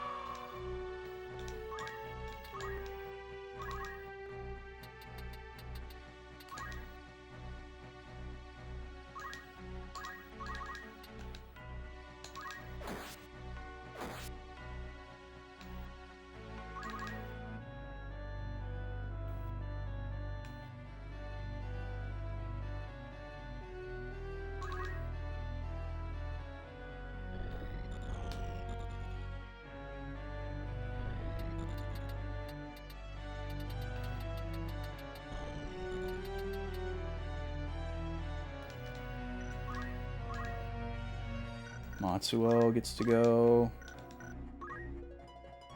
Yeah, Matsuo would go after the thief.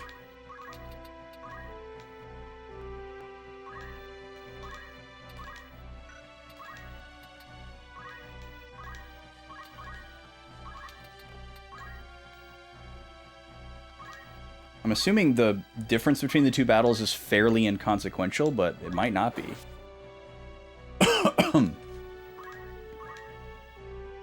Okay, before we go any further with this one, I'm going to check out the other one.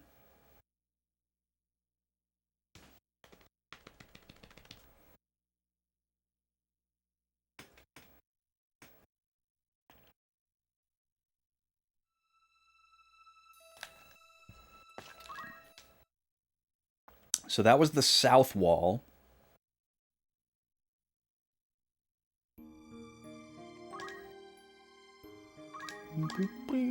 Let's see what number, or not number, number 6 is my save. Let's see what the north wall is like.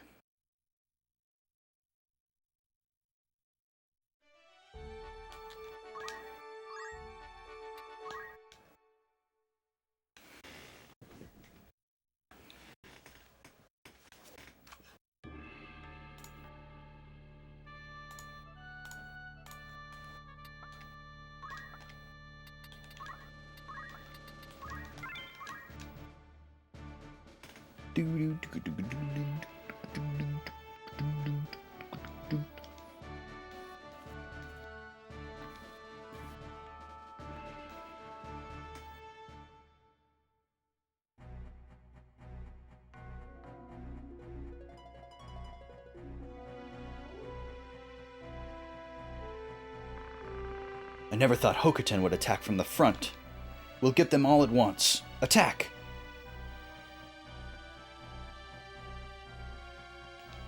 Okay. So this time we have a monk with geomancy. We've got 2 archers. One that's up really high. We've got a summoner named Weasel and Time Magic. And then 2 lancers. One with thief abilities.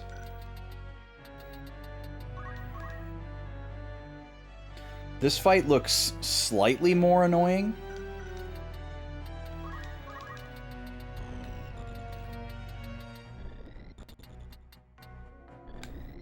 I think this fight would start with like a defensive gambit rather than an offensive one. I'd probably send everybody over here to kind of buff and bait. But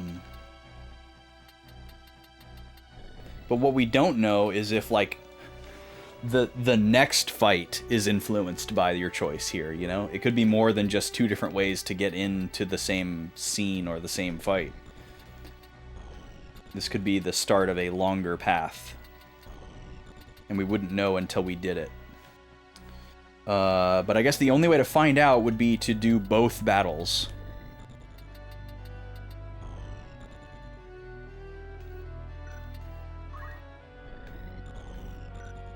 Nobody can reach the monk, but we could trap him.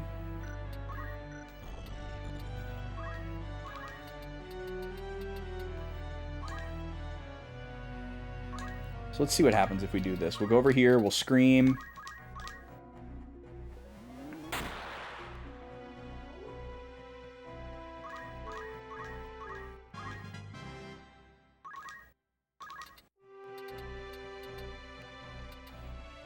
And then we'll come over here, and we will accumulate.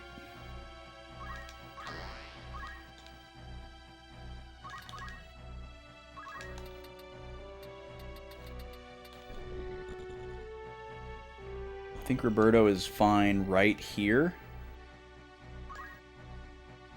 except for maybe the summoner. And we'll go for speed.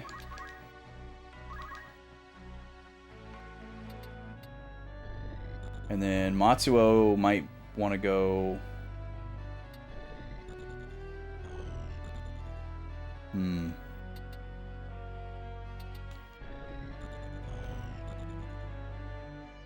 Yeah, let's put Matsuo right here. See what we can reach with Elemental. We've got a chance for Don't Act. That's pretty cool. That would be pretty huge.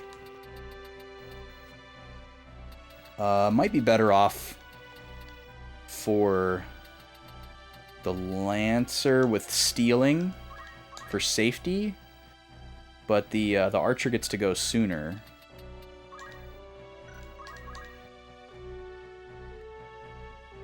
Well, not really.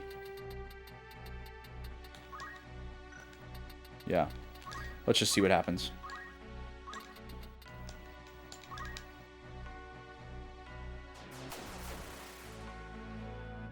Didn't get the status.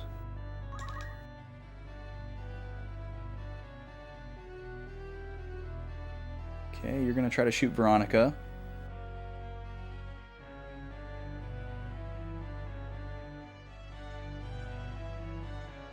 Are you gonna get Hamadoed? Or you're gonna Earth Slash?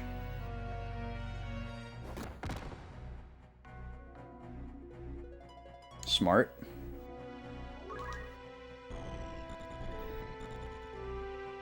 We'll put Salome right here. Start dancing.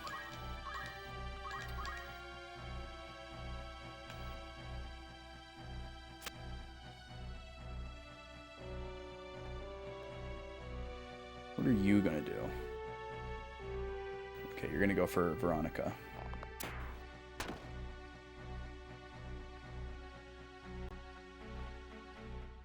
And you're probably gonna go for the mages, right? Oh, you're gonna go for stop. Okay.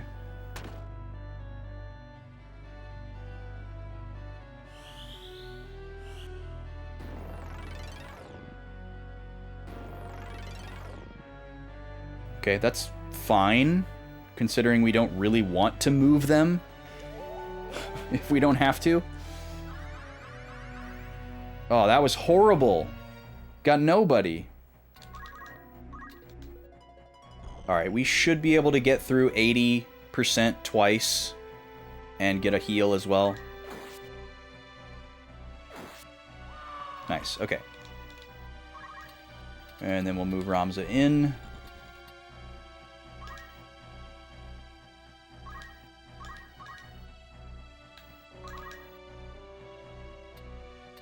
Veronica's in trouble, though.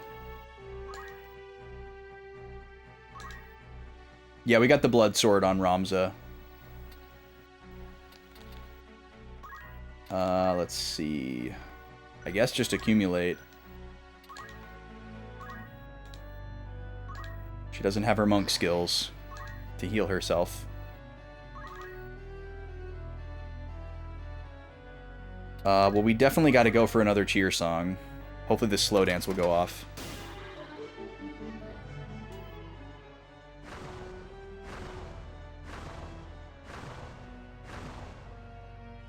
Okay. That was pretty rough, but not insignificant. Okay. We definitely need to focus on the archers, so... Let me think about this. Who gets to go? Just Matsuo.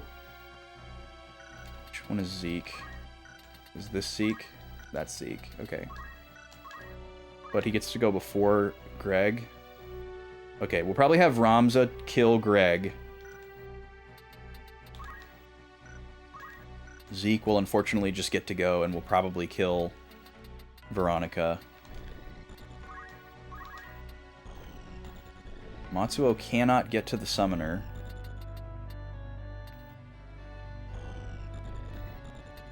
So maybe we'll just send him over here to go after these Dragoons and busy them up. He is supposed to be our sponge after all.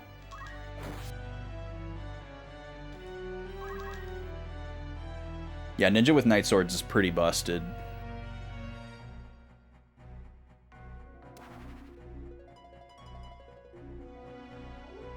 Okay, Salome. Let's have you heal Veronica so she doesn't die.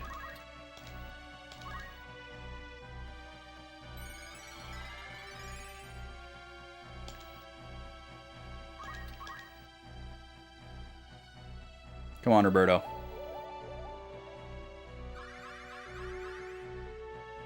We got 2. Okay. Better than 0, I guess.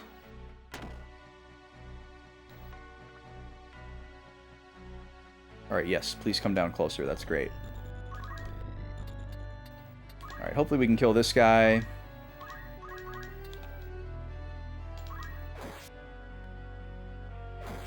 Goodbye.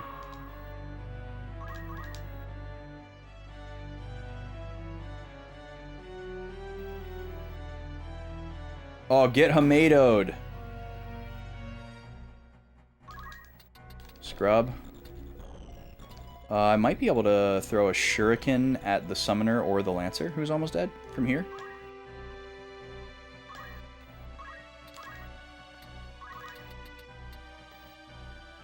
Can't hit him. But I'll take this.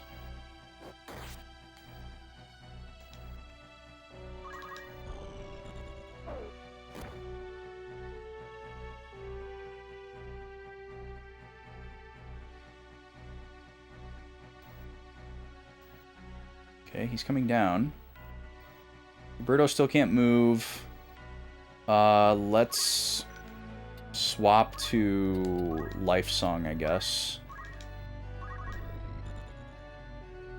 Oh, he's doing Mowgri. Okay, that's fine. Totally fine with that.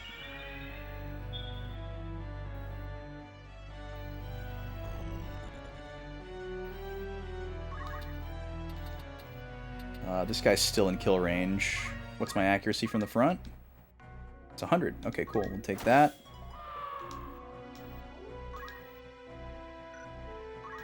And then, let's see.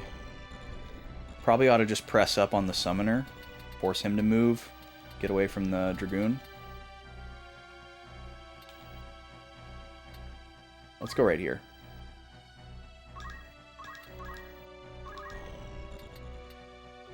I don't know if I'm going to be able to attack you from here, but I guess I should assume that I can. Okay, cool. No more archers.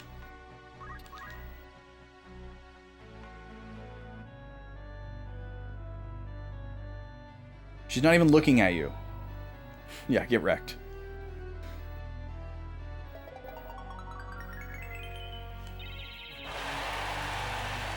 Yo, Scoobs!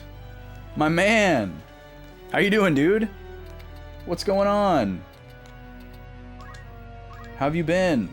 Thank you so much for the raid, dude. What's going on? What were you doing today? What was going on in Retro? Guys, go follow Scoobs Saul. Good dude. Chill vibes. You won't regret it. Welcome in, everybody. We're playing some Final Fantasy Tactics today. I'm pretty deep into the game if you're worried about spoilers or anything. There's not a lot going on story-wise right now, but you're definitely going to see a lot mechanically. But we're having a good time with it. This game is amazing. I'm like taking intense notes of the story in my spiral with like some color coding and highlighting. It's been a really... Oh, and then we're just going to get an OBS drop, I guess.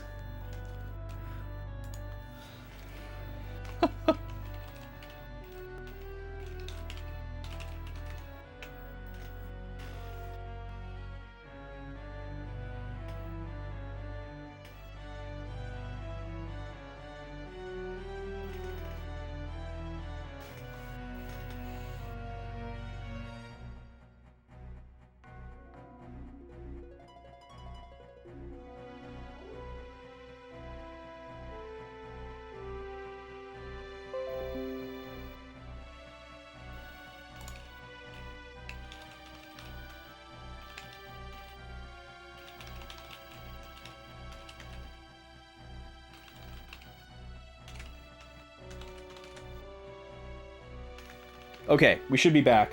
Sorry about that. Horrible timing. OBS bitrate just randomly went down to 0 for no reason. Every once in a while that happens. I have no idea what causes that. There's a number of different things. It could be the Twitch server that I'm connecting to. It could be the fact that I'm using a really old version of OBS. It's definitely not my internet, but it could be a number of other things. Anyways, welcome in, everybody. If you've never been here before, my name's Austin. The name of the channel is Backlog Boys, because I'm a boy trying to clear his backlog. I have a great many games behind me. I'm really into physical media and using hardware and upscalers and all that kind of nonsense. It's a good time. So we're playing this on a PS1.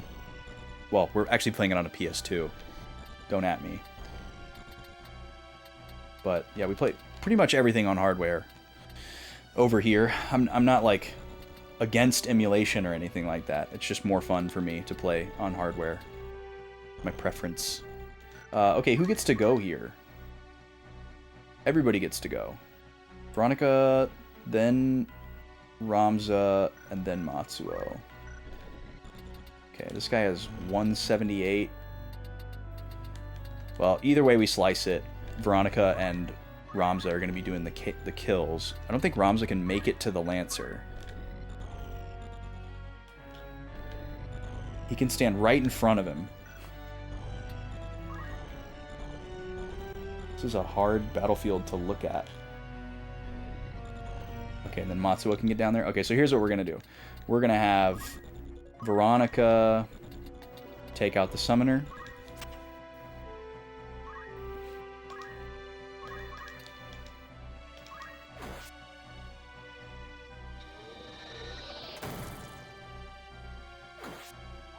Goodbye. Salome. What are you doing? You're just here. You can't really do anything because you still have don't move. Roberto's fine. Now the don't move wears off. So we could farm on this battle if we wanted to, but we have nothing to farm for right now, so we're just gonna end it. I'm also tempted to save after this battle and do the other one and see if the outcome is the same. Alright, so we might not hit either of these. Oh, we got through on both. And we got the ice proc. It's for the kill. Amazing. Alright, well we made that look easy. We have to do something before the armies collide. Alright, so here's what I want to write down. At the north wall of Bethla,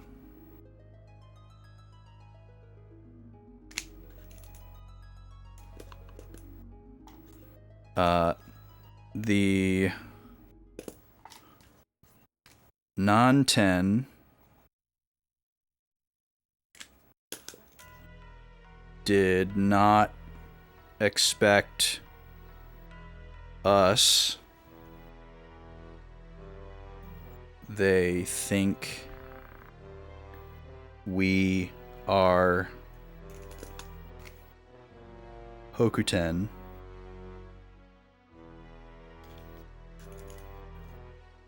To attack head on. Yo, thanks for the follow. Welcome in.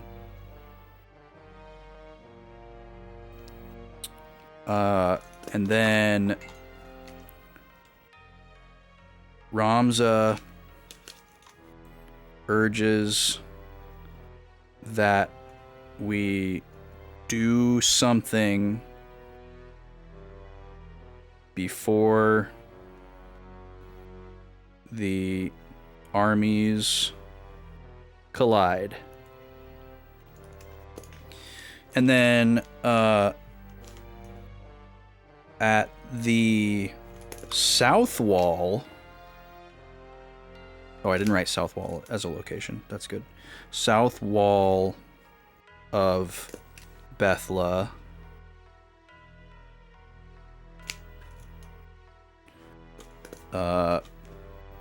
Ramza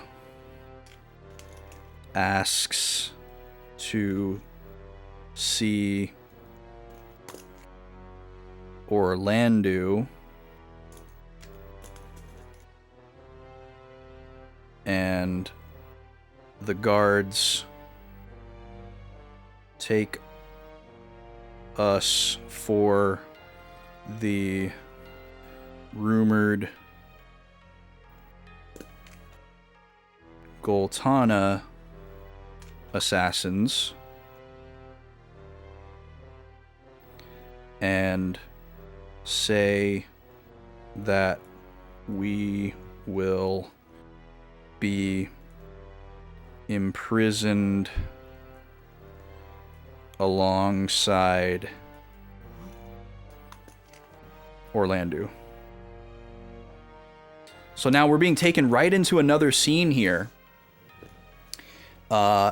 And I'm going to be compelled to go back and see if doing the South Wall fight takes me to this same scene. I'm going to proceed in case there's a save point after this without another subsequent battle, but I feel like we're heading into another subsequent battle. What happened here?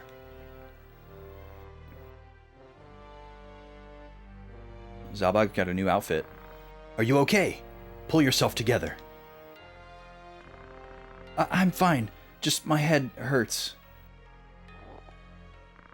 Hey, get a grip! Moss fungus poison has been spread in the air. Brother! Don't worry, I'm alright. Where is His Excellency? We don't know. Here, Zalbag, Daisadog. Uh-oh. Your Excellency. Call the chemist! Daisadog's walk. How do you feel? My head hurts. I feel sick. But I'll be alright. I'll feel better in a while. That's a problem. What?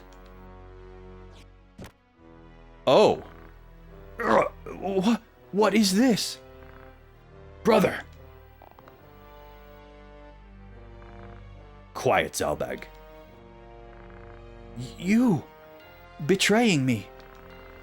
You killed Balbinus, not only to inherit the Beowulf estate, but to kill me.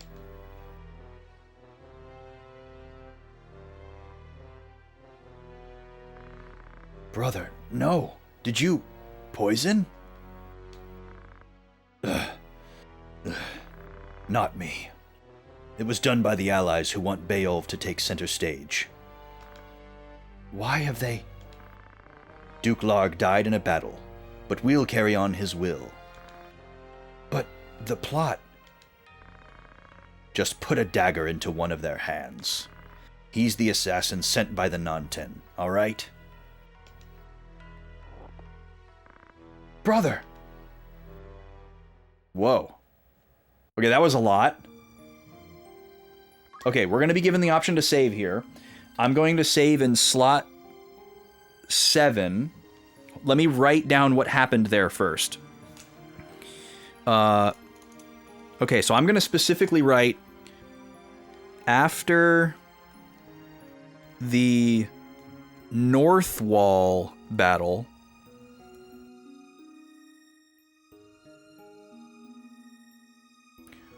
We see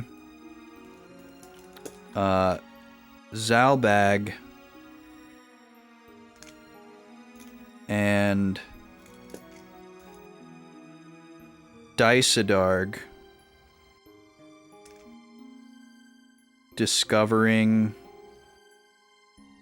a battlefield filled with poisoned and or dead soldiers, presumably Hokuten.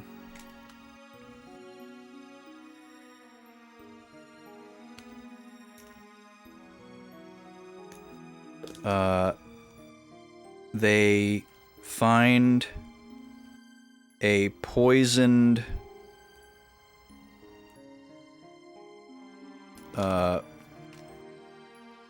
Prince Larg, who reports that the poisoning does not seem severe,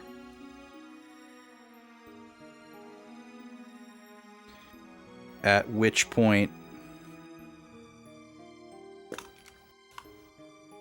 Dysadarg mortally stabs him.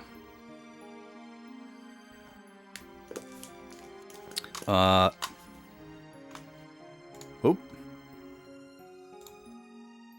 How did I do that with just a click?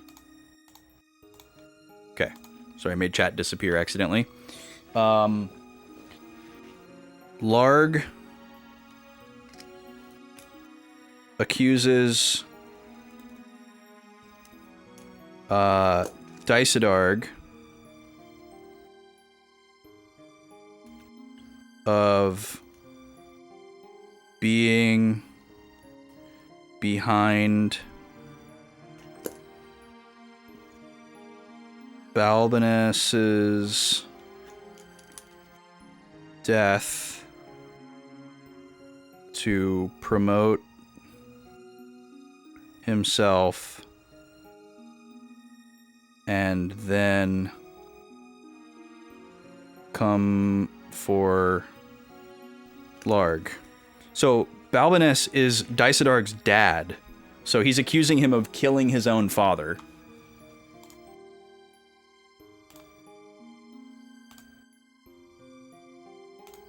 Which definitely isn't out of the realm of possibility, but it's a pretty wild, wild claim. And then Zalbag is shocked, but does not intervene or question,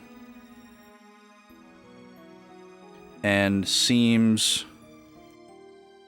more concerned with how to explain / cover the dead prince rather than what is actually happening.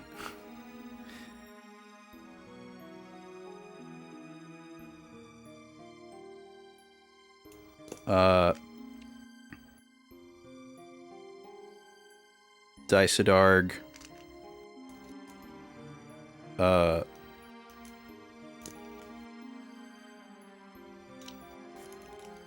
Is nonplussed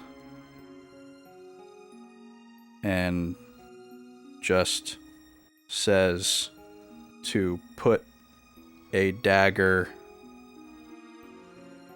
in a random soldier's hand and say Larg died in battle.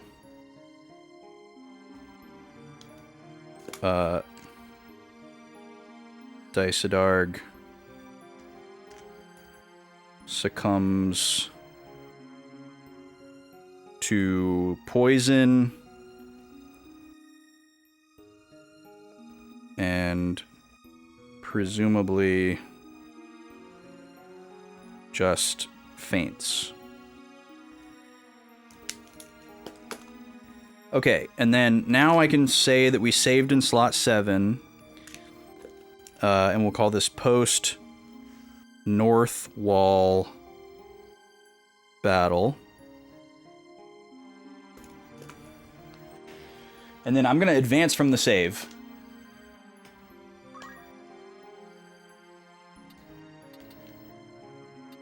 I didn't save.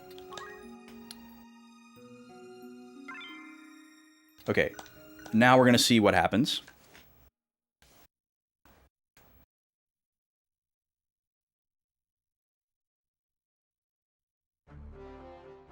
It's taking us to the formation screen. Okay, so there's definitely going to be a battle right after this. I have to assume that whatever battle follows this is the same, regardless of which way we entered Bethla Garrison. But I think it's going to be reasonably easy enough to just take a quick peek now. We'll watch whatever scenes are at the start, get a little bit of a look at the battle, see if we need to reconfigure anything in the party. Then we'll reset. I'm going to go back and I'm going to do the South Wall fight and see if the same scene happens afterwards. We can even do a separate save and see if the battle afterwards that we're preparing for now is different. But I think that's as far as it would go. So I'm just going to not even look at my party, just leave everything as it is. I'm going to cancel out and see what the next scene is, get a preview of the battle. Because we just saved.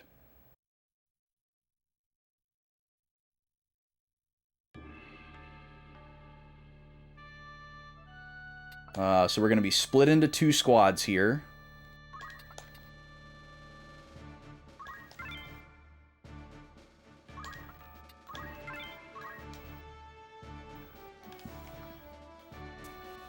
And this is in front of Bethla Garrison's sluice. Okay, so this could be different, because the north is like the front door, and south was presumably the back door. So this might be completely different.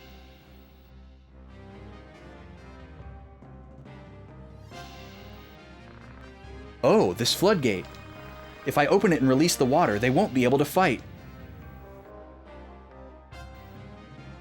Interesting. Open Watergate, A Bethla Garrison.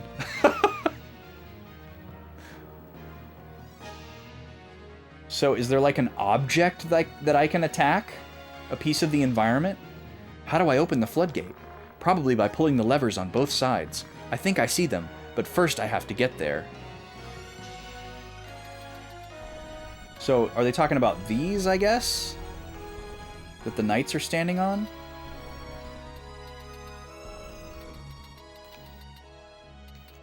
Okay.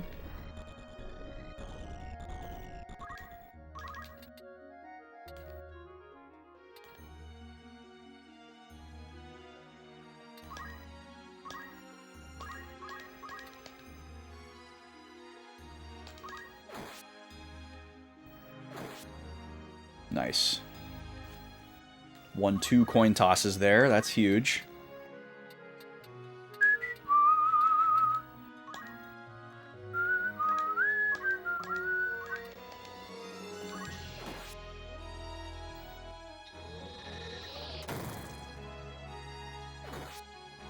Goodbye, wizard.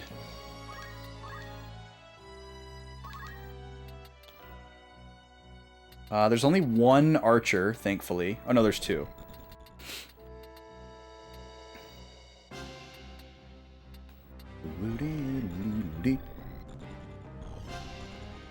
I feel like I'm better off just not moving. We'll just start singing. Hopefully we get better RNG than last time. Bernard, the wizard. Oh, he has white magic too. He's going to try to bring back the other wizard.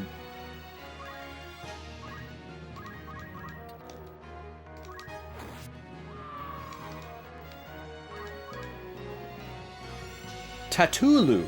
What a name.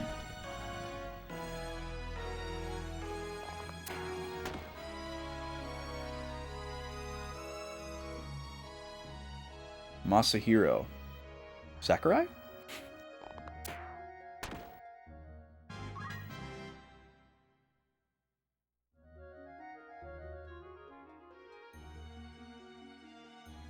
Alright, so the knights are just going to stay on the switches. Salome, you can get us going with a slow dance here. M'lady.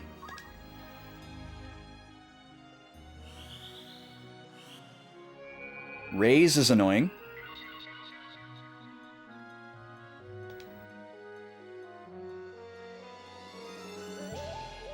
Hopefully that's the only one with raise.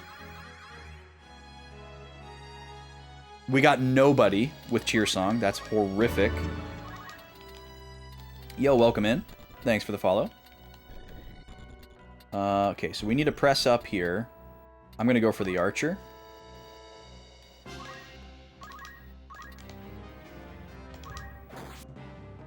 Goodbye.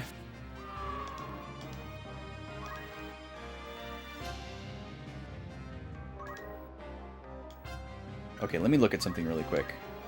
So you have white magic, and you have white magic. Okay, let's look at the AT here. So you are Timothy, and you are Bernard.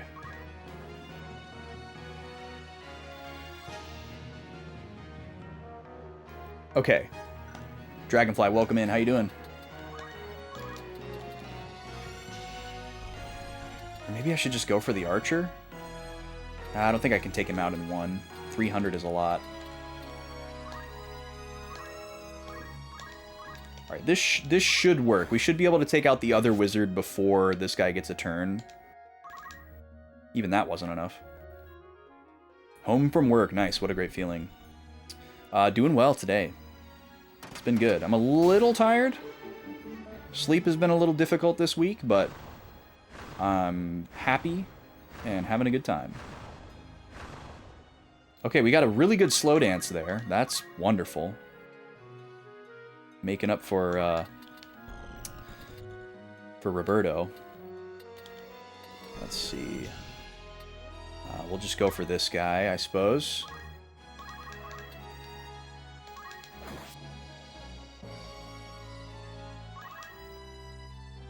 I dare you.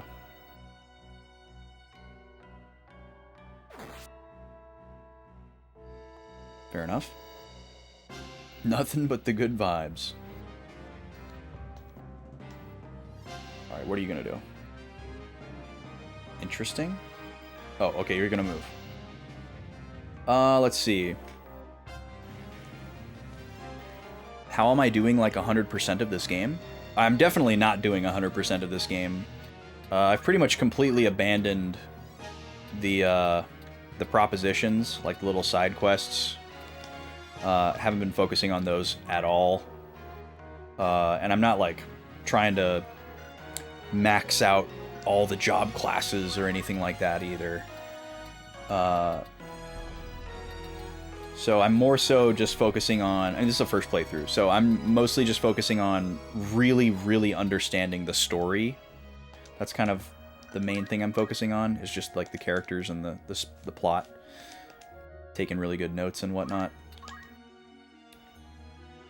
I've played other games like this mechanically, so I kind of take to that pretty easily as far as like getting really powerful combinations and being competent and knowing how to like pivot when there are hard fights. I'm wondering if I can get close enough to shoot this guy. Probably not, though. Oh, this is one of your favorites? Nice. Yeah, I mean, obviously, being this far into it, I can see why anybody would be a big fan of this game. It's super unique. Especially amongst, you know, the Final Fantasy series, but even amongst, like, other tactical games, it's quite unique. I guess I'll just take this.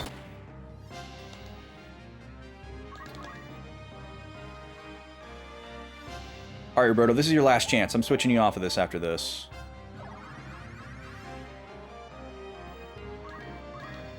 Okay, we got 3 of them. We'll switch him over to heal after this. Veronica's in trouble. She's probably gonna die. Oh, we're in an ad. Okay. We'll be right back, folks. Free for all.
3, 2, 1, go!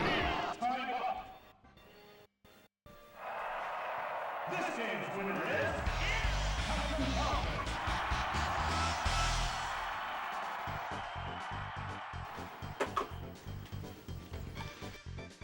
All right, Captain Falcon has done it again. 7 wins. Going into round 10 of 11. Not looking good for Yoshi. Not looking good. He was making a run out of it for a while, but it's not looking good now. 2 more rounds to go with these combatants. If you would like to choose who fights next, 1,000 channel points to select a character. Let's go back over here. All right. I think Veronica just died. Oh, she's not dead yet, but she's probably about to die. Well, she's going to get to move before any of them get to go. Who are you casting Cure 2 on?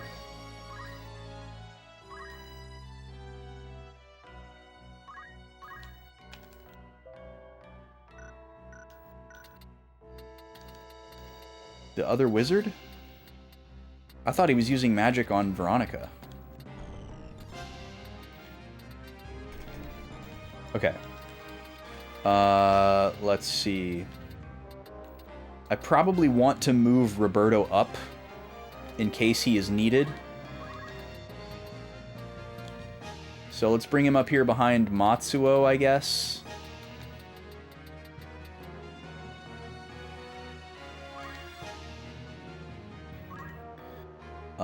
And then he's doing Life Song, right?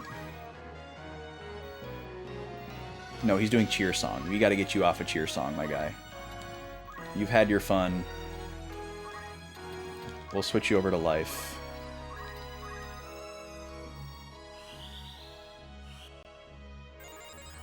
Oh, he's curing himself. Okay. These wizards are really annoying. Okay, so Ramza needs to heal. He should be able to heal himself pretty well by taking out this guy. I don't think I can attack him from where I'm standing right now. Yeah, it's too much of a height difference. So we'll go right here.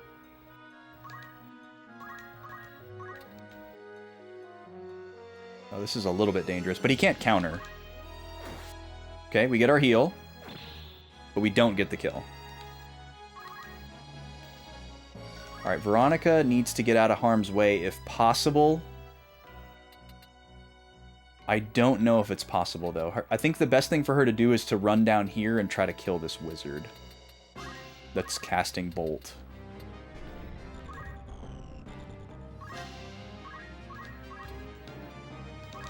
Yeah, get wrecked. She might still die next turn, but we can bring her back.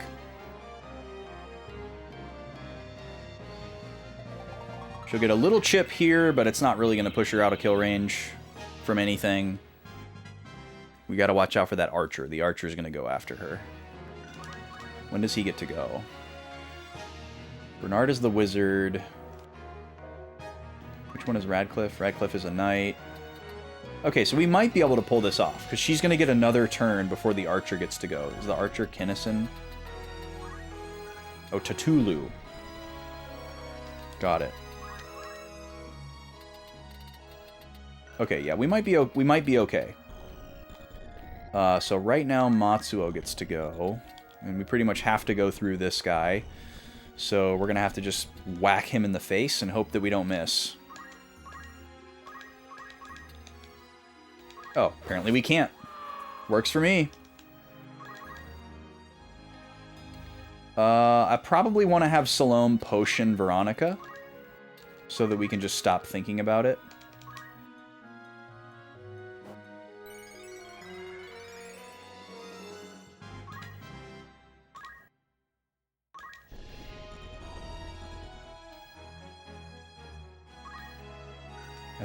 I think I'll just have her stay here.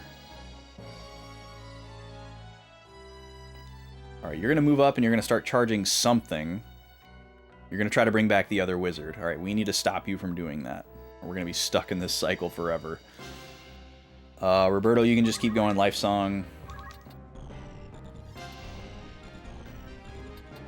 What am I going to do with Ramza? I can't get over here to attack this guy.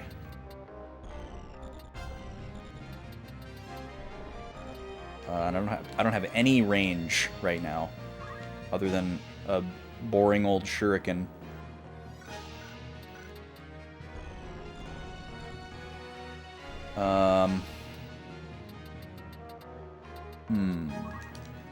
Who all gets to go? Veronica gets to go again. Veronica's not going to be able to kill that guy.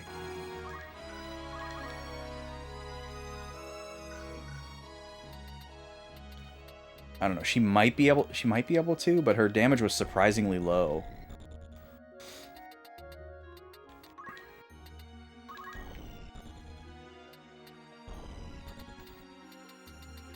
We're going to be screwed if we go back here. Depth 4? I don't think he even... Yeah, I don't think he can even go there. We've never seen more than depth 2. I think I have to just go around. I don't know. Because this guy died on the top here, we're kind of screwed. My only other option is to try to somehow kill this guy at range, which would be a combination of throwing and geomancy, and it's going to take like 7 turns to do it.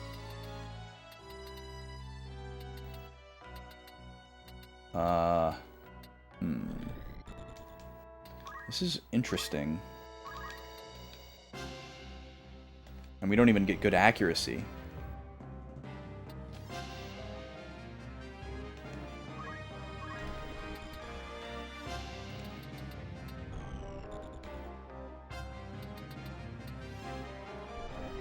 Terrible accuracy, actually.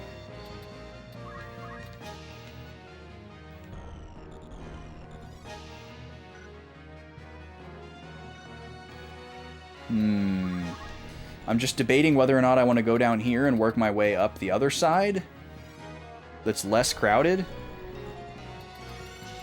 I honestly think that's the play. So we'll just come down here. Can I throw from way down here? It's not worth it. I'll just scream again.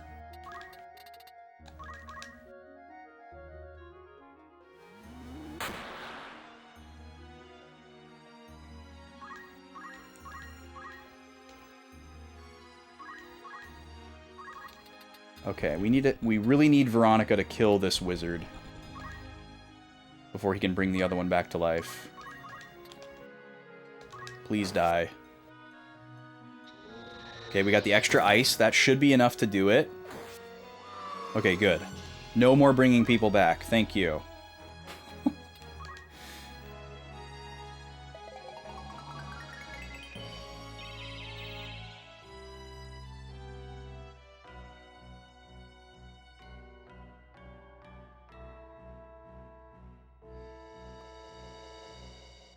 It is very iconic, Street. It's very iconic. It is Lego Yoda, yeah. Legendary. Yeah, we'll just keep going life song here. So, okay, let me see what Matsuo can do with Elemental here.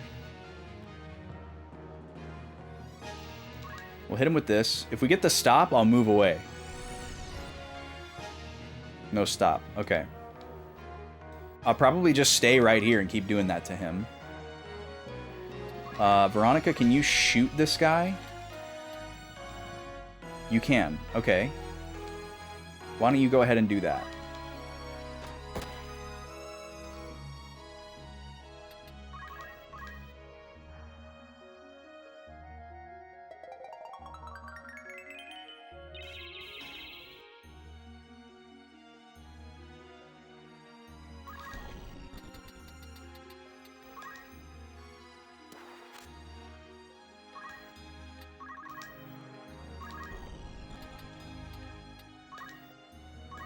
Alright, let's get this stupid archer. Got the ice. Very nice. Get out of here. Sleeping with the fishes. Alright, now it's just the 2 switch garters.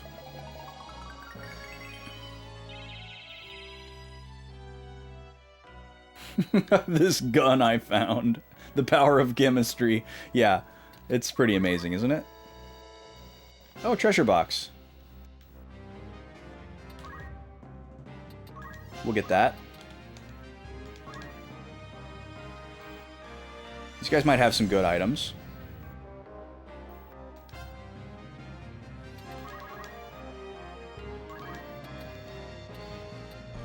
Alright, should be able to kill this guy, no problem. Just gotta hit. There we go.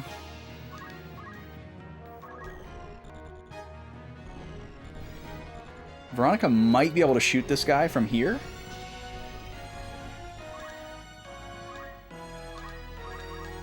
Yeah.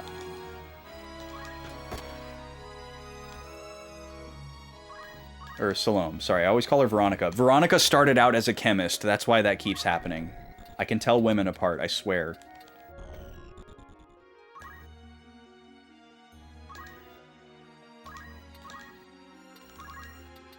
Name 5 women.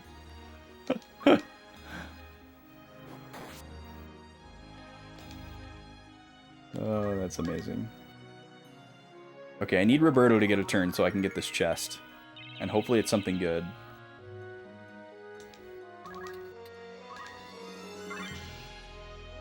Ooh, an ice brand. That is really good. Okay. Another elemental.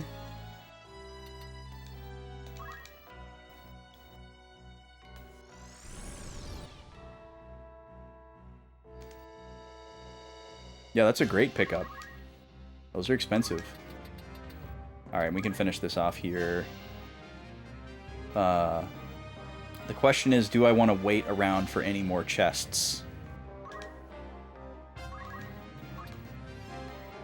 Because we can definitely finish this right now.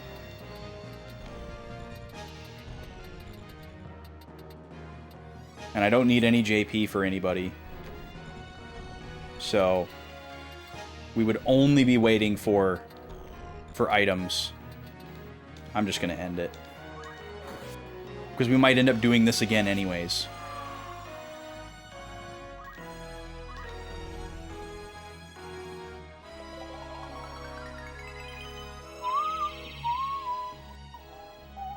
Why did the battle not end? Do we have to actually, like... What is going on? Are we gonna have to... We might have to wait for their bodies to disappear so that we can stand on those. That's kind of interesting. We're gonna start dancing, I guess, just so that she can get some experience. Although, what can I even do? There's no targets. I don't think she's gonna earn JP for doing that. I guess this would be an interesting experiment. We've never been in a situation where there are no enemies on the field.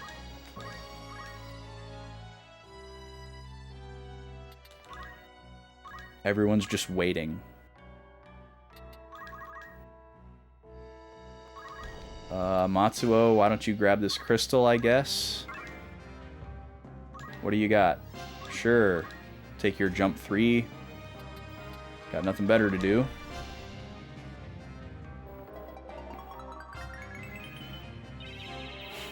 In waiting for chest.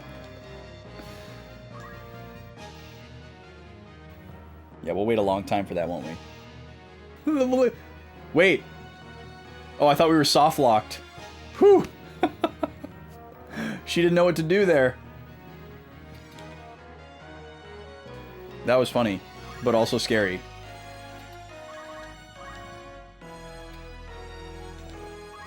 Let's have you not dance, because that was spooky.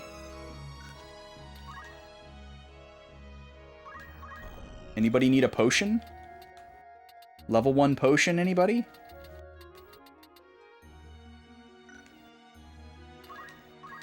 Okay, let me just stop her dancing by attacking nothing. This is really weird. But I don't think there's any other way you could do this, because Those guys do not move from those spots. So I guess this is just kind of naturally how this goes.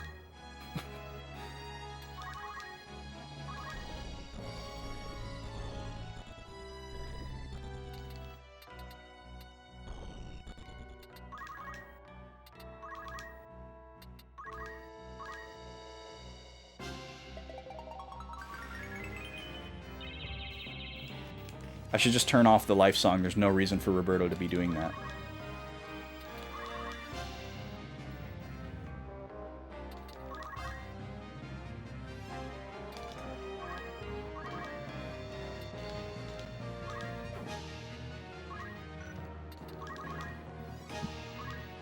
Okay, there's another treasure chest. Can't reach it with Ramza. There's another crystal. You can grab that. Yeah, free abilities you're never going to use. Exactly. Wow, look at all these. Veronica did have a short stint as a black mage back in the day, but she's clearly more physically inclined.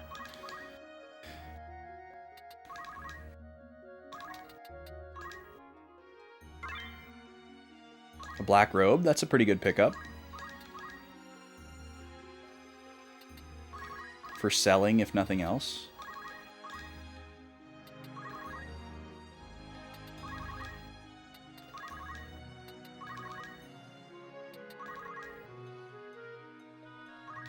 Okay, 2 more treasure boxes. Very nice. I'll have Ramza grab this one. Another black robe. Okay, I'll just pull this.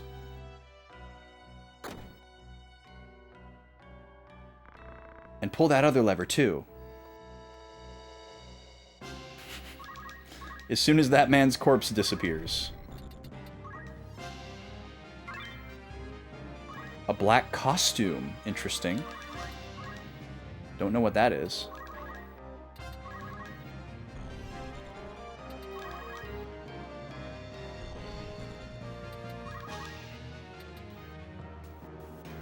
So this would be potentially the ultimate farming battle, because you could wait until there's literally no even like enemy bodies left on the map, and then you could just sit there and just do random actions forever and ever, and the battle will never end, and you have nothing to interrupt you. Set your macro and walk away. Alright, Birdo, that one's yours.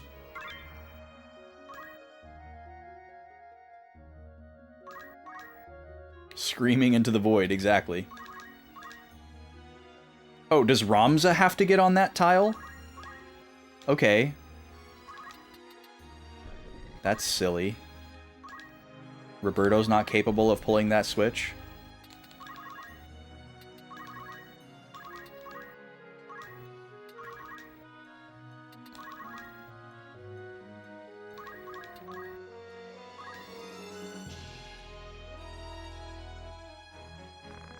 This is the last one.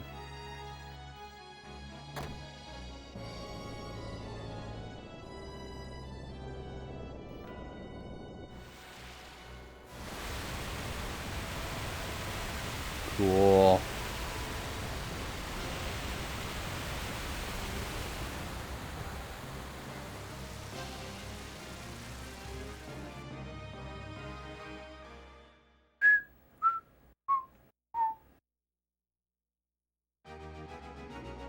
Ding ding ding ding ding ding ding ding ding ding ding ding.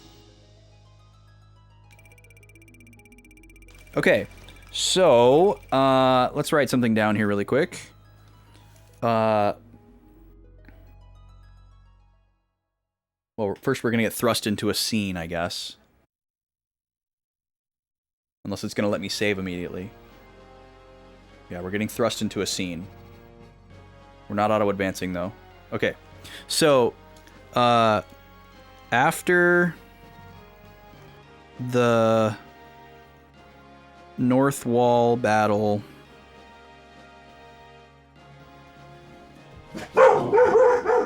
we are at the... I'm going to write this in red. Sluice Gate.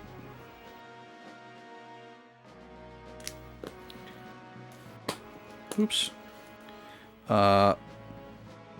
Ramza plans to... Jesus. Flood the battlefield by opening the sluice, hoping it will cease fighting. Okay. So it's quite possible that if we go back to our south battle and do that one, we would probably see the same scene with Dysadarg and Larg and Zalbag, and then go to a different fight than the one that we just did, and then I would imagine things would probably reconverge at this scene right here. We're gonna proceed for now and see what happens, but I do plan to go back and do that other fight at some point and see what we see.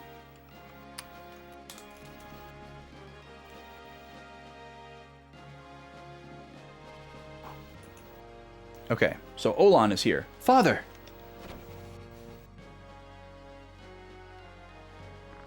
Father, you're safe! Look at this prison. He's like a rat in a in like a fun rat. Oh, sorry. In like a fun like little rat enclosure. He's got like ramps and boxes to play on. In like his 3-story prison suite. Like, it's still dirty, but it's like spacious. There's books. He's got his hay.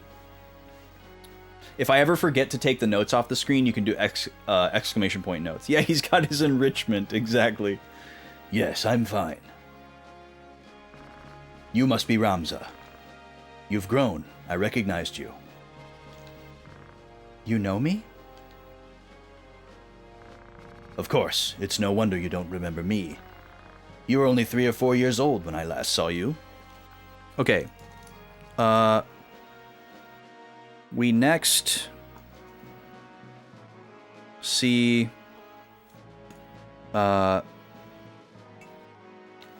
Olan reunited with Orlando as we come to free him. Orlando recognizes Ramza,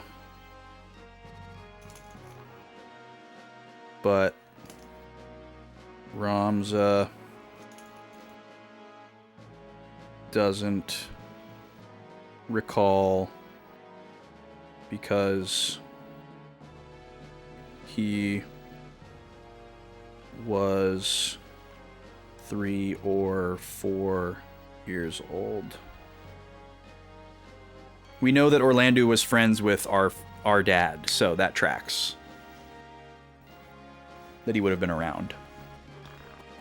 You were almost hurt trying to hold my sword. Your father scolded you and you cried. Ha ha. Thank you for coming.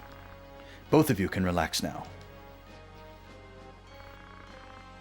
There were minimal losses from both sides.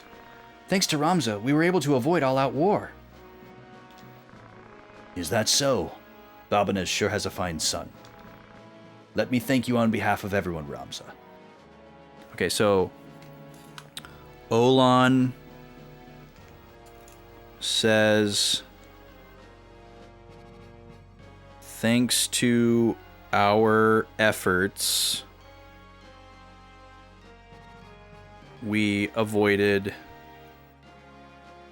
all-out war. That seems pretty significant. No need for thanks. I only did what was natural. You've inherited Balbinus' soul. We should be pleased. Or he should be pleased. With your permission, Goltana's planning to kill you tomorrow. Please escape. Balmafula notifies Orlandu that Goltana plans to kill him tomorrow, and that he should escape.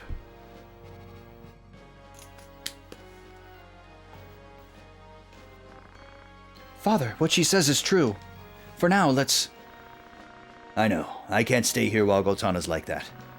Olan, my son, this battle will end soon. I'll go with him. I must stop the High Priest, no matter what. Father, I'll go with you. No. You must return to Zeltenia and protect Ovelia. Oh. Okay. Orlandu plans to accompany Ramza to stop the High Priest.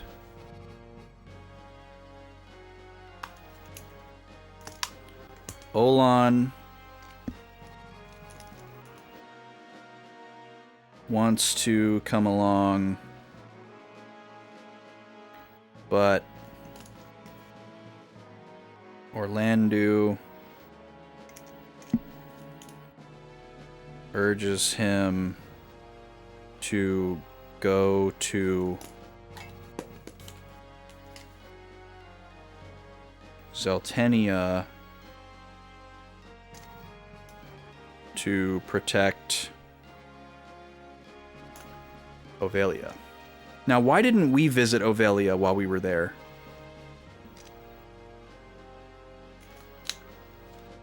Or talk to Delita about her at all? I guess we did kind of talk about her. Ovelia is the rightful heir to the throne of the kingdom. It is your duty to protect her. Do you understand? Yes. All right, Ramza? Of course. Then let's go before someone sees us.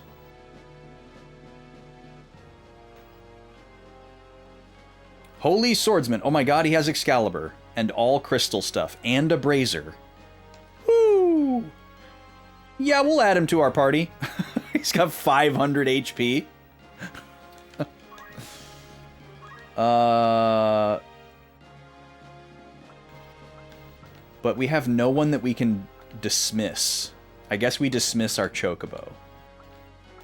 Because I don't want to get rid of any of the other guest characters.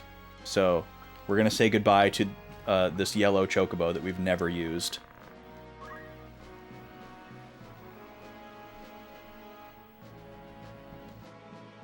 We'll probably just steal all his items and never use him, but we'll see. I haven't been using any of the other guest characters either.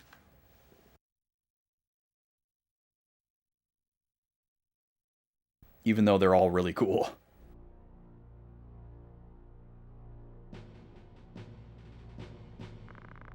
What's this? Who opened the floodgate?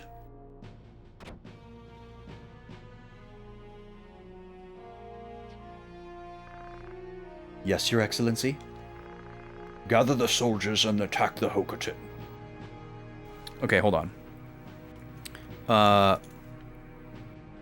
Next, we see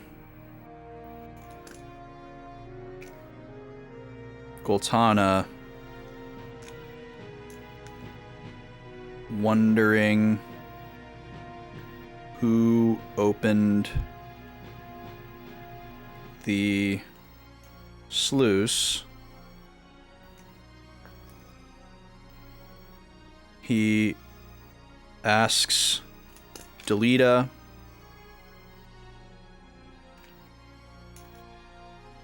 to attack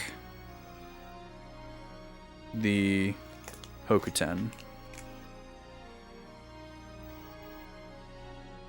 What Hokuten are left? It looked like they were all poisoned. We can't even move because of the water. Neither can they, and that's our edge. Now is our chance to make them think we won't attack. We must move now. That's not a good idea. What? Oh! Oh, you! Nobody wants you to be the king. Wow. Come in.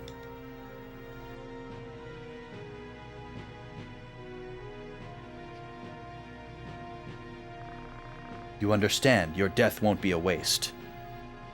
What? Gravados as Cid. Everything's guided by the will of Saint Ajora.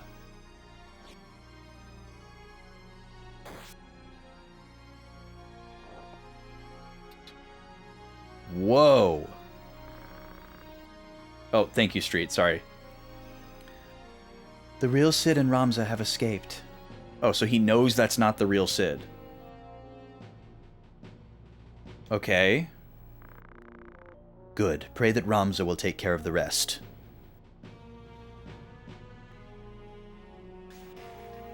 Okay. Back to the notes. Delita murders Goltana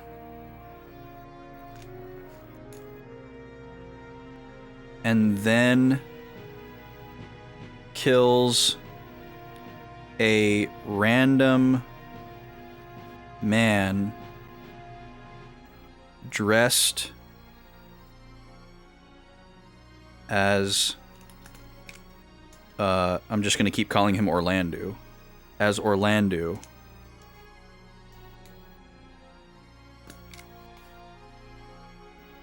Balmafula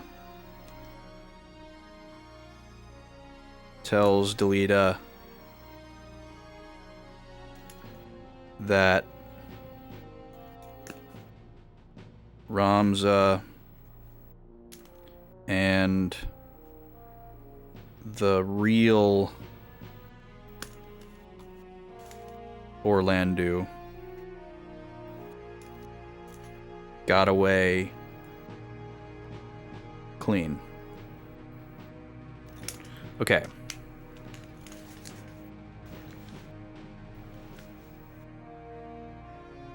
Now let me save.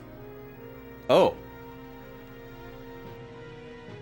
Having lost their leaders, the High Priest proposed a mediator for the armies.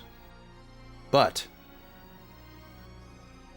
since they were both still strong, they refused. Shocking. Couldn't have called it in a million years. I headed for Limberry, looking for Alma.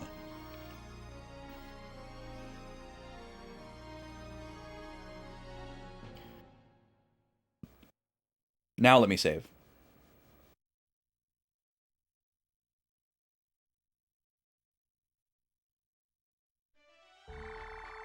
Oh, back to the map. Interesting. So many new red dots. Okay, so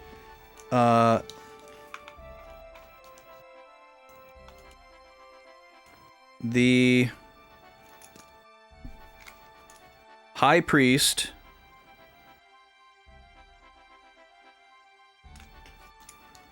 attempted to mediate the armies, now leaderless, but to no avail. Ramza makes for Limberry. Okay, and we are out of time. This is where we're going to end for today. When we pick it up next week, we're going to actually go back. We're going to go back to save number 6. And we're going to do the other Bethla Garrison fight all the way through and see what's different. All the way up until this point that we're at right now, if we have to. Because if the water sluice gate fight is exclusive to one side of the gate, that would also at least make that one text box that that Goltana had also exclusive. So, and like the hostilities, the all-out war didn't happen because of the water. So like there could be a lot of different outcomes there. And I want to see what there is. So we're going to save in slot 8 here. And that's where we will pick it up next week.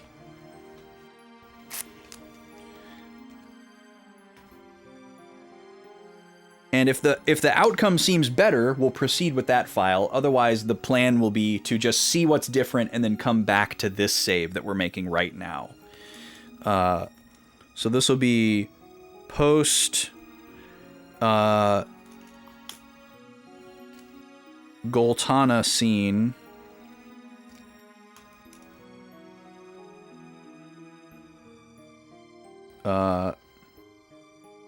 Parentheses, north wall. So we're going to do all that again on the south wall path until we realize, okay, it's the same from here on out. Because I'm very curious about that. It's the first time we've been given a big decision like that. And I'm not going to do it off stream. I'm tempted to do it off stream, but if it's like revelatory, I want to be able to share the reaction and have it recorded. So we've crested 80 hours in this playthrough. There's a decent amount of idle time there because of the out to lunch and all that sort of thing, but still, that's a lot of time. But yeah, that's gonna be it for today. Let's see, housekeeping. The new Fantasy Life is out.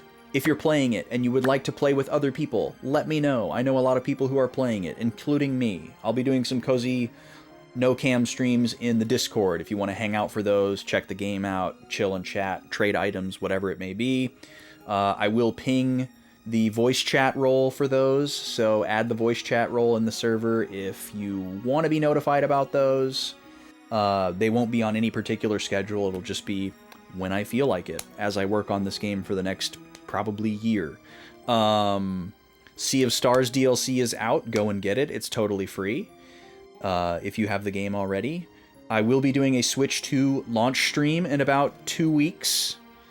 When the launch happens, we're going to be doing a midnight stream for that. Absolutely. Happy to play Mario Kart with people. If folks are down. Otherwise, we'll just be chilling and kind of checking it out and playing and seeing what's going on, living the hype dream.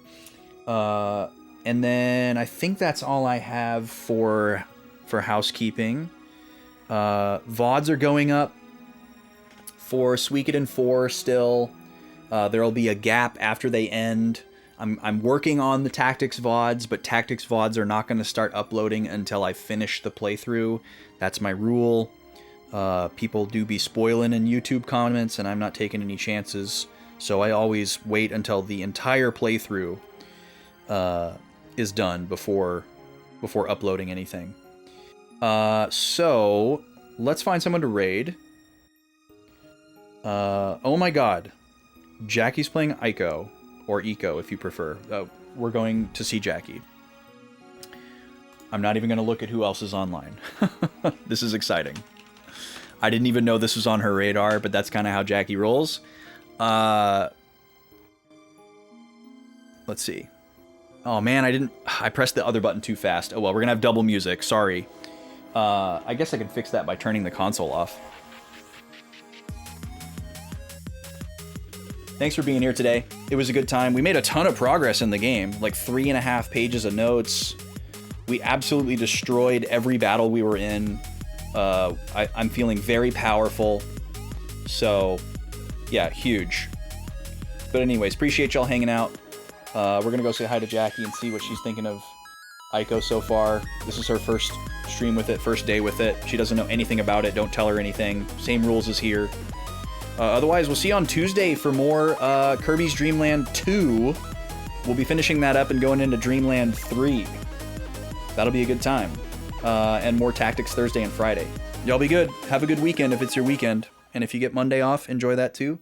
If you don't, keep pushing. We believe in you. All right, see ya.